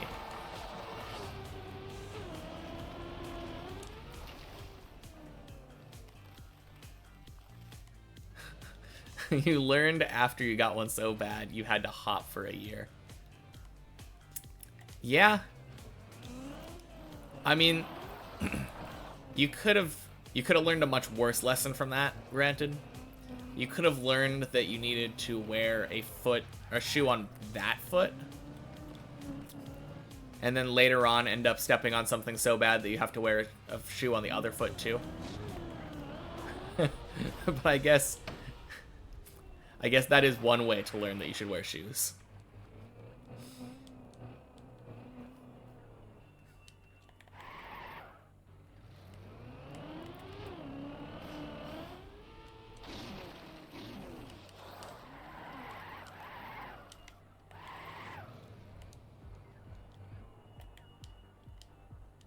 Yeah, I think probably the bigger thing is disinfectant. Like, if you get an infection, that's going to cause a lot more problems, I think.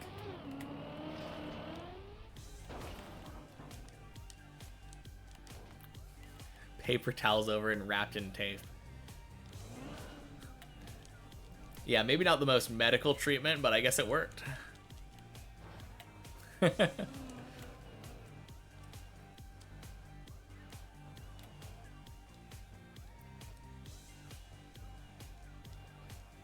When you were a kid, your brother's bike had a speedometer, so you tried going as fast as you could down a huge hill. You were going 35 and jumped the chain. Oh. Oh. That is so nasty. Dang. That's crazy. Oh no. Oh, dang.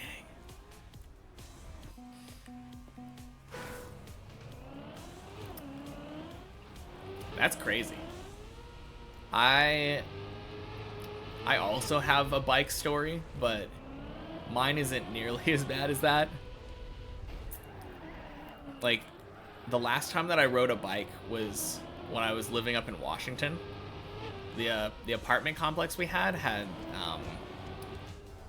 it had like a road around the apartments. So I would always ride my bike in a circle around the apartments, and there were speed bumps there to prevent cars from going so fast. But the speed bumps had a little gap between them. So I would always try to go as fast as I could and drive between the gaps, and it worked like 90% of the time. And then that one time when it didn't work, I was going super fast for my like 9-year-old brain or whatever. And my car, or not my car, my bike just leaped. Just went off the speed bump like a jump. And I just remember landing and like bouncing on the bike until it like it shot me off. Luckily I landed in some like bushes, so it wasn't that bad, but I think I had a limp at the time because of that. But because of the way that my brain is, I contextualize everything around like what game I was playing at the time. So I always associate that moment with Luigi's Mansion. When you were 5 or 6, you were running through your house and cut the top of your foot on a piece of metal sticking out of the wall. And it was so deep that you could see bone. Oh. Man. You know, I'm... On the one hand, it's a little sad that I don't get to one-up you guys, but on the other hand, I'm glad. I don't want any of these, I injured myself so bad that I could see bone or muscle stories.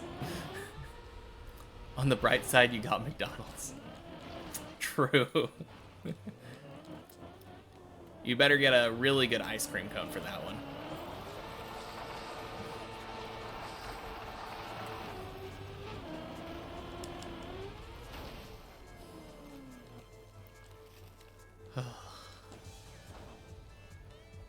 Yeah, I think the only time that anyone in my family had an injury like that was so bad that you could see like bone was there was like a time that my mom was trying to cook frozen burritos, and she wanted to get like one frozen burrito, and they were all stuck together because they'd been in the freezer for too long. So she took a butter knife and started like trying to cut the frozen burritos apart, and she slipped and like cut her finger open. It was so bad. Thinking back on that, that must have been awful because butter knives are so dull. So to cut yourself that deep with a dull object, yikes. But that's like one of the only times that I've ever heard my mom curse, because she tries to keep her language like family friendly, growing up in a Mormon household and all. But yeah, she said shit. That's how we knew something was wrong, because it's like, wait. that's not a word that she normally says.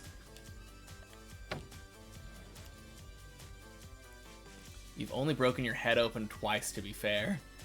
Most painful injuries you've ever had were normally ones that didn't bleed. Yeah, internal injuries are painful for sure.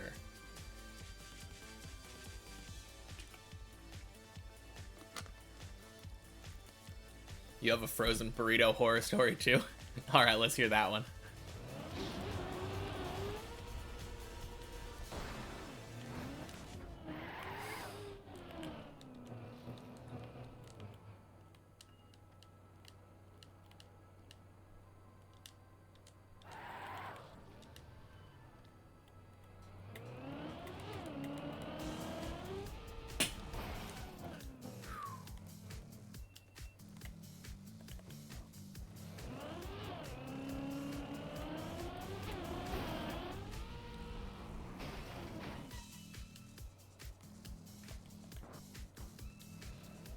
Oh, man.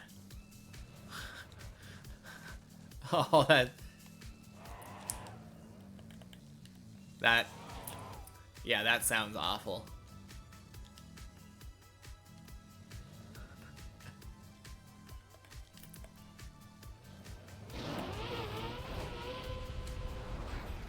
No.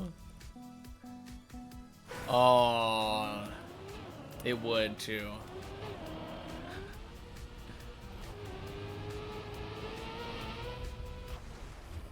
You wouldn't know. What were you, cloned? You're a test tube baby.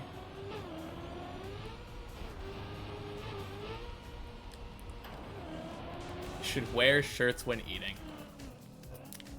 Yeah, maybe.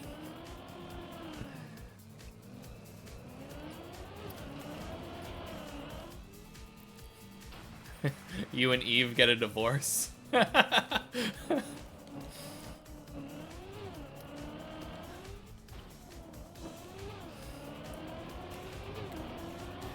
Got really mad at her because she made you eat some weird apple one time.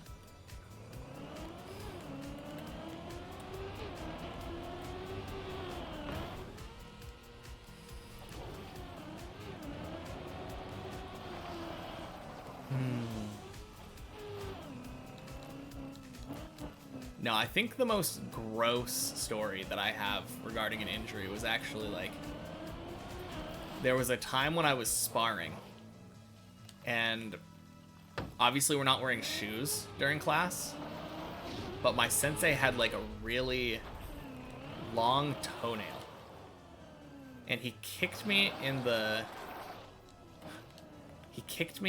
eye.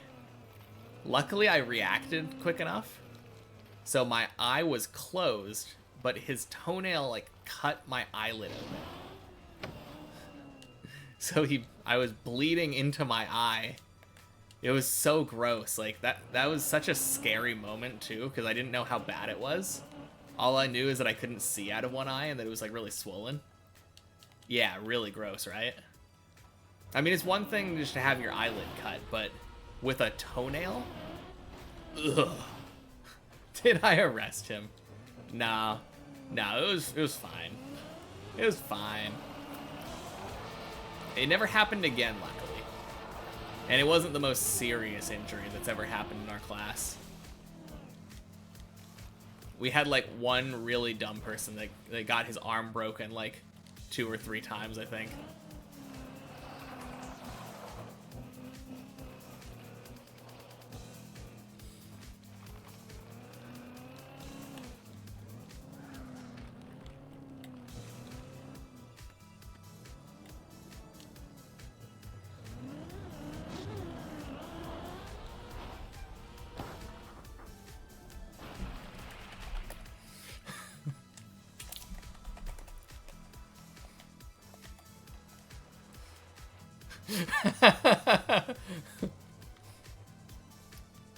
You're legally blind, so you probably don't even have eyes. I don't think that's how it works.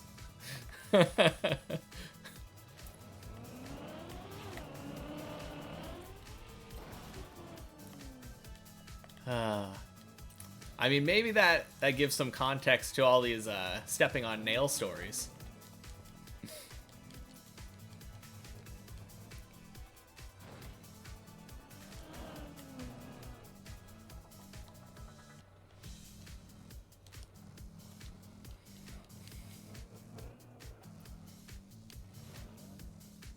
What the heck?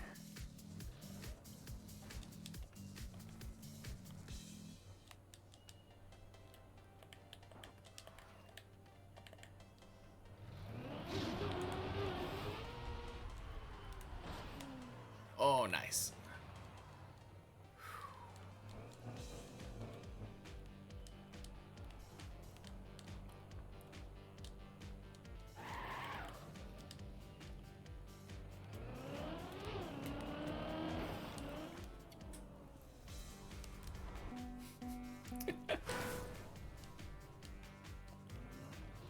All right, he got a head start.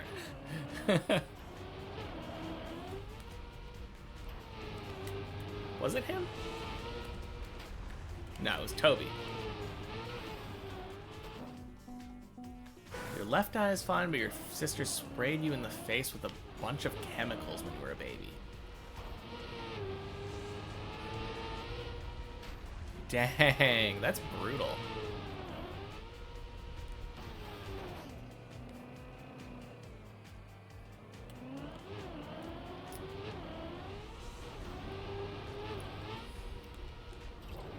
Man, I guess my sister is lucky then for not having an older sibling like that.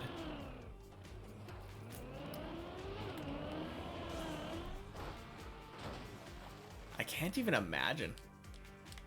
I mean, kids do some really mean things, I guess.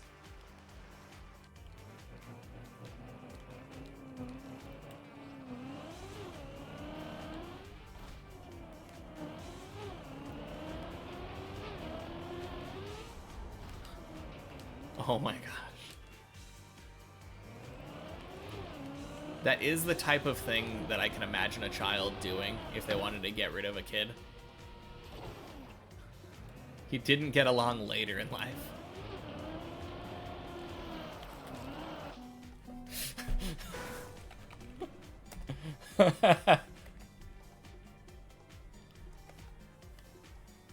All right, I'm gonna race. Let's see.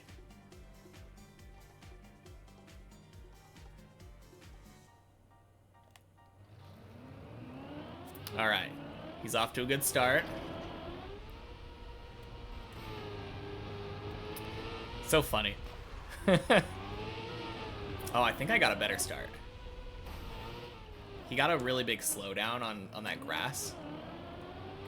Oh, wait, no, he did that on purpose. Kill him. Oh, no.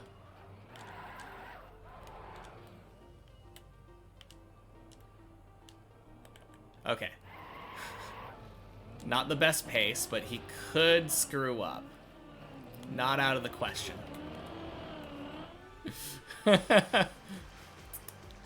I'm just gonna try not to screw up.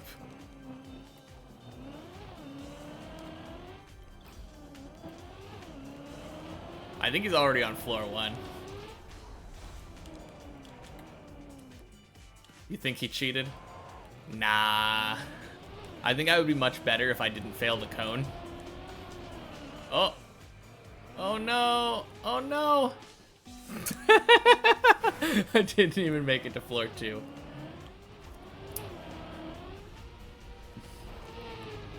Whoops.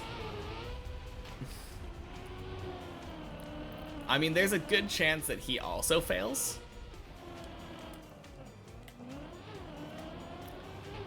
I think he, like, ruined my mindset, though, because I started thinking in racing instead of playing consistent. Wait. Oh, no. Oh, no.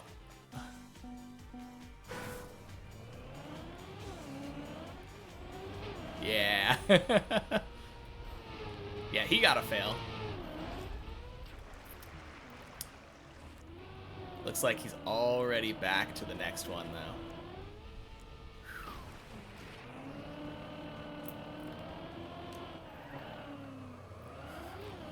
This is such a bad idea. It's so funny. I think I'm good enough where I can Oh no! I can probably pull off a race, but I do feel like I'm playing a lot worse. Lock in. All right.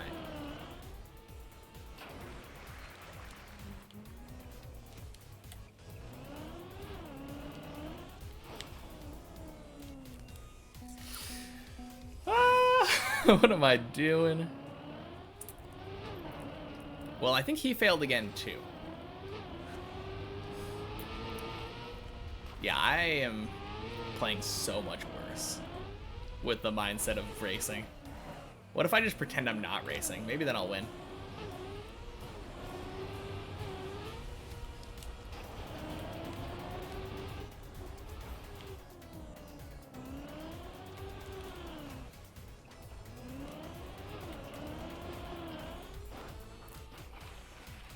New PB time. Ooh, time to hydrate. You're right. Let me take a quick break from this race.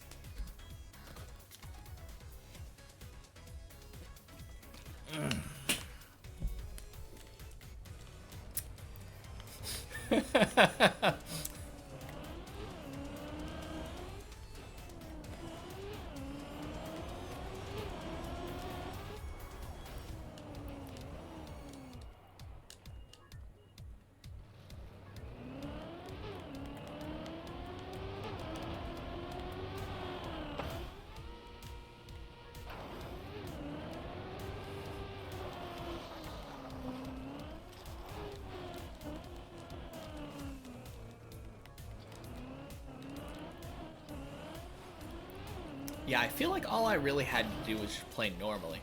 I don't know why I was overthinking it. I think the problem was that he got ahead of me, so I was like, oh no, he's going really fast.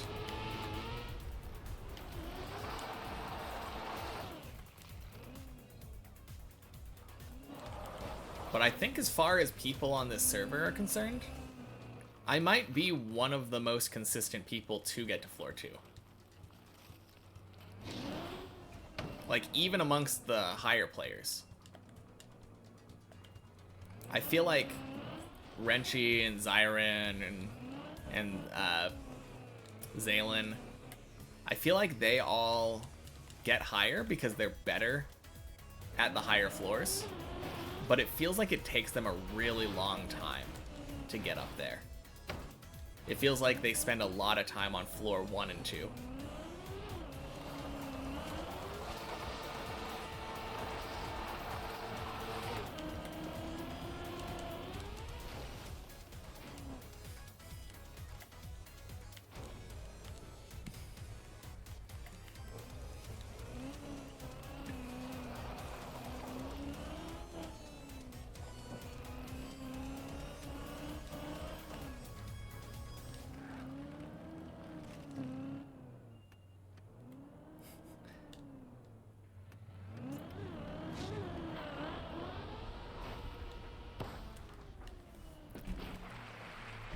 GG.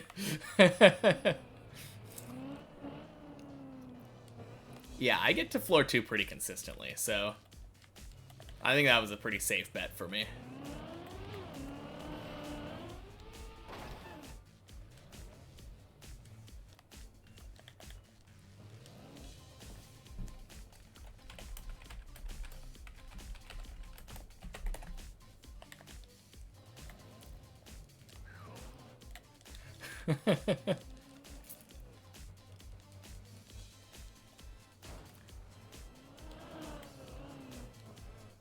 That was pretty fun.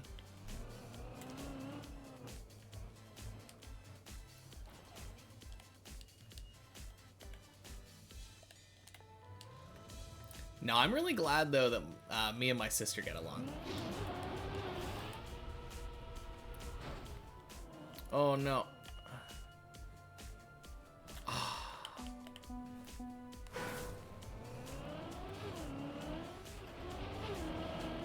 Because I definitely feel like a lot of siblings have that problem where, especially if you're not exactly the same age. Because my sister's like 5 years younger than me. So I felt like growing up, hanging out with my sister was definitely like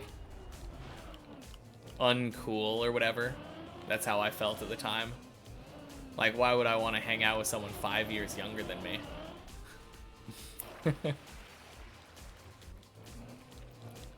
But no, I think we had a good enough relationship that once we both became adults, it was like, oh yeah, nostalgia now. Older sister was mean to both of you. Yeah.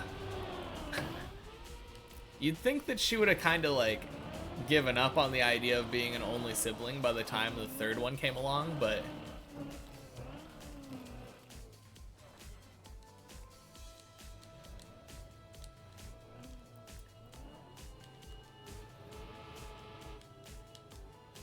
oh.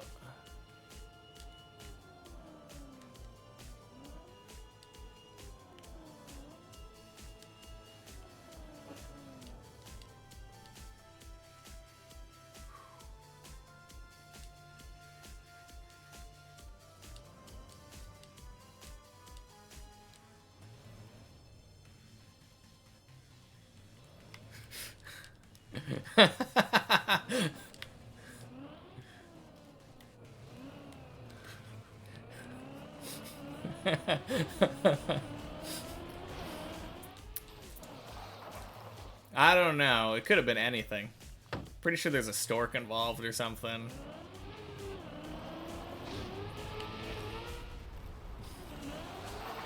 In my health class, all we ever did was watch movies, so I don't really know anything about that.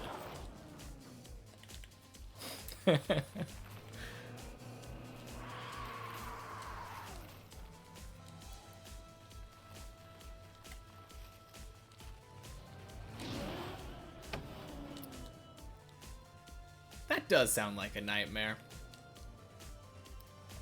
I feel like suns are a lot more low-key. Like, maybe more hyper earlier? But even that, not really. Like, stereotypically, I feel like guys are, more hyper. But I feel like girls are stereotypically more, like, vindictive.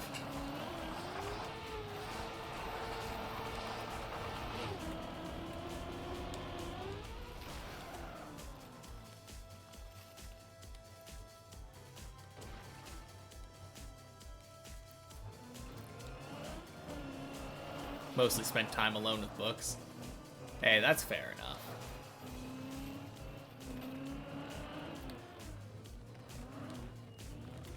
enough.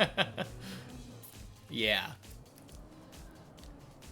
The mental warfare is a hard game.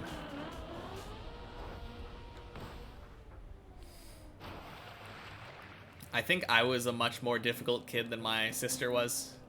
But that was mostly just because we were in a religious household, and I was much more defiant of that.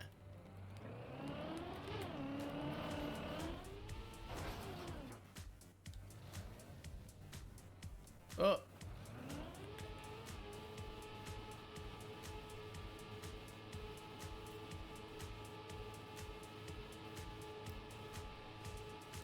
Oh, geez. Oh, man. I wasn't expecting to shoot up there.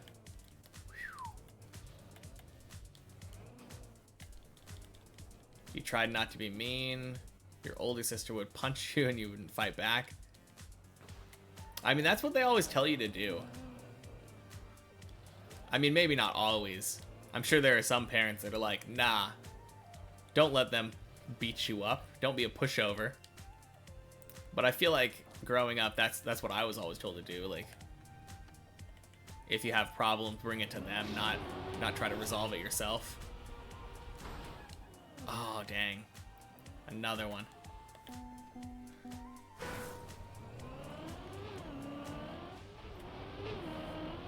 I feel like a lot of the problems that I had with my sister were just I wanted to be left alone and she didn't want to leave me alone.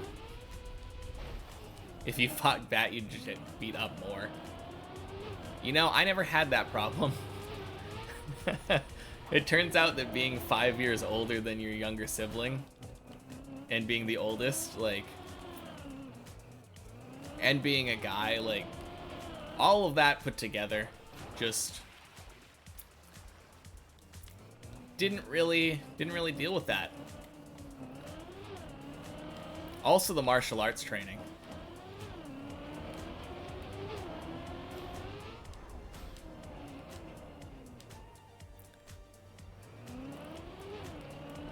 If you had a brother, you'd probably be clingy too. Yeah, that's exactly what I hated. I was like, just get off of me. I want to go back to playing my games.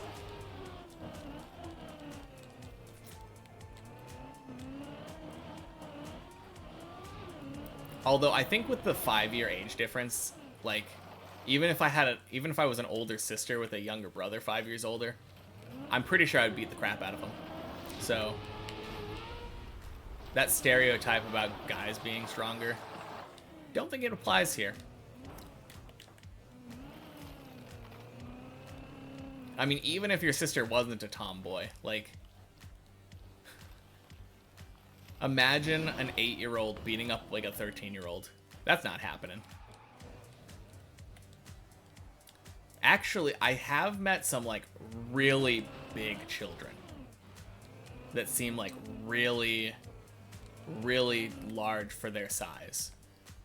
Or for their age. Large for their size? What? Oh yeah, you don't need to imagine.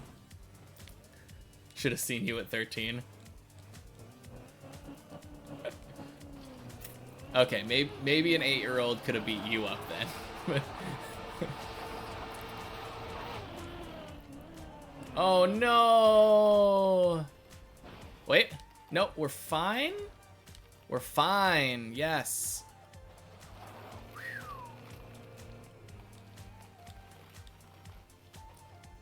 I think I kind of had a similar frame. Like, I was chunky in middle school. I guess skeleton's not right because I had muscle on me, but like, for the longest time I've been 5'8". And all throughout high school, I think I was like 120 pounds. Something around there. I was so skinny. I don't know how I did it. It was the training. It was all the training. It turns out that if you do training for like 20 to 30 hours a week, you don't need to worry about what you're eating if you have a fast metabolism.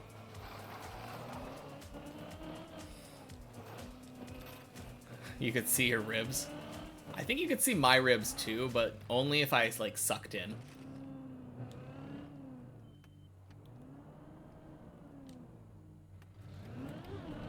No, I'd have to like force it. It does sound different. Oh, nice. Oh, oh. You looked anorexic until college. Entered high school 5'2", not even 100 pounds. Oh dang, 135 at 6 foot. Yeah. Yeah, that does sound anorexic. That's crazy.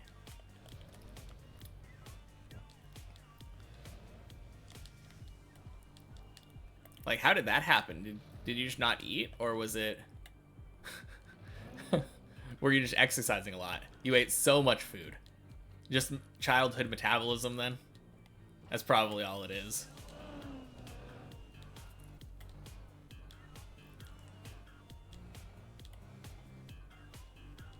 Oh, constant exercise and metabolism, yeah. Okay. Fair enough.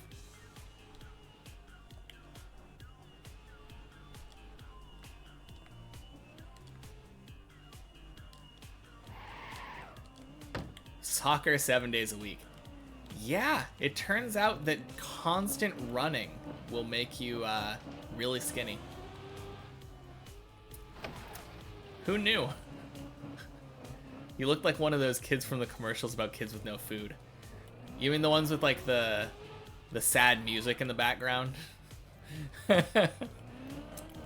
Except those kids usually have distended stomachs, I think. So probably not quite that bad. Run a lot and not eat much. Well, I think we found the secret to losing weight.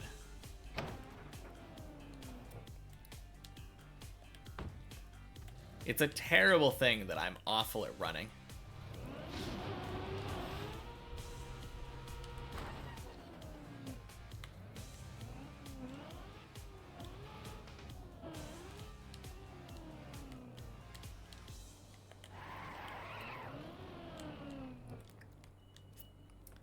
Man.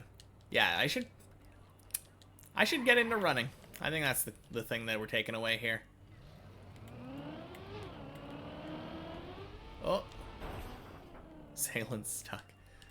Oh no. What in the world?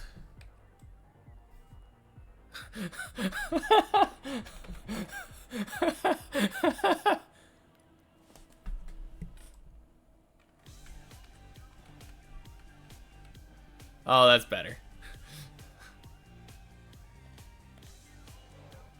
Okay, cool. Now that you have a desk job and don't exercise, you're... Yeah, I think you're probably better than me because I think I'm probably around there and still 5'8", so. Yeah, it turns out that desk jobs are really bad for your health.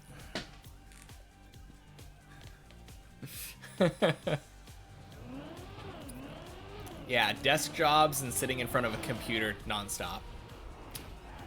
If you want to be a healthy weight, that's not the way to go.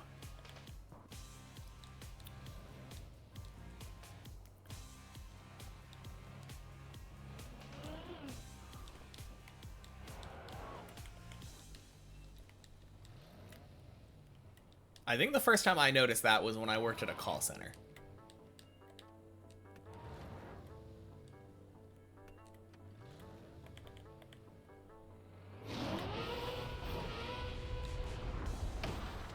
Nice.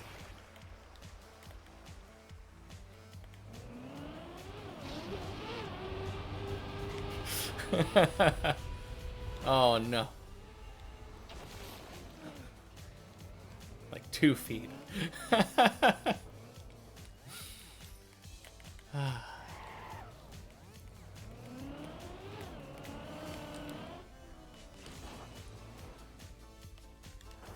Aww.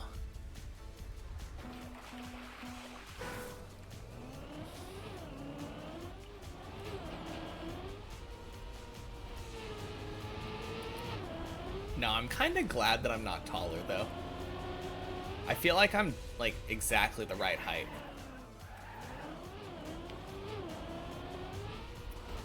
I'm sure that's probably how a lot of people feel, but there are very rarely moments where I, like, bonk my head on things because they were built too small. But I'd never have to ask somebody to reach something at, like, the back of a shelf. So it seems kind of perfect to me.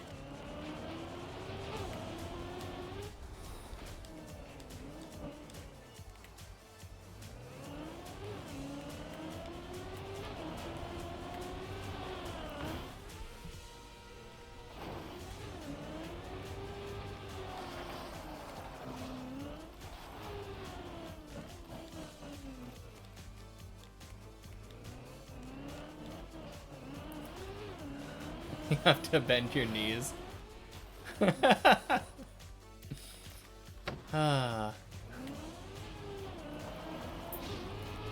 Yeah, I think my girlfriend's like a foot shorter than I am. Not really. Not a foot shorter. She's like 4 inches shorter or something. I don't do anything to compensate though.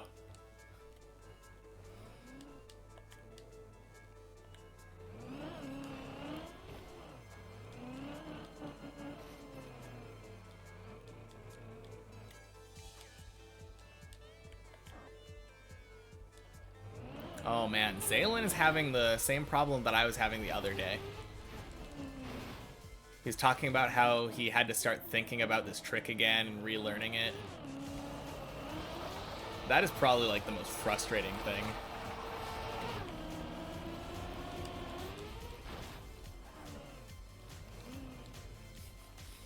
I mean, not really a weird question, but yes. I mean, you've seen her her old account's username, so.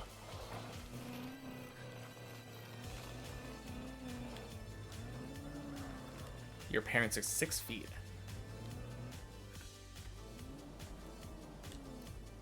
Yeah, I think both of my parents are around the same height as I am. My mom is like exactly the same height. I think my dad might be like an inch taller. I think he might be like 5'9".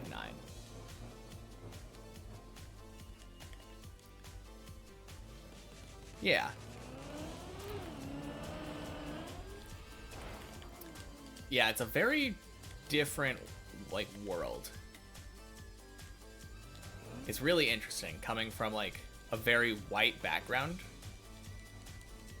And then, like, going to her parents' place, it's, not exactly, like, as... I don't know, when you imagine like an Asian family, I always imagine like a really strict thing, but it's so chill there.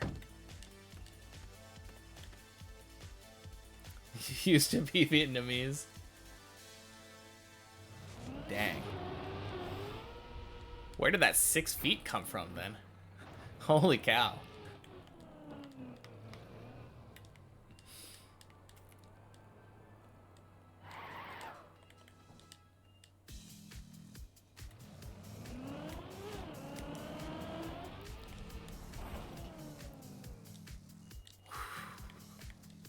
That is so crazy.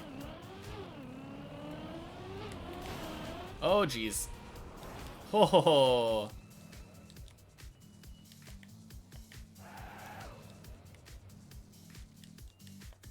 Oh, okay.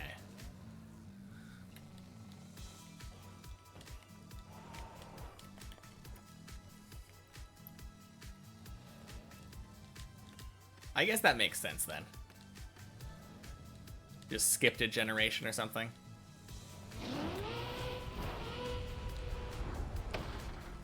Dunk, dunk, dunk. What? No, go the other way. I don't want to be in prison anymore. Woo!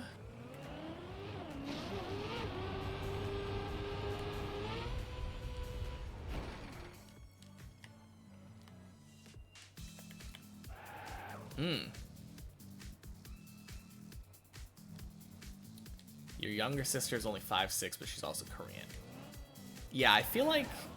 I mean, there are very tall Asian people, but I feel like on the average, they tend to be shorter. Unless they're professional basketball players, and then, like, everything's out the door. Theoretically Chinese, but not legally. Oh, jeez.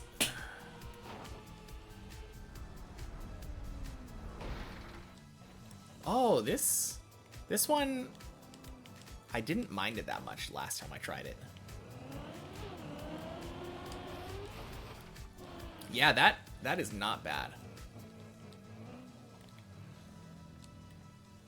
You're like a giant in Vietnam. I've never been, but I'm almost certainly going to go at some point. My girlfriend's parents go, like, it feels like once a year, but probably a little bit less frequently than that. And I feel like they almost always offer to take us with them.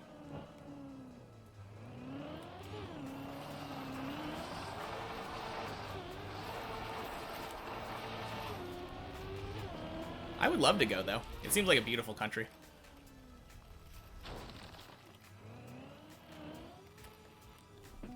$7.9. Yeah. That is crazy.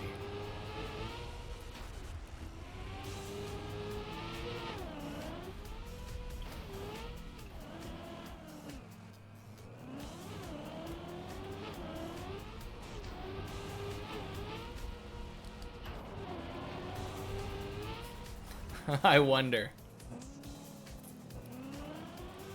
I mean, I would guess it's the same last name, but... like 2 last names in the whole country. Exactly. It's not. Oh.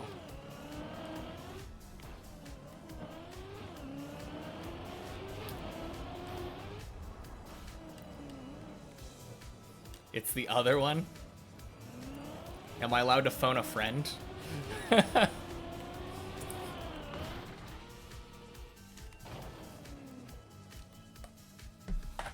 Okay, okay.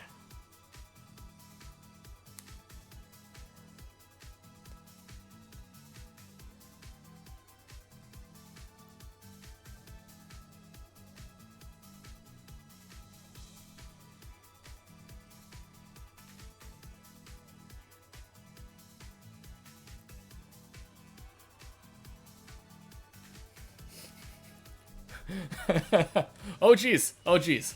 Oh, oh. I look away for a second and I'm rolling off.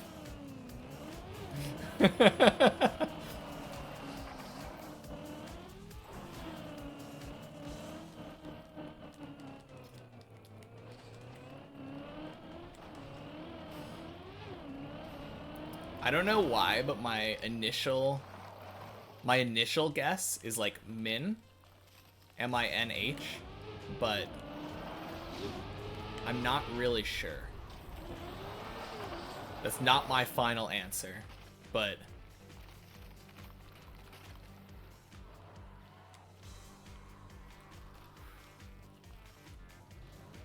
yeah, I don't know. I don't really know a lot of Korean friend is convinced you're Korean.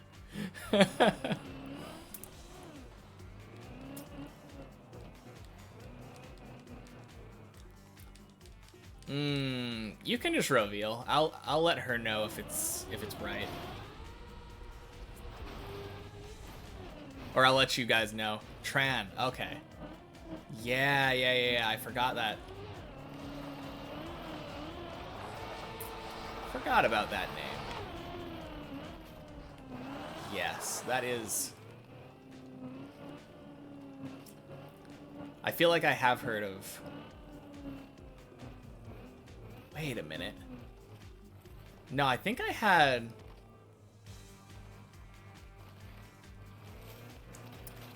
That's weird. I had a person with that last name in my high school, but I'm pretty sure he was Chinese.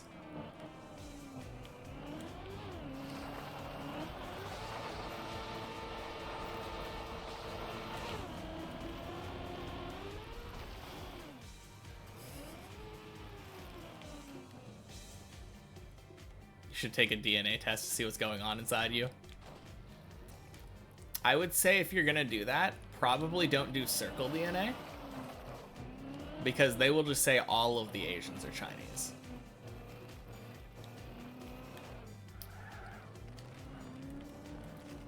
We went through a phase where we were taking like a bunch. Oh, there's a lot of Chinese Vietnamese people apparently. Okay. I guess I could believe that.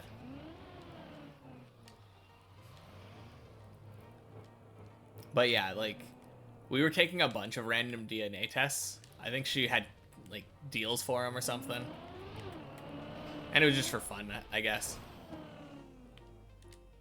But we took circle DNA, and we expected her ethnicity thing to come back, like, basically 100% Vietnamese.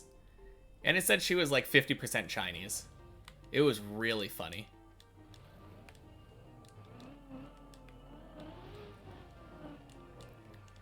We ended up getting like another. I think we only did one more.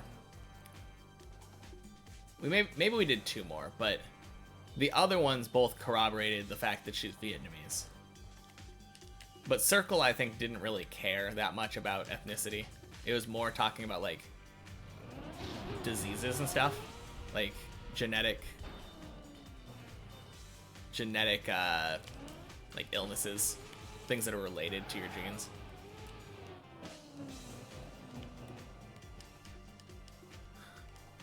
If you were 50% Chinese, you'd probably have to do something. I mean, I don't know what you'd have to do. Change your name. I feel like it's just so normal to have a mix of races. Like, I have so much random European in me.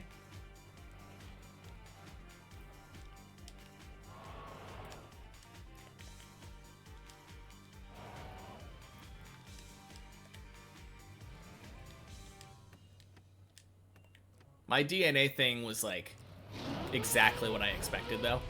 Oh, jeez. What the heck was that?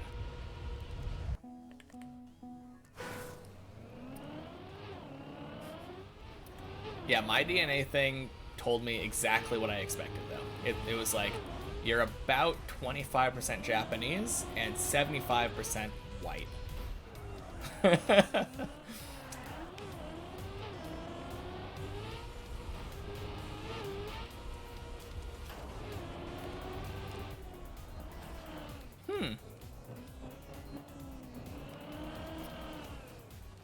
I am not confident at all in pronouncing that.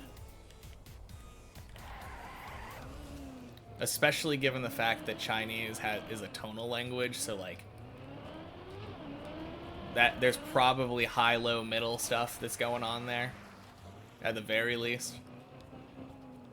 Biggest portions are German, Spanish, and Scottish. I think mine were like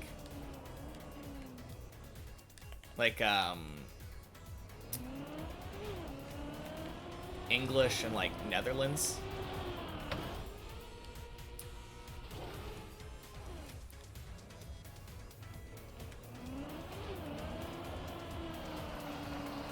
I always just assumed like, actually I had no idea growing up what my mom was, because my mom is just white, but like my grandma on my dad's side was like very British, and then my grandpa on my dad's side was very Japanese, like 100%.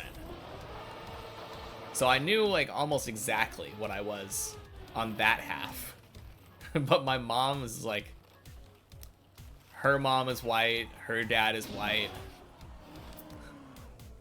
and they're from Utah, so it's kind of a mystery.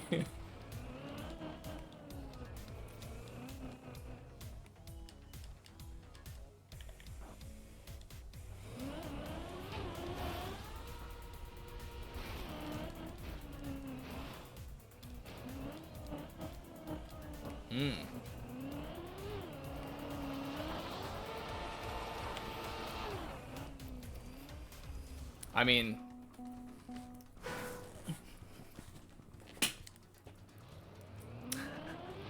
I would like to say that helps. It definitely looks more like a Romanized representation of Chinese, but that kinda means nothing to me. It was so bad. Like when I... Ooh. Flower, beautiful happiness. That's a pretty name. I like that name.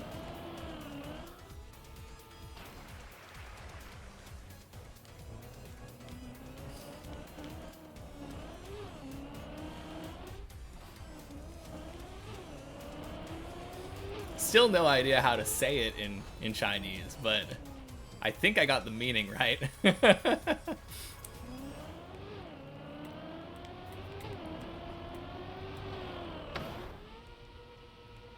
But yeah, I tried... Yeah, the last one. Lucky fortune. Okay. I think in Japanese that's pronounced shiawase, which is happiness. So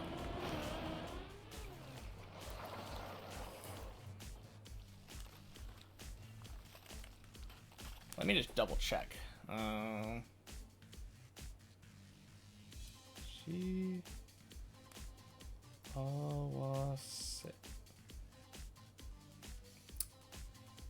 Yeah, that's what I was... No, I'm right. Yeah, that's the character I was thinking of. So, lucky, fortune, happy. I guess that... Yeah, Miyuki.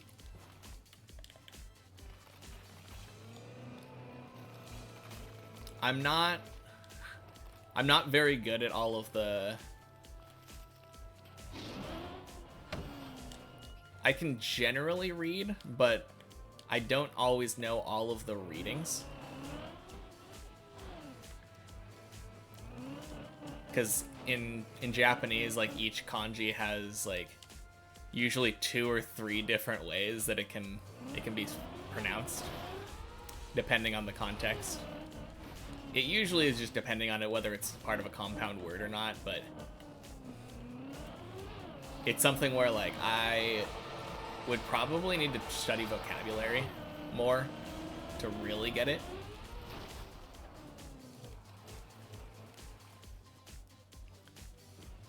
Torino and Karasuno. Yeah, exactly. Yeah, and I think in season 3, when they went to like the qualifiers for nationals, there were a bunch of people trying to read their name, and like a bunch of idiots were like, "Oh yeah, it's Torino, right?" And they're like, "No, Karasuno." Oh, Karasuno. Yeah. That's exactly how you know that. Yeah. I kind of figured.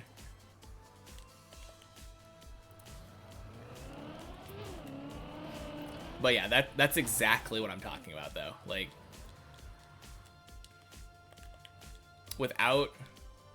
if you've never heard of it, like if you don't know it, you don't know it. And that's just kind of how Japanese is. You have to have heard of words that use that kanji before, and then you know about the possibility of that reading existing.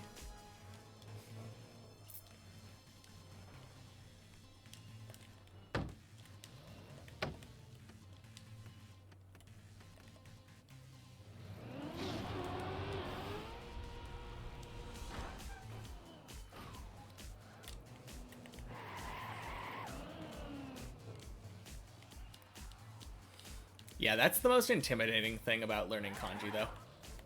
That every character has multiple ways of interpreting it. What in the world was going on there? Did you see how slow my car was?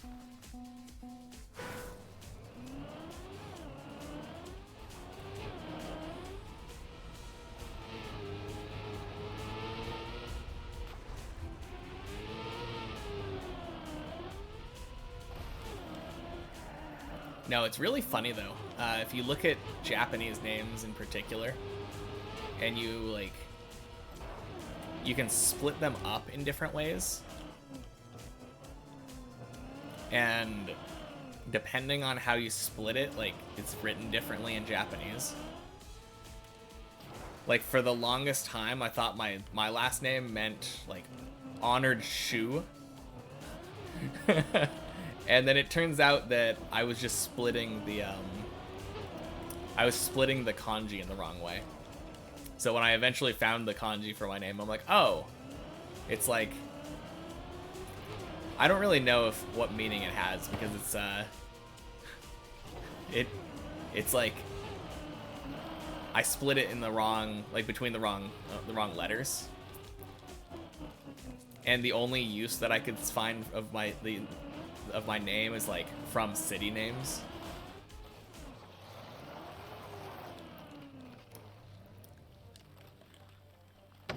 You learned a bit of hiragana but gave up.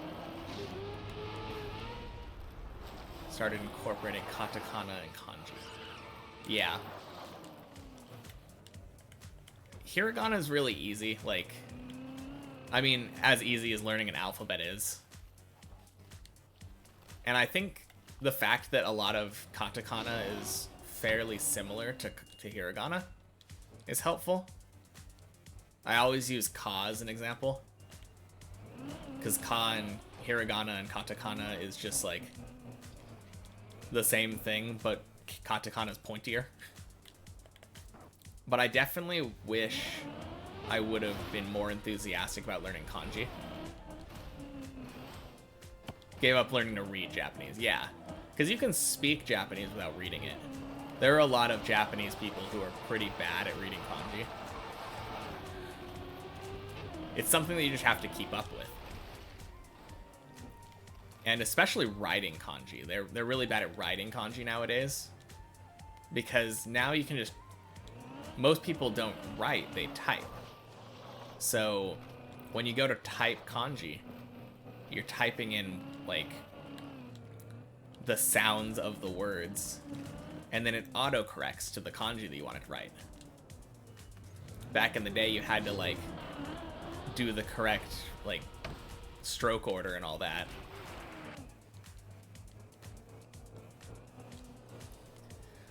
But yeah, I think kanji is just really intimidating though, from like an English person's perspective.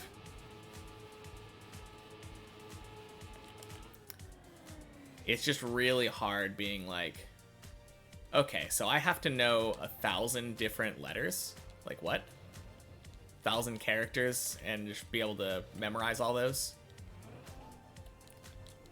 Since you studied Japanese, it's very normal for you. Yeah. Yeah, that's what I was gonna say. Like, obviously if you studied a language like Chinese, it's gonna be a very different story. Oh, crap. Spanish was easy in that regard. Exactly. It has a lot of similarities to English. So Spanish is pretty easy.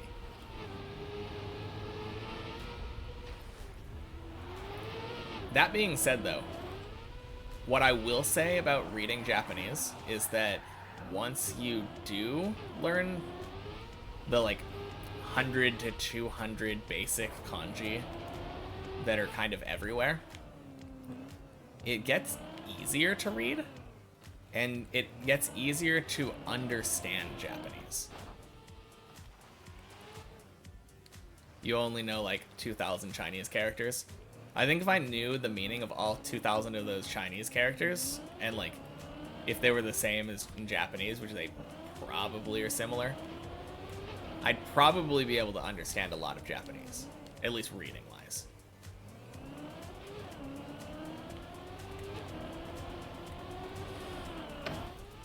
But yeah, nowadays, like, because I know a lot of kanji, whenever I'm reading something, even if I don't know exactly what it means, I can usually pick up like a general meaning.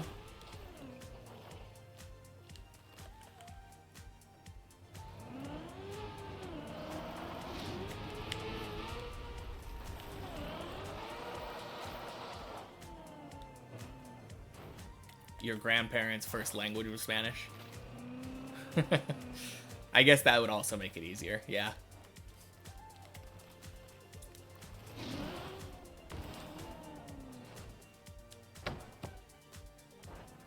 Yeah, I didn't have anyone speaking a second language around me growing up. So it's kind of a miracle that I'm as interested as I am in languages. On the other hand, I guess just people have different interests, so I was bound to be interested in something. And it happened to be languages and math. Bit of music.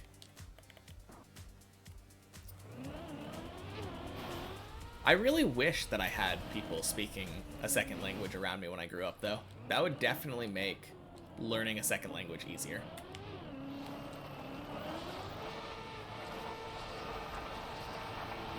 My biggest problem is that I have this thing that I think a lot of people just have, where because I'm an adult, I feel like making mistakes makes me seem stupid. And I have a fear of looking stupid in front of people. I say as I fall down a tower thousands of times in front of people every day. But something about speaking another language, the idea of sounding like basically a kindergartner or something, and making very basic grammar mistakes and vocab mistakes, like, it's intimidating.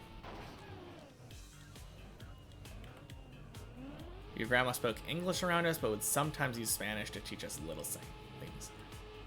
Mistakes mean you're trying something and learning. There's nothing stupid about mistakes. Yeah, I mean, I know.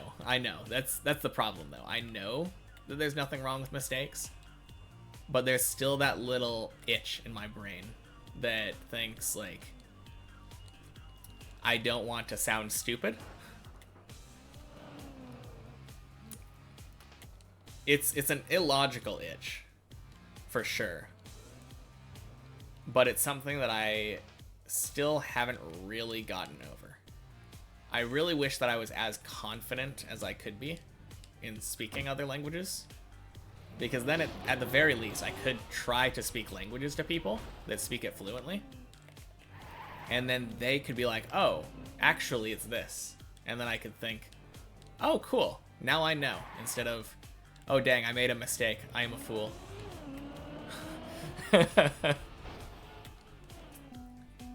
You always look stupid, so you don't mind.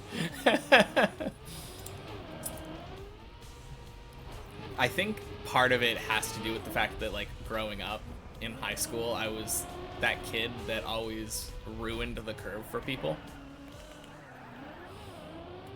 Like, anytime that I was in a class, we never had a curve on the test because I would always just end up getting 100% on it. And so I always felt like smart, kind of gained a superiority complex in high school. But then you realize coming out of high school that, like, it means nothing, and there are people smarter than you everywhere. So I developed this superiority complex that still lingers there sometimes to this day. But it's like one of the biggest things that I've had to work on for myself. And I think that's the part that makes language learning hard for me. It's kind of like an inbuilt thing for me now.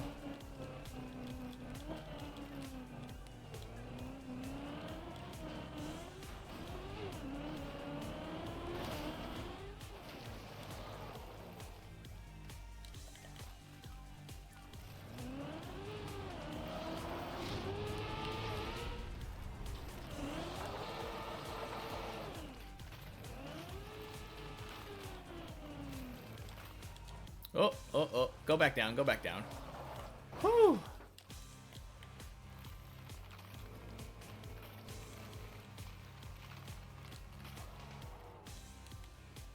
Your biggest struggle with languages is your ADHD. Auditory processing issues sometimes.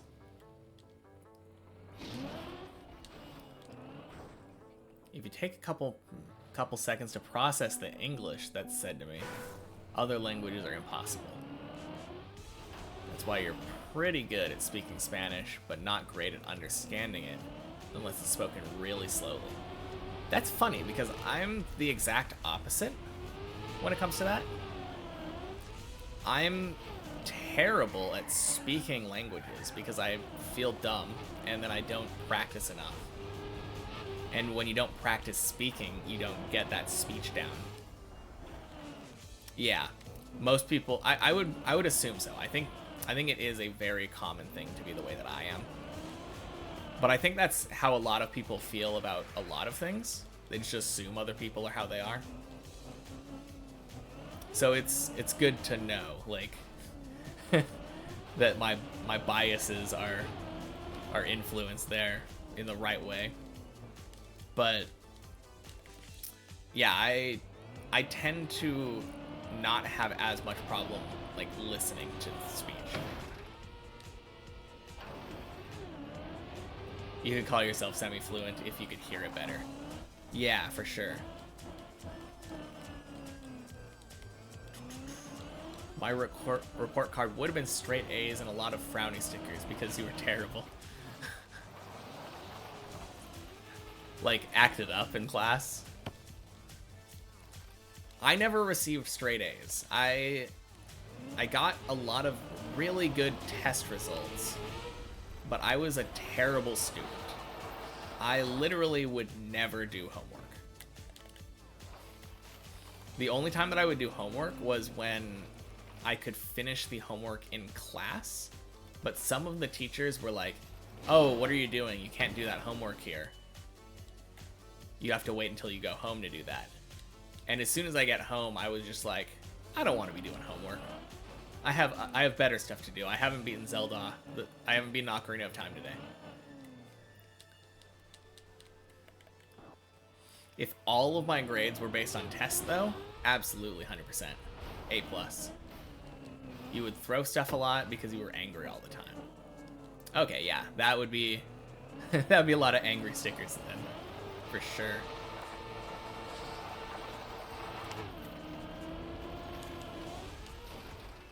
You were the same way, even through college, you relied on test scores instead of schoolwork. Yeah, I think I was like that the first time that I went through college. When I mean, I haven't graduated, I'm a dropout, but... Kalina Watson, hello. Welcome in. But yeah, I dropped out, but the first time that I tried college, I was that way, where Well, I was really bad. I was even worse in college than high school.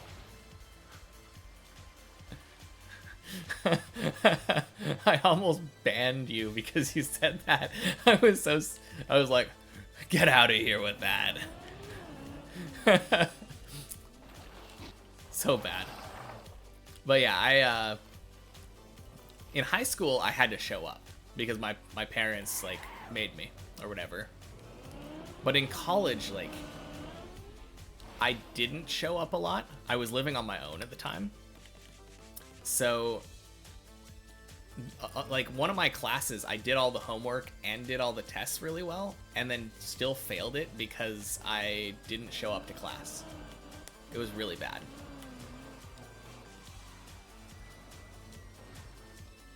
But then the second time that I did college, I kind of learned to appreciate how much money it cost because I was paying for it myself that time. And yeah, that was much better. I was a much better student once I was paying for my own college. Something else you did a lot, but it's very embarrassing. We love embarrassing gossip. But obviously feel free not to share if you don't want to. I'm doing well, thank you. How are you doing? And do you want to sell me art? Let's cut to the chase here so we can get back to the good stuff. Oh, that was close. Wait a minute. When did I get to messy? I've been so distracted just chatting that I didn't even notice.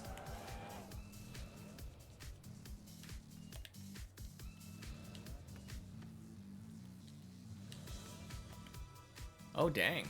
They're conversing with you. Oh, nice.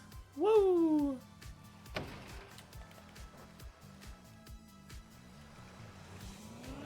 That's not normal. I am extending an apology because it seemed like you were trying to sell us art.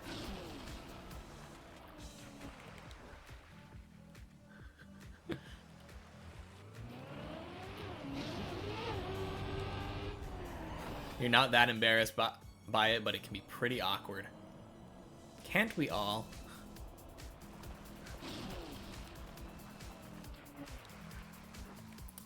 You're not good? That's sad.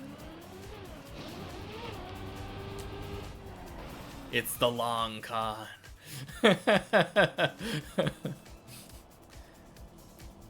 Man, every time I always just... I'm like, what if? What if they're in it for the long con, you know? What if Holly's been talking here for 3 days just so you can sell art to me?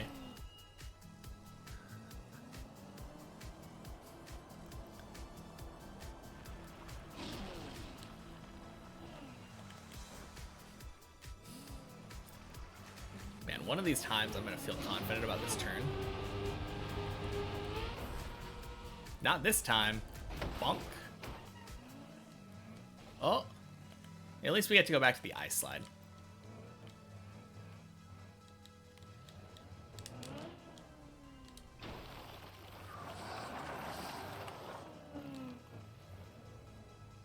Yeah, I think you were.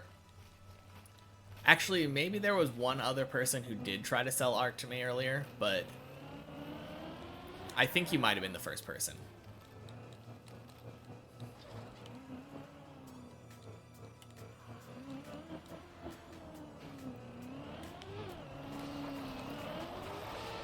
Ooh, you do play sometimes.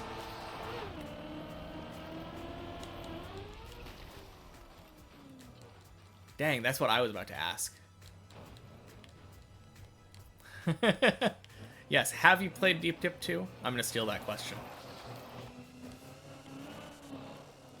If so, PB?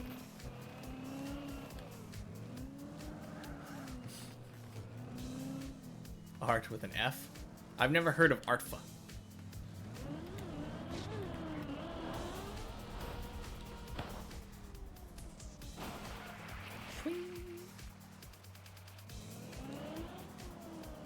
Oh good, my tires were dry. Phew. Arft? Affert? What?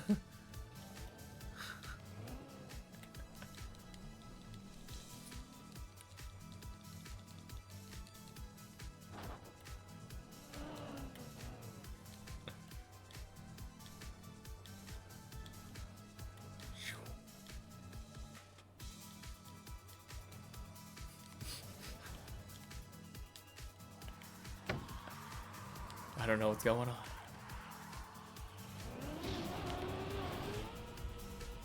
Oh, no. Okay, this is recoverable, though. Oh, no. Oh, no, it's not recoverable. Rip.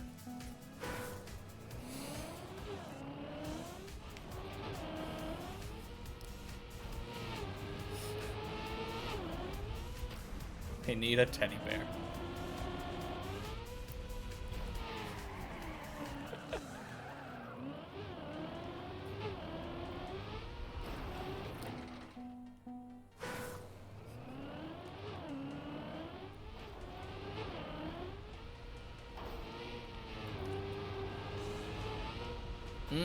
Affert.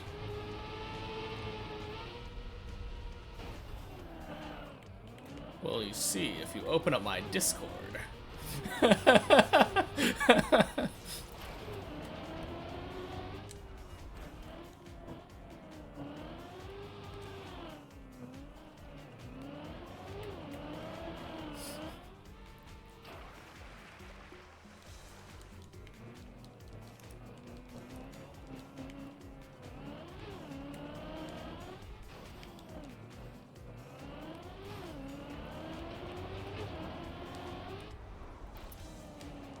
Man, this is crazy though. I feel like I'm getting really consistent. And now I'm like messing up the messy jump for some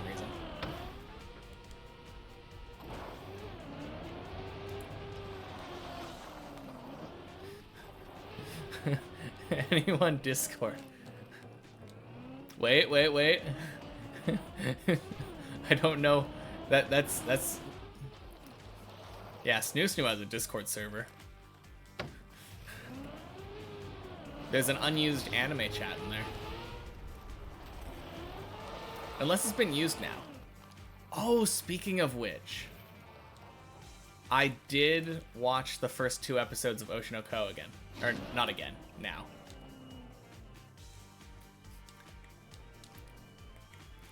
Oh man, that's such a weird thing. I sometimes get English words mixed up now because of learning Japanese. So I get the Japanese word for again and already, or already, now. I guess one of the words, like mo, is used kind of for that meaning a lot. So now I kind of get English stuck in my head. Anime is your middle name, but you only watch Lupin the Third. I haven't seen Lupin the Third. I've heard it's good though. Your middle name is Douglas. But yeah, I agree though. Oshinoko, first 2 episodes, pretty good. I feel like I really enjoyed them as a pair, and I loved the way that the story was told, like flashback kind of thing.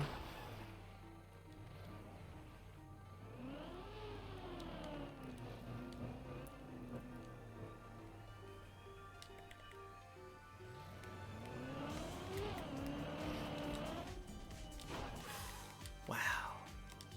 Do I feel like giving up already? Absolutely not. I haven't even reached 150 hours. I'm pretty sure I told you when you first came in that I was going to spend at least 1,000 hours on this.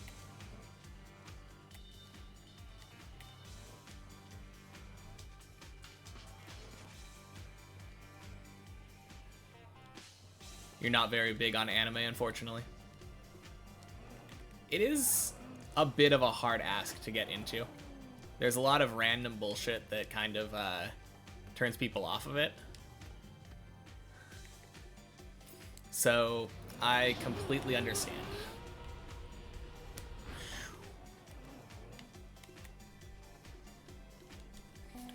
And I don't think the anime we're talking about would really help you with that, because there is some random stuff that, like, almost got my girlfriend to stop watching in the first episode.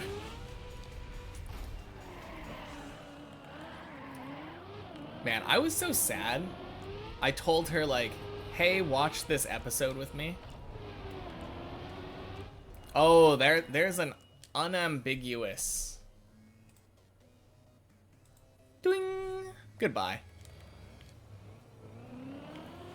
That account was made 1 week ago. Man, I hate that when you ban somebody, it doesn't automatically close it. Their username thing. They didn't even join your Discord. That's really weird. They were looking for a Discord. I guess they just don't realize that you're also a streamer. They could have sold you art. What a shame.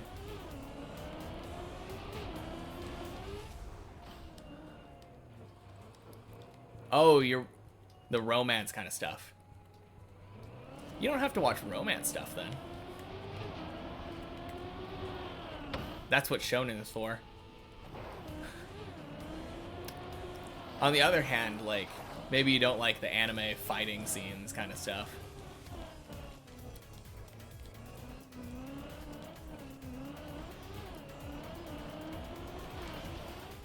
No, I really liked that though. It was very cool how they set up a question at the end of the first episode, and then like went into full details about like the reasoning behind it in the second one. You love Baki? Me too. I haven't watched enough of it. I think I'm up to the time skip or something. I started watching it like probably 4 or 5 months ago. And then I think I got distracted by One Piece.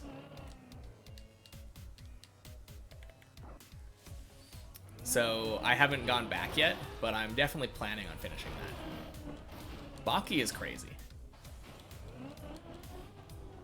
If you like Baki, you probably would also like JoJo's. It gives me the same kind of vibes, just in the, like, insanity of both of them.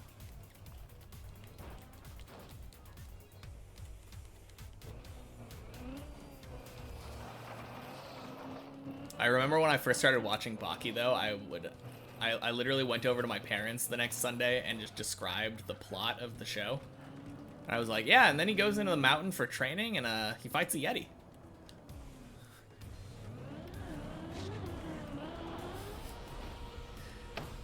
Such a crazy show.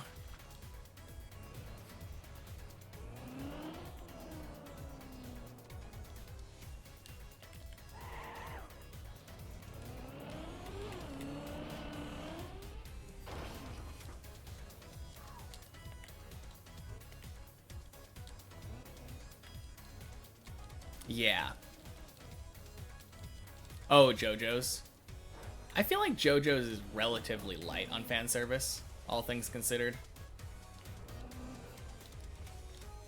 Unless you're talking about male fan service. There's a lot of, like, random abs and stuff.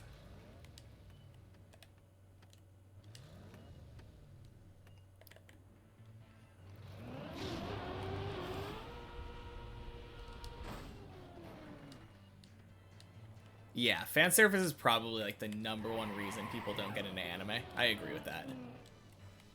Yeah, sure. Of course.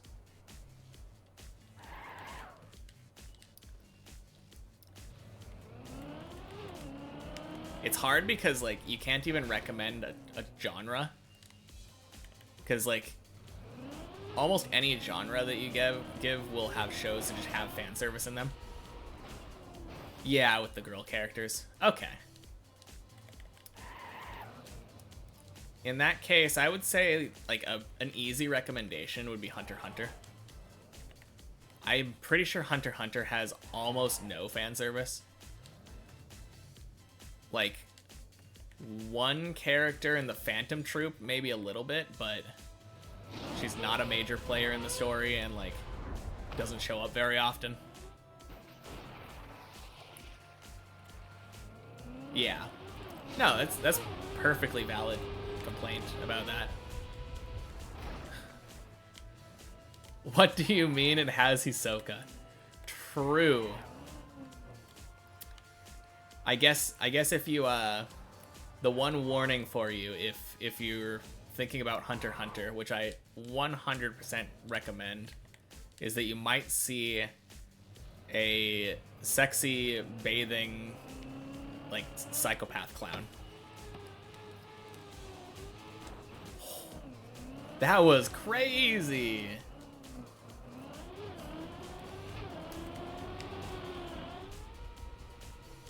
Oh no! Oh, that was almost in.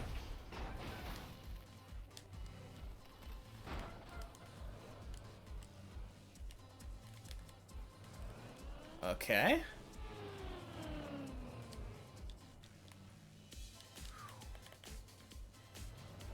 Oh yeah, also, I don't know about the somewhat.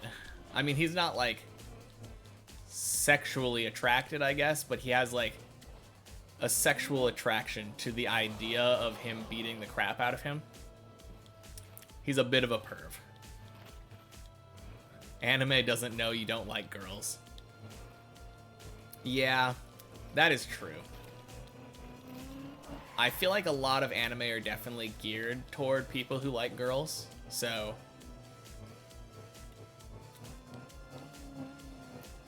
Man, what is the most safe anime? Did Death Note have fan service in it? Not much, right?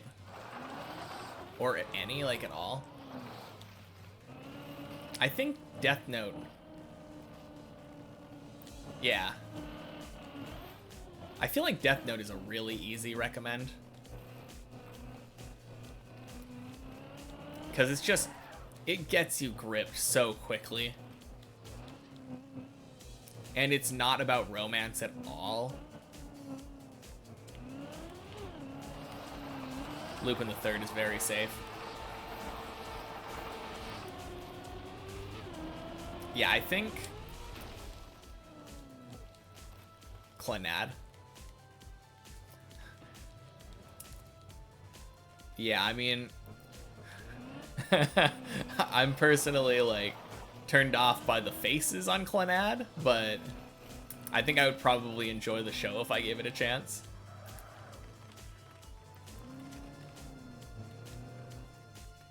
Clannad makes you sad. That's what I've heard.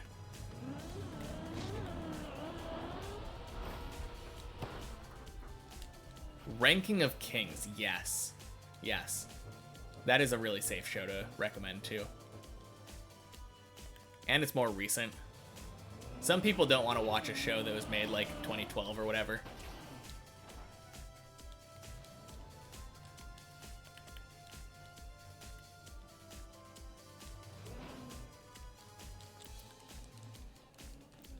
I feel like Odd Taxi is another one that I never finished it.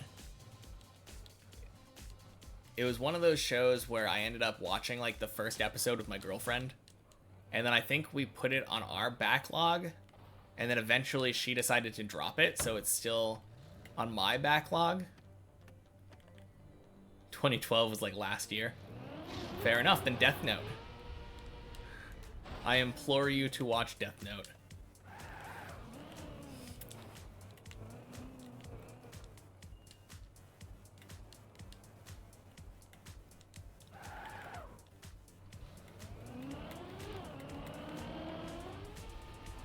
Oh, you love Berserk. Okay.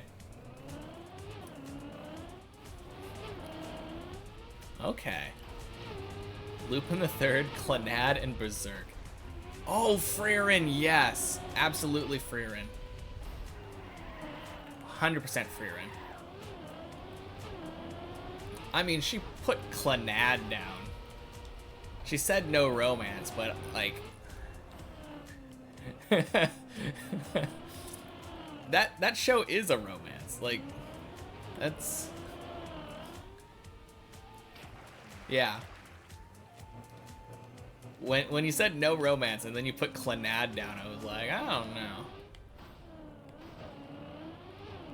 Yeah, Berserk has nudity, but you wouldn't call it fan service. True. I feel like in the same boat, I kind of feel like Blue-Eyed Samurai was like that. Not exactly an anime, but I didn't watch Kaiju number 8. I was kind of disappointed that they went the monster fighting route instead of the public servant route, cleaning up after Kaiju. I would have watched a show that was entirely just like pushing papers and cleaning up after monster guts. That sounds super interesting. Haikyuu, yeah.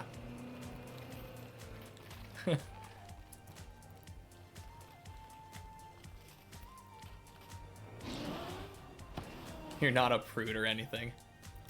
I don't think anyone was suggesting you were a prude. You just said that you didn't like romance. Or you didn't want romance because it would make you think about your boyfriend. So I was like, non-romance.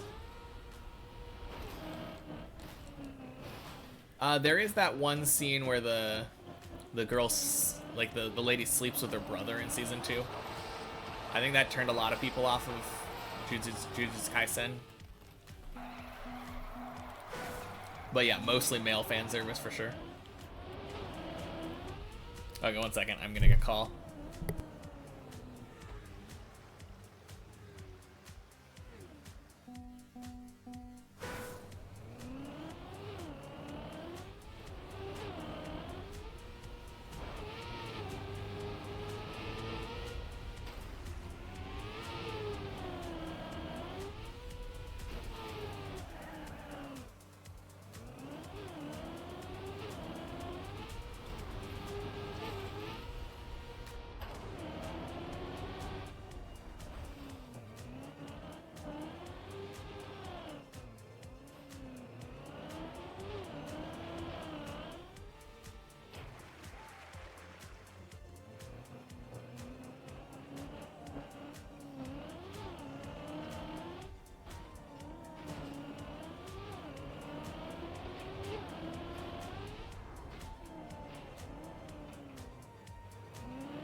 Okay, I'm back. Ooh, Attack on Titan.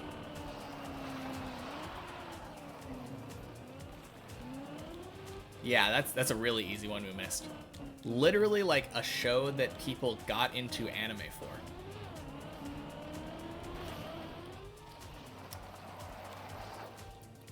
The only problem that I have with Attack on Titan is that it promises you one thing in the beginning and then it kind of reneges on that promise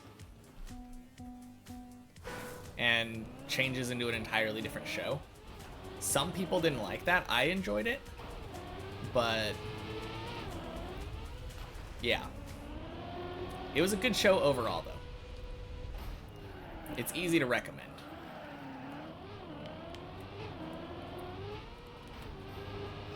Yeah, it was good, but yeah, a bit overhyped, for sure.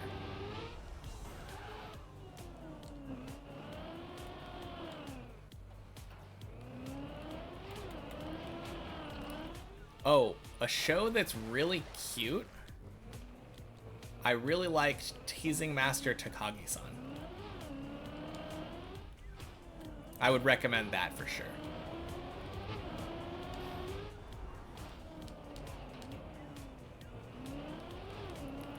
It's literally just like a slice of life kind of show where a guy has a desk mate named Takagi, and he tries to one-up her. Like, he keeps getting teased by her, and Oh yeah, Girls Bravo, probably not the best one. But he's like, oh, this time for sure I'll win. And he always makes little bets or whatever. And he's like, oh yeah, I bet I can do this better than you. And he repeatedly loses. But it's really wholesome and cute, and I love it.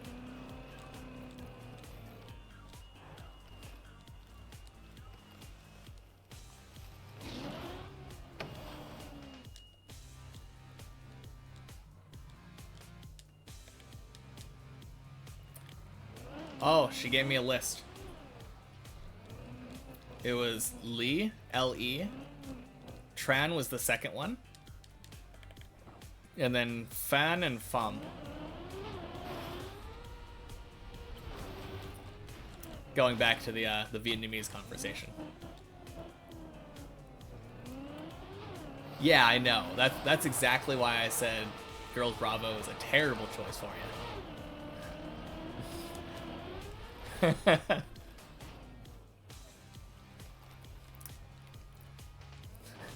If I wanted to be really terrible, I would recommend High School of the Dead to you. I love that show, but yeah, bit of fan service in that one. Oh, Parasite was good. Yeah, I recommend that one.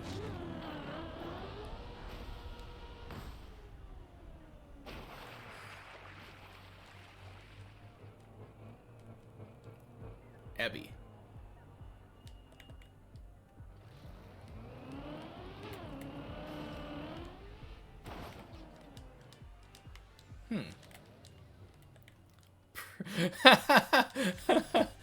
Yeah. Prison School seems good. There's no fan service in that one.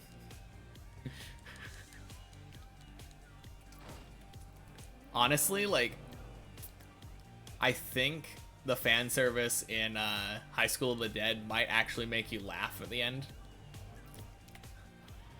It's used, like, really stupidly. There's this scene at the very end of the show where they're, like, fighting zombies. And he grabs the funny creature in Girls Bravo. Okay. Yeah, fair enough. But yeah, the guy, like, there's a girl and she has a rifle, and he grabs the rifle and shoots it from her chest. And then one of the bullets flies through, like, right between the flopping tits of a swords person. Yeah. It's so ridiculously over fan service that it like borders on comedy at that point. And it plays itself so seriously that I find it hilarious. Full Metal Alchemist, yeah, that's for sure. Really easy, recommend.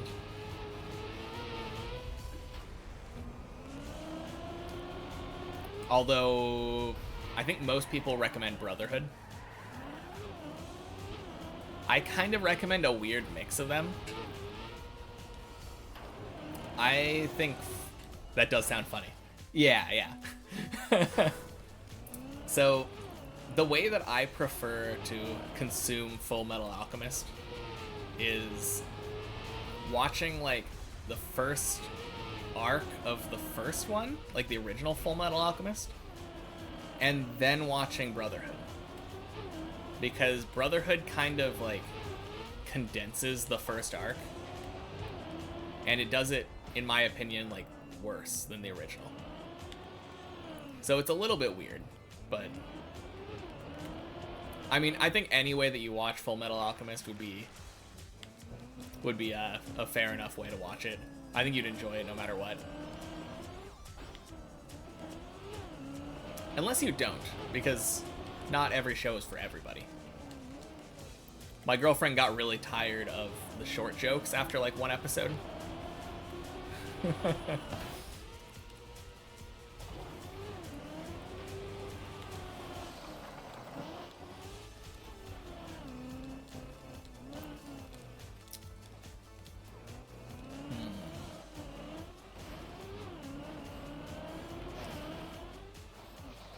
Jewel pets.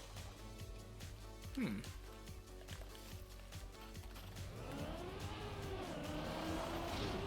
I don't know if I've heard of that one.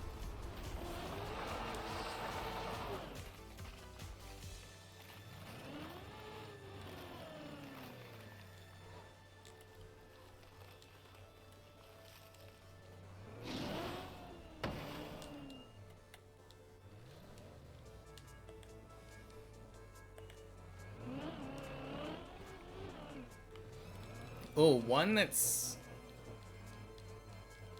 Neopets doesn't have fan service. That show's for little girls. I guess that would explain why I haven't heard of it then.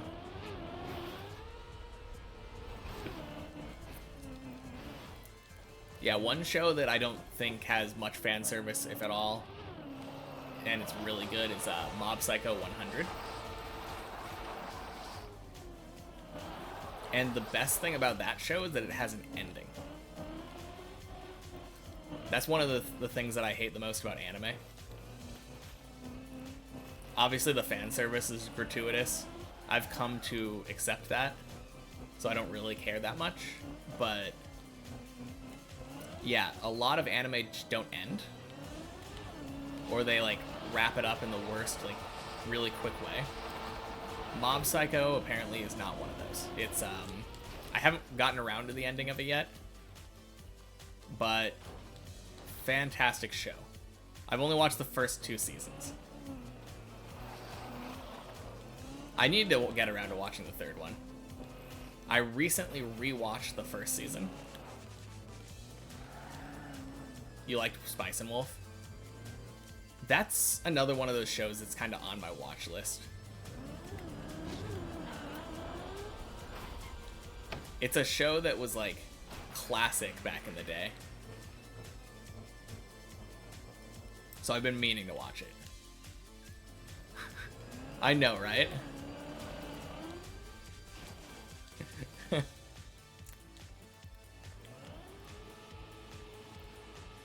Well, I'm not gonna rewatch it. Exactly. Oh, yes.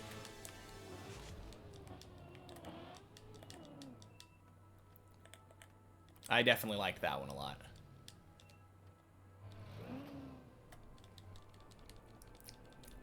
I forgot to put that on my watch list. It's one of those ones that's like I already know I want to watch it. But yeah.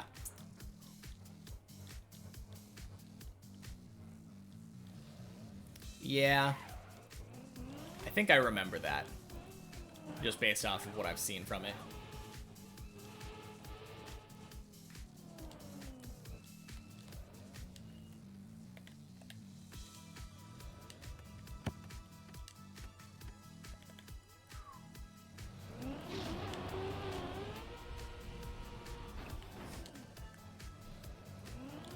Ooh, yeah, I did like A Silent Voice a lot. Yes.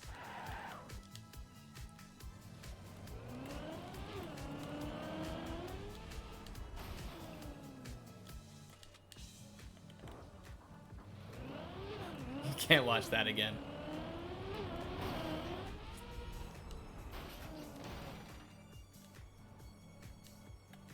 I need to watch that again. Because I watched it so long ago and I just don't remember it at all.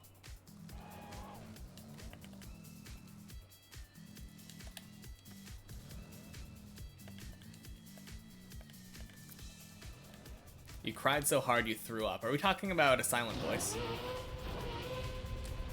I didn't find it that sad.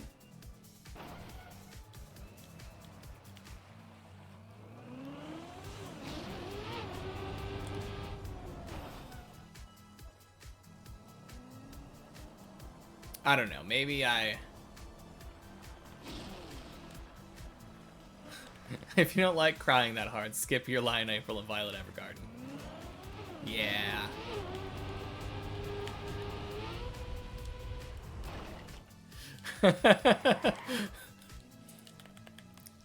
I don't know. I feel like I'm a little bit messed up when it comes to crying stuff, though.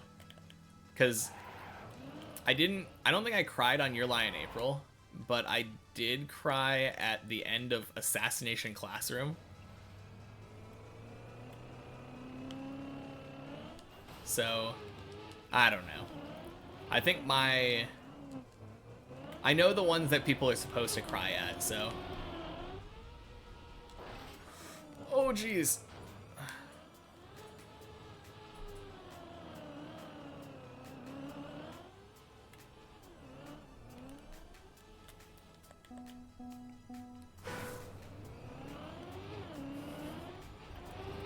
Okay. Yeah.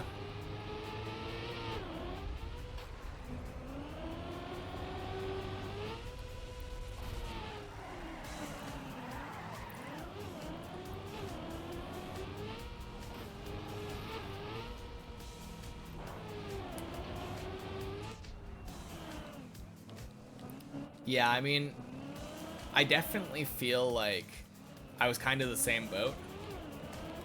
Mine was more of like a guys don't cry kind of thing. So I was like, oh, I don't want to cry. And then eventually I was like, oh, I don't care about that. You're not deaf, though, evidently.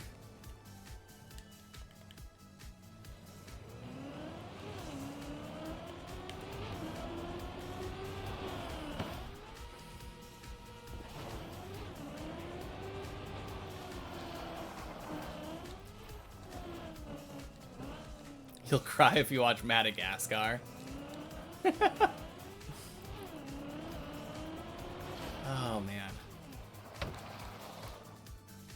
Yeah, maybe that's a little bit emotional. I don't remember anything sad about Madagascar.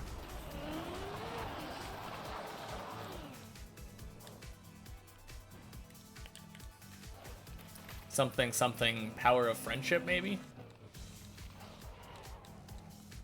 I feel like that was like the moral of that story, right?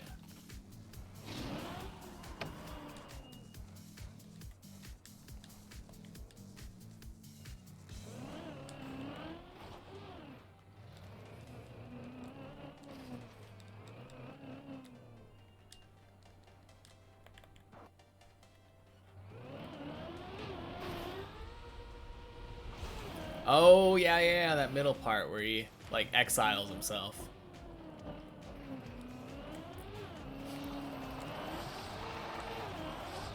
Yeah, I kind of forgot about that. I guess I can see that.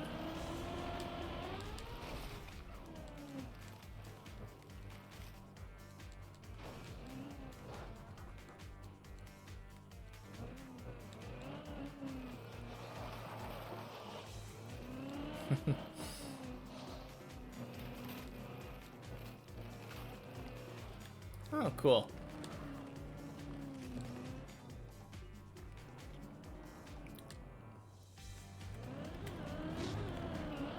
Yeah, I feel like I would probably cry if something like that happened in a movie. But it's really weird. I have this, like, separation of reality and, like, film. If I see a fictional medium, I'm much more open to, like, getting emotional about it. But if I see, like, real life stuff with people that I don't know or care about, I need the backstory.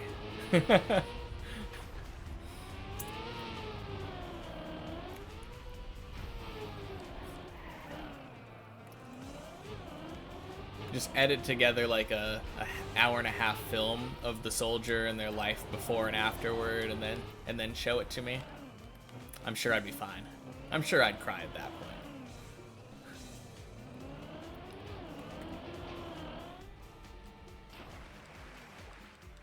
Hey, I know you. I'd probably cry if you died. I cried when my cat died, so... You cried when they killed John Wick's dog.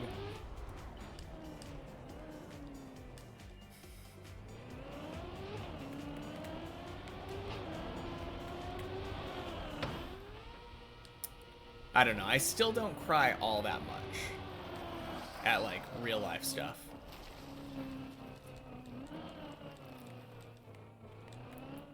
I am a little bit weird in that way. I feel like I should probably cry more.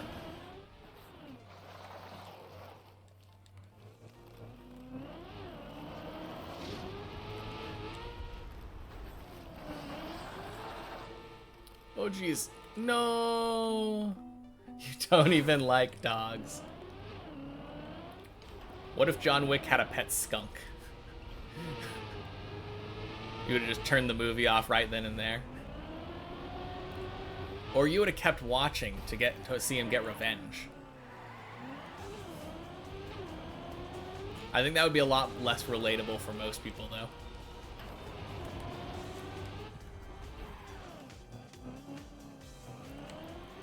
You cried when you chopped onions. And that's exactly why I don't cook.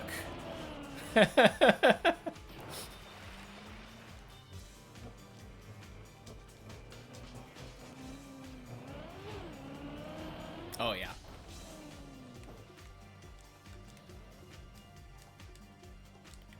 Short film. They try to kill the skunk. It sprays at them. Film's over. No revenge needed. Skunk defended itself.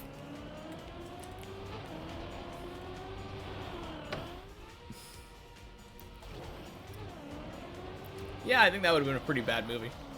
No one would have gone to seen that. They definitely wouldn't have made a John Wick 2 or 3.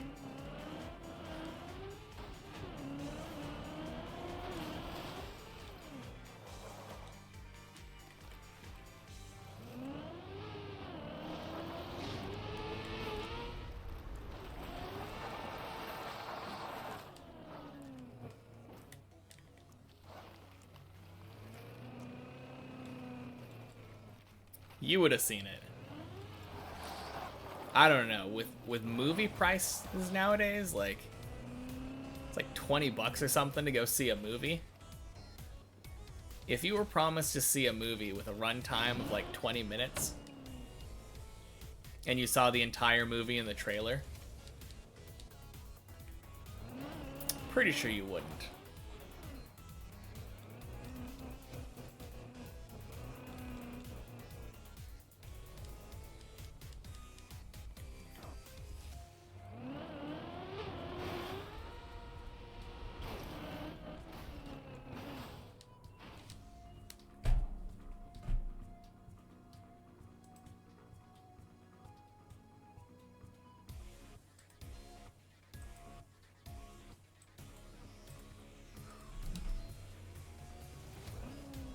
That was your test? Well, it's gone now.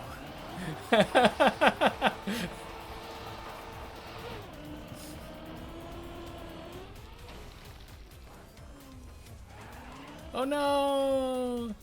Flip. There we go. You saw this video where a bear was chasing a skunk and the skunk sprayed the bear and the bear turned around and ran away.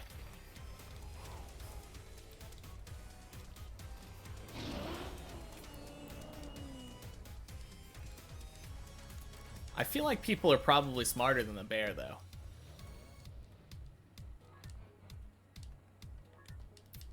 I mean, yeah, it just sent a bot message.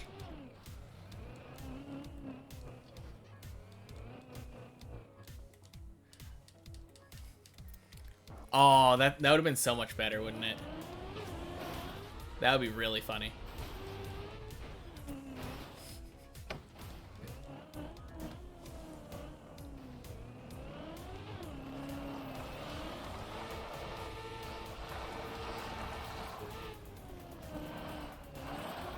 Oh, jeez. Ding.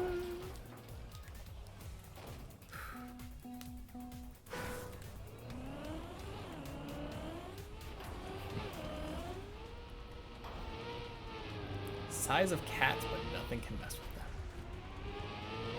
Yeah, I mean, I guess if it can't even get mauled by a bear, like, what's gonna happen?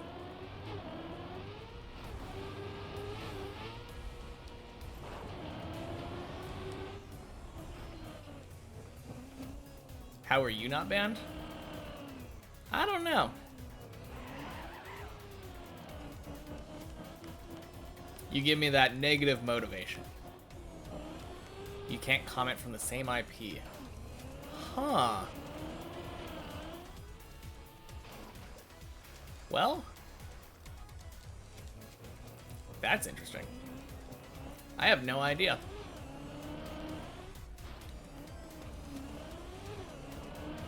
No, it wasn't a timeout. I generally don't time things out.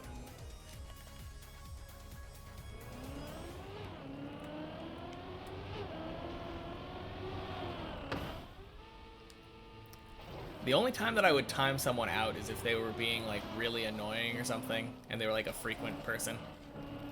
Even then though, like if they weren't someone that I already knew that was just acting up on that day, I would just ban them. If it was just a brand new person, boom, hammer.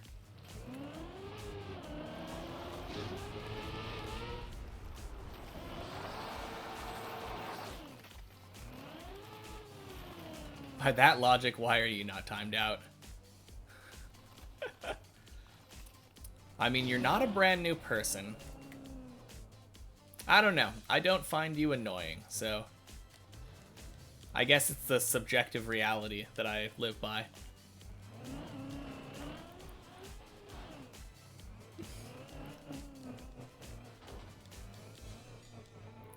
I mean, that kind of makes sense for the skunk, pet skunks. Like, unless you really like that smell for some reason, it would be kind of weird to keep a pet skunk and not have those glands removed. On the other hand, I feel like it's kind of weird to have a pet skunk. I mean, they are kind of cute. They are kind of cute. They're like the size of cats. They have a cute pattern. If they don't stink, then like, I could see that.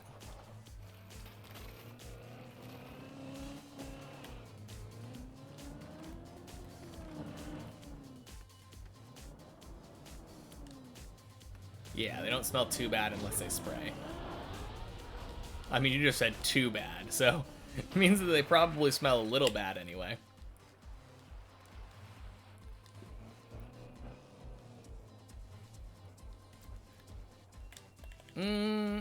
I don't know. I feel like pets can get agitated for no reason. And I think that an agitated skunk would probably spray, even if it wasn't being attacked. They smell like ferrets. Ooh, yeah, I don't like the smell of ferrets, so I don't think I would want a skunk as a pet.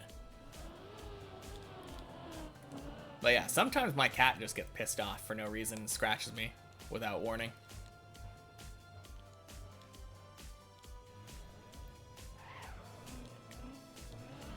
So I feel like if I had a pet skunk, that would probably also happen.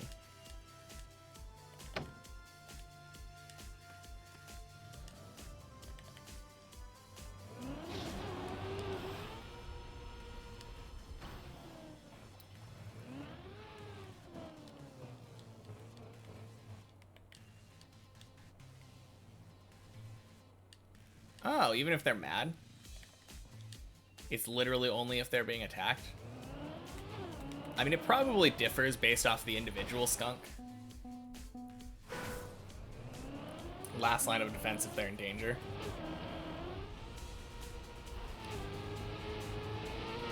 Because there are definitely cats that wouldn't randomly attack you.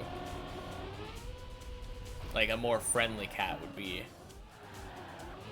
would possibly be nicer. And the same thing goes with, like, other pets, like dogs. There are dogs that'll just randomly bite. On the other hand, there are dogs that would never hurt a fly. But you never really know when you first get a pet.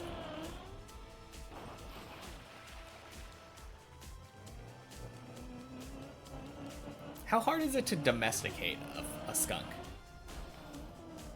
Not that dog. Exactly, see? That dog would never hurt a fly. Now, my neighbor's dogs, I don't know. And you don't know, so it's kind of spooky when they run up to you without a leash, randomly. And then Of course their owner's gonna be like, oh yeah, they're harmless. Yeah, it didn't sound harmless when I heard one like attack one dog attacking another dog from my window the other morning.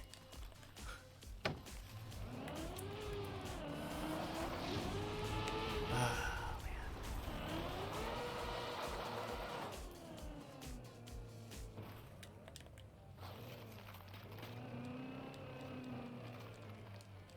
So crazy.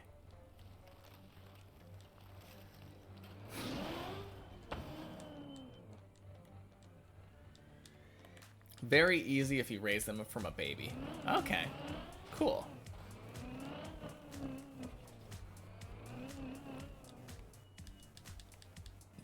I mean, that's probably the same for a lot of animals, but I know there are a lot of them where, like, even if you raise them from a baby, they would still, like, instincts kick in later on.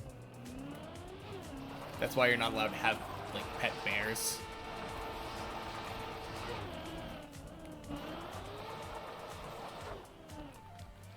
That bear cub might be really nice, and then it becomes a grizzly bear, and then you're like, but I raised you. And get mauled instantly.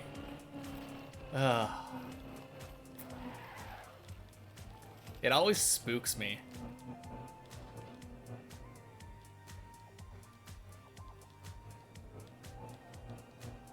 Always spooks me, like the zoologists that they like go right up to the cage with the lion or whatever, and the lion's all friendly with them. Like, one of those videos, I could be watching a video, like, of somebody caring for a lion, and then they just get their face ripped off. Like, supposedly it doesn't happen unless they're, like, mistreated and unfed, but you never know. It's a wild animal. Pets in America since before the Europeans showed up. Good pest control. Cool.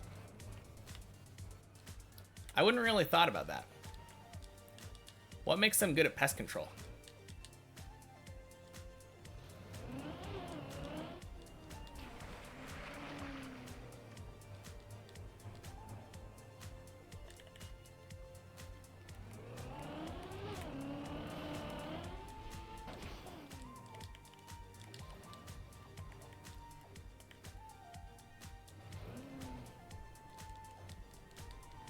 Oh, that kind of pet. Or pest. True. I don't know why, but I was thinking about, like... When you said pests, I was thinking of insects.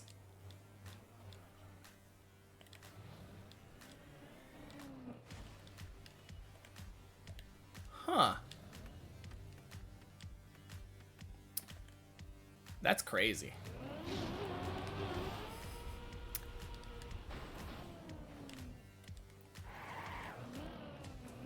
I mean, I guess maybe if you know what you're doing, you'd be fine.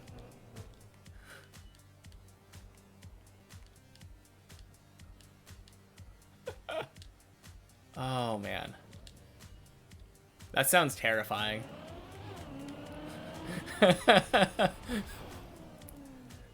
Not gonna lie, that... I would be so scared if I went to, like, a bar and there was just a bear there eating M&Ms. Oh. I mean, you'd know because it was in the town that you live in. But, like, maybe you're just from out of town or something.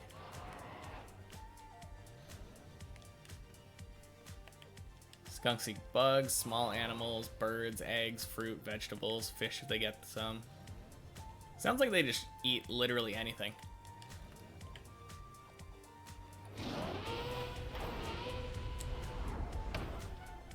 Oh, jeez.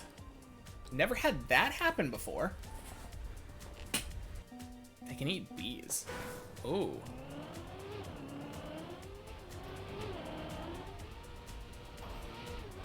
That seems...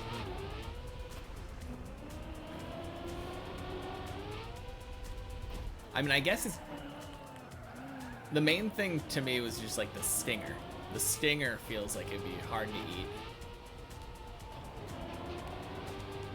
But I'm thinking about human biology. I don't know about skunk biology. Do they have some form of like venom protection? They're hardcore.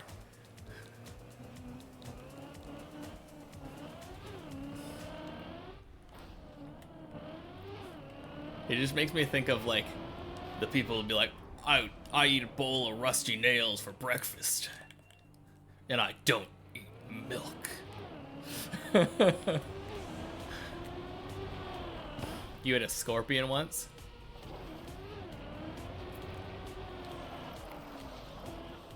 I would probably do that too, but I just can't imagine there being a lot of nutrients there.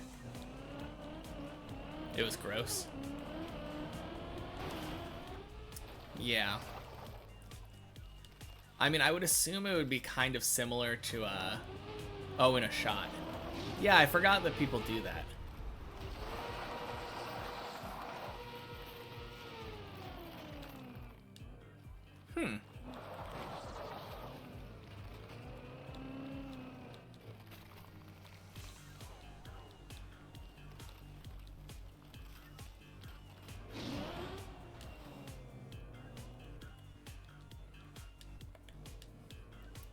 Yeah, I would assume that, like, scorpion would kind of be, like,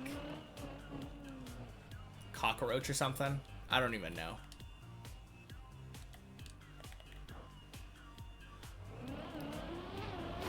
The only thing like that I've ever eaten was, I had,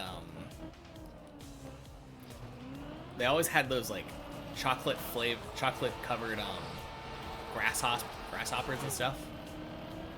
Like at those gimmick candy stores. If you ever do it, don't chew.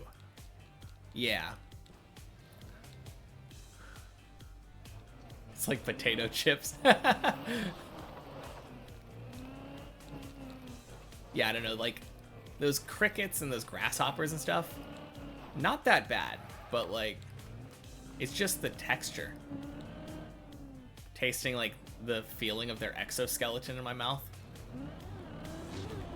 Kind of weird.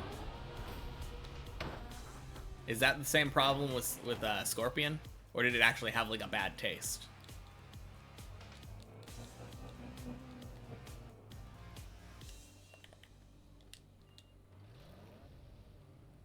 No, it tasted nasty. Hello. Oh geez.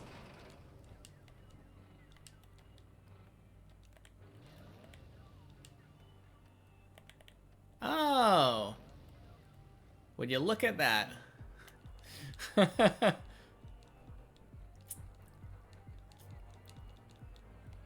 Yeah. Guess it just took time. Probably shouldn't have bots talking in the account. Or in my channel. Cause I will just indiscriminately ban bots. Yeah, the texture is also weird too. Was just testing.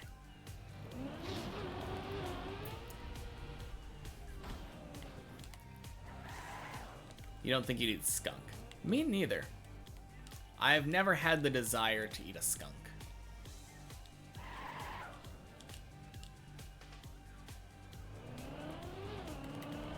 Oh no. Is there anything that tastes like scorpion? They barely have any meat. Yeah, I mean, they don't seem like they're that big. They seem very fluffy. Like a fluffy cat.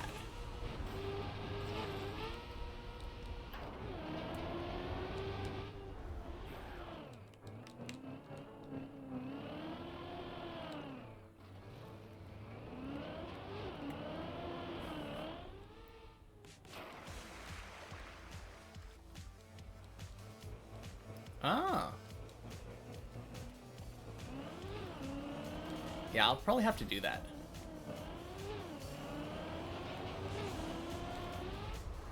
So that's what you have on your channel, that like you got a follow and then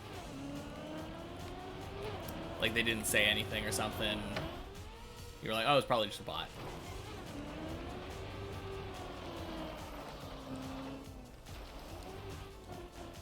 Okay. me, is it Siri bot? No, that'll be a good thing to keep in mind. That way we don't have to worry about that.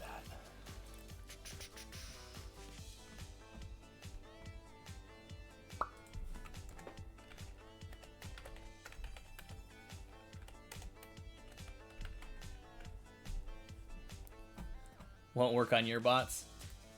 Okay, I guess we'll have to manually ban those ones when they try to put random links in there.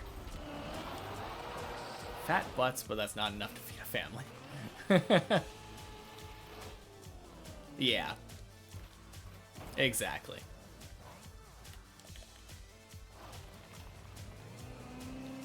Yeah. For sure. Definitely seems like a good thing to add.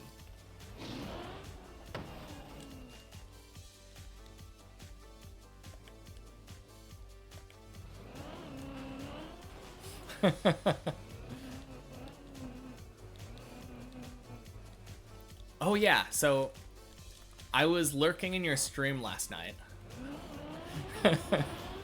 Kind of on and off. I had your stream on while I was out driving somewhere, so I wasn't there the entire time.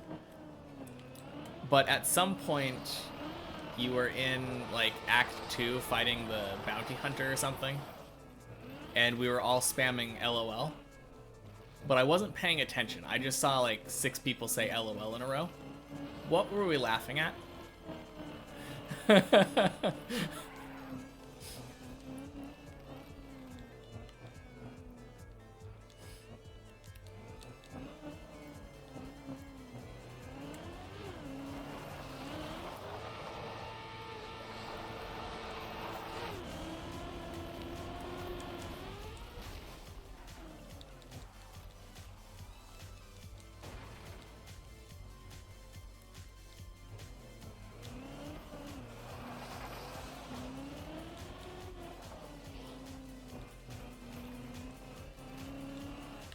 I mean, maybe you don't remember that exact moment in the stream, but...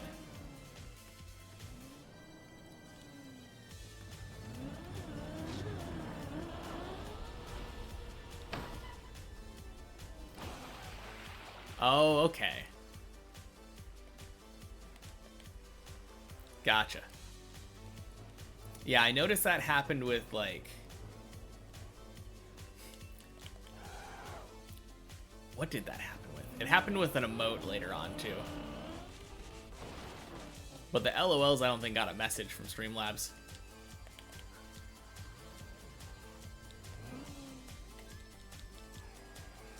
Oh, maybe it was because people were typing different ways of doing LOL, because I noticed some of them had, like, zeros instead. And it has to be exactly the same message.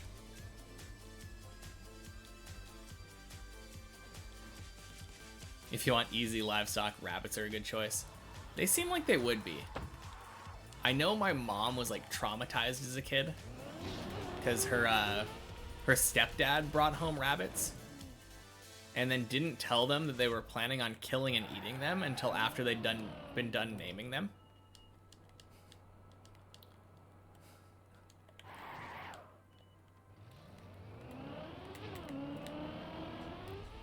Pretty messed up. Yeah, you have to destroy them.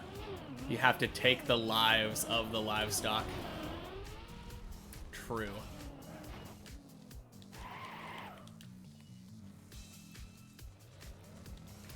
And that's why I think I would have chickens. Because instead of killing the chickens, I can just let them lay eggs. Get free eggs.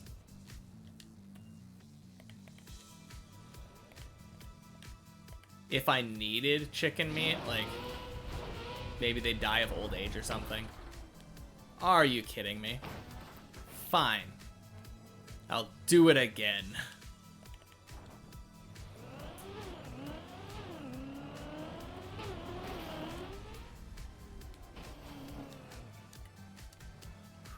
That was close. Your mom raised a goat from when it was a baby while she was at school. Her dad sold it to the neighbor and she came home to see it strung up in their yard. Oh. That's so sad. Man, parents are kind of messed up sometimes. I'm glad my mom didn't do something like that. I mean, I think she wouldn't have because of her childhood, but dang.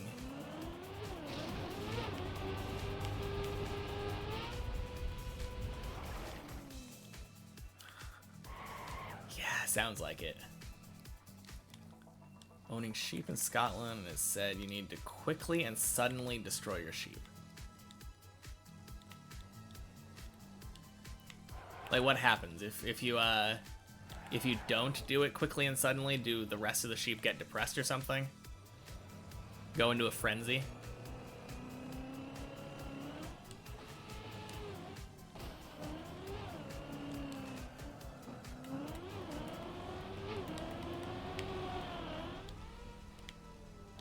Nice. There we go.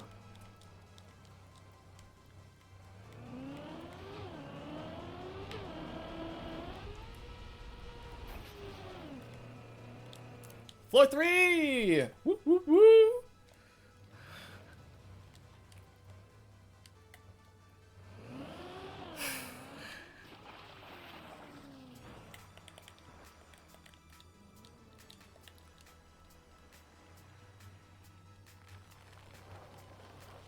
Alright.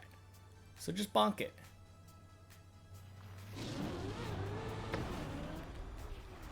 Okay, cool, it worked.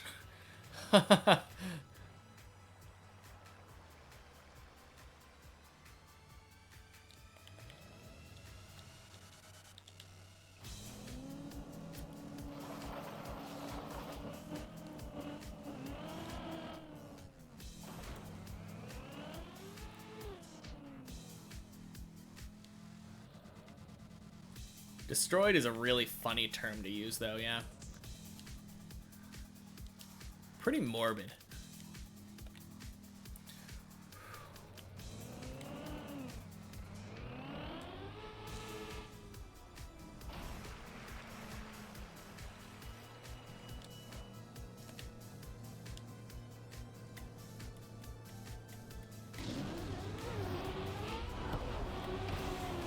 Oh, no.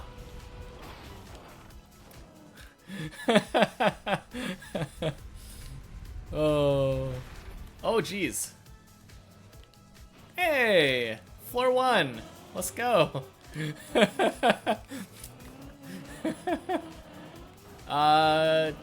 PB? I've never successfully made that jump.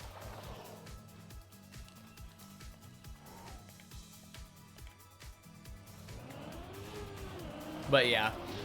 PB kinda. It wasn't exactly a height PB, and I think I've technically performed better on that jump, but yeah. I should have probably tried to turn my car around, because I was going a bit fast. My car was going like 40 something, and I generally wanted to be going like maybe low 30s. I think the last time I did it, I was going like 25.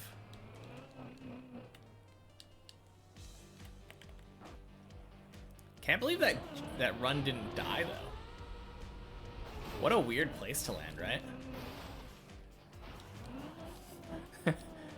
Oh my gosh, I just did something that So, I just landed right in front of where you're, like, right near your PB.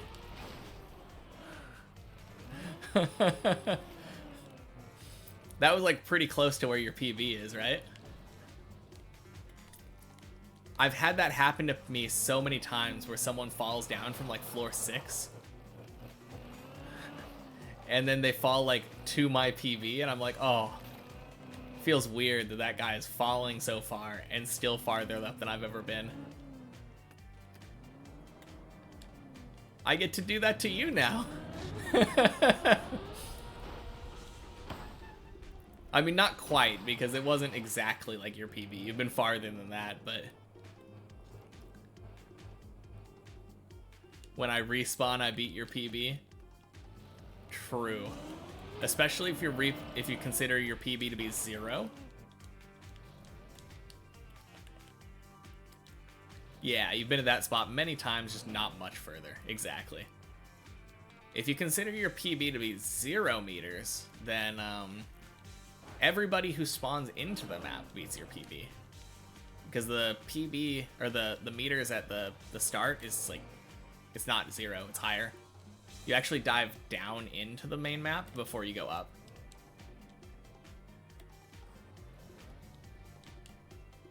Kind of a weird thing, but like, if you've never noticed it, there you go.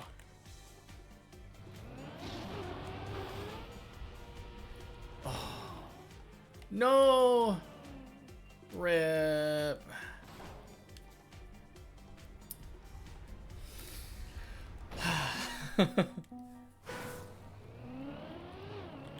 You're off to work? Off of work. Sounds good.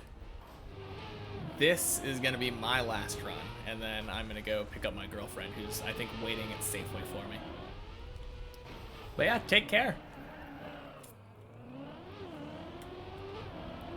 Oh.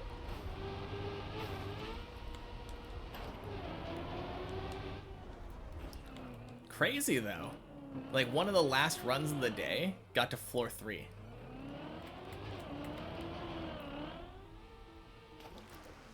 Ooh, thank you.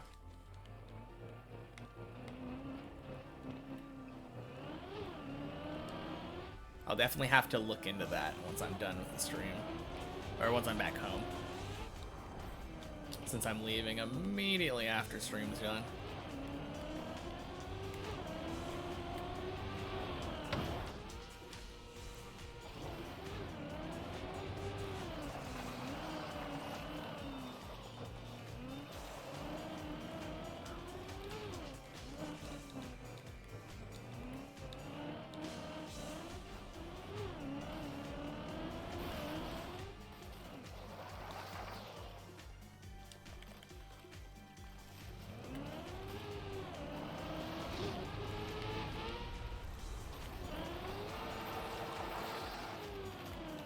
Oh yeah, that's a very lonely cycle. Dang.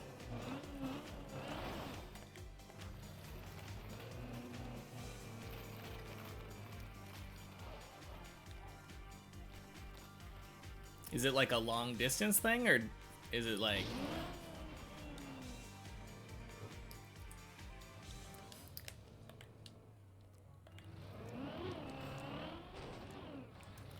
Because I've been there. I've for a while I was kind of dating somebody from like Eastern Canada back in high school.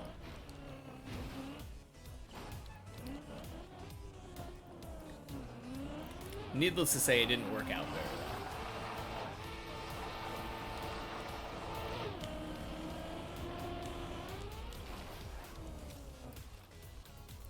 well. Okay. Yeah, that... I guess kinda long distance then, since working out of state. Yeah. No, that's a bummer though. Always hard to not get to spend a lot of time with your significant other. You haven't seen him in person since 2020. Dang, that is crazy.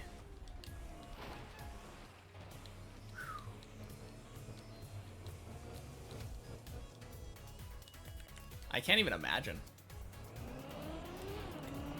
That's some dedication, though. Oh, no.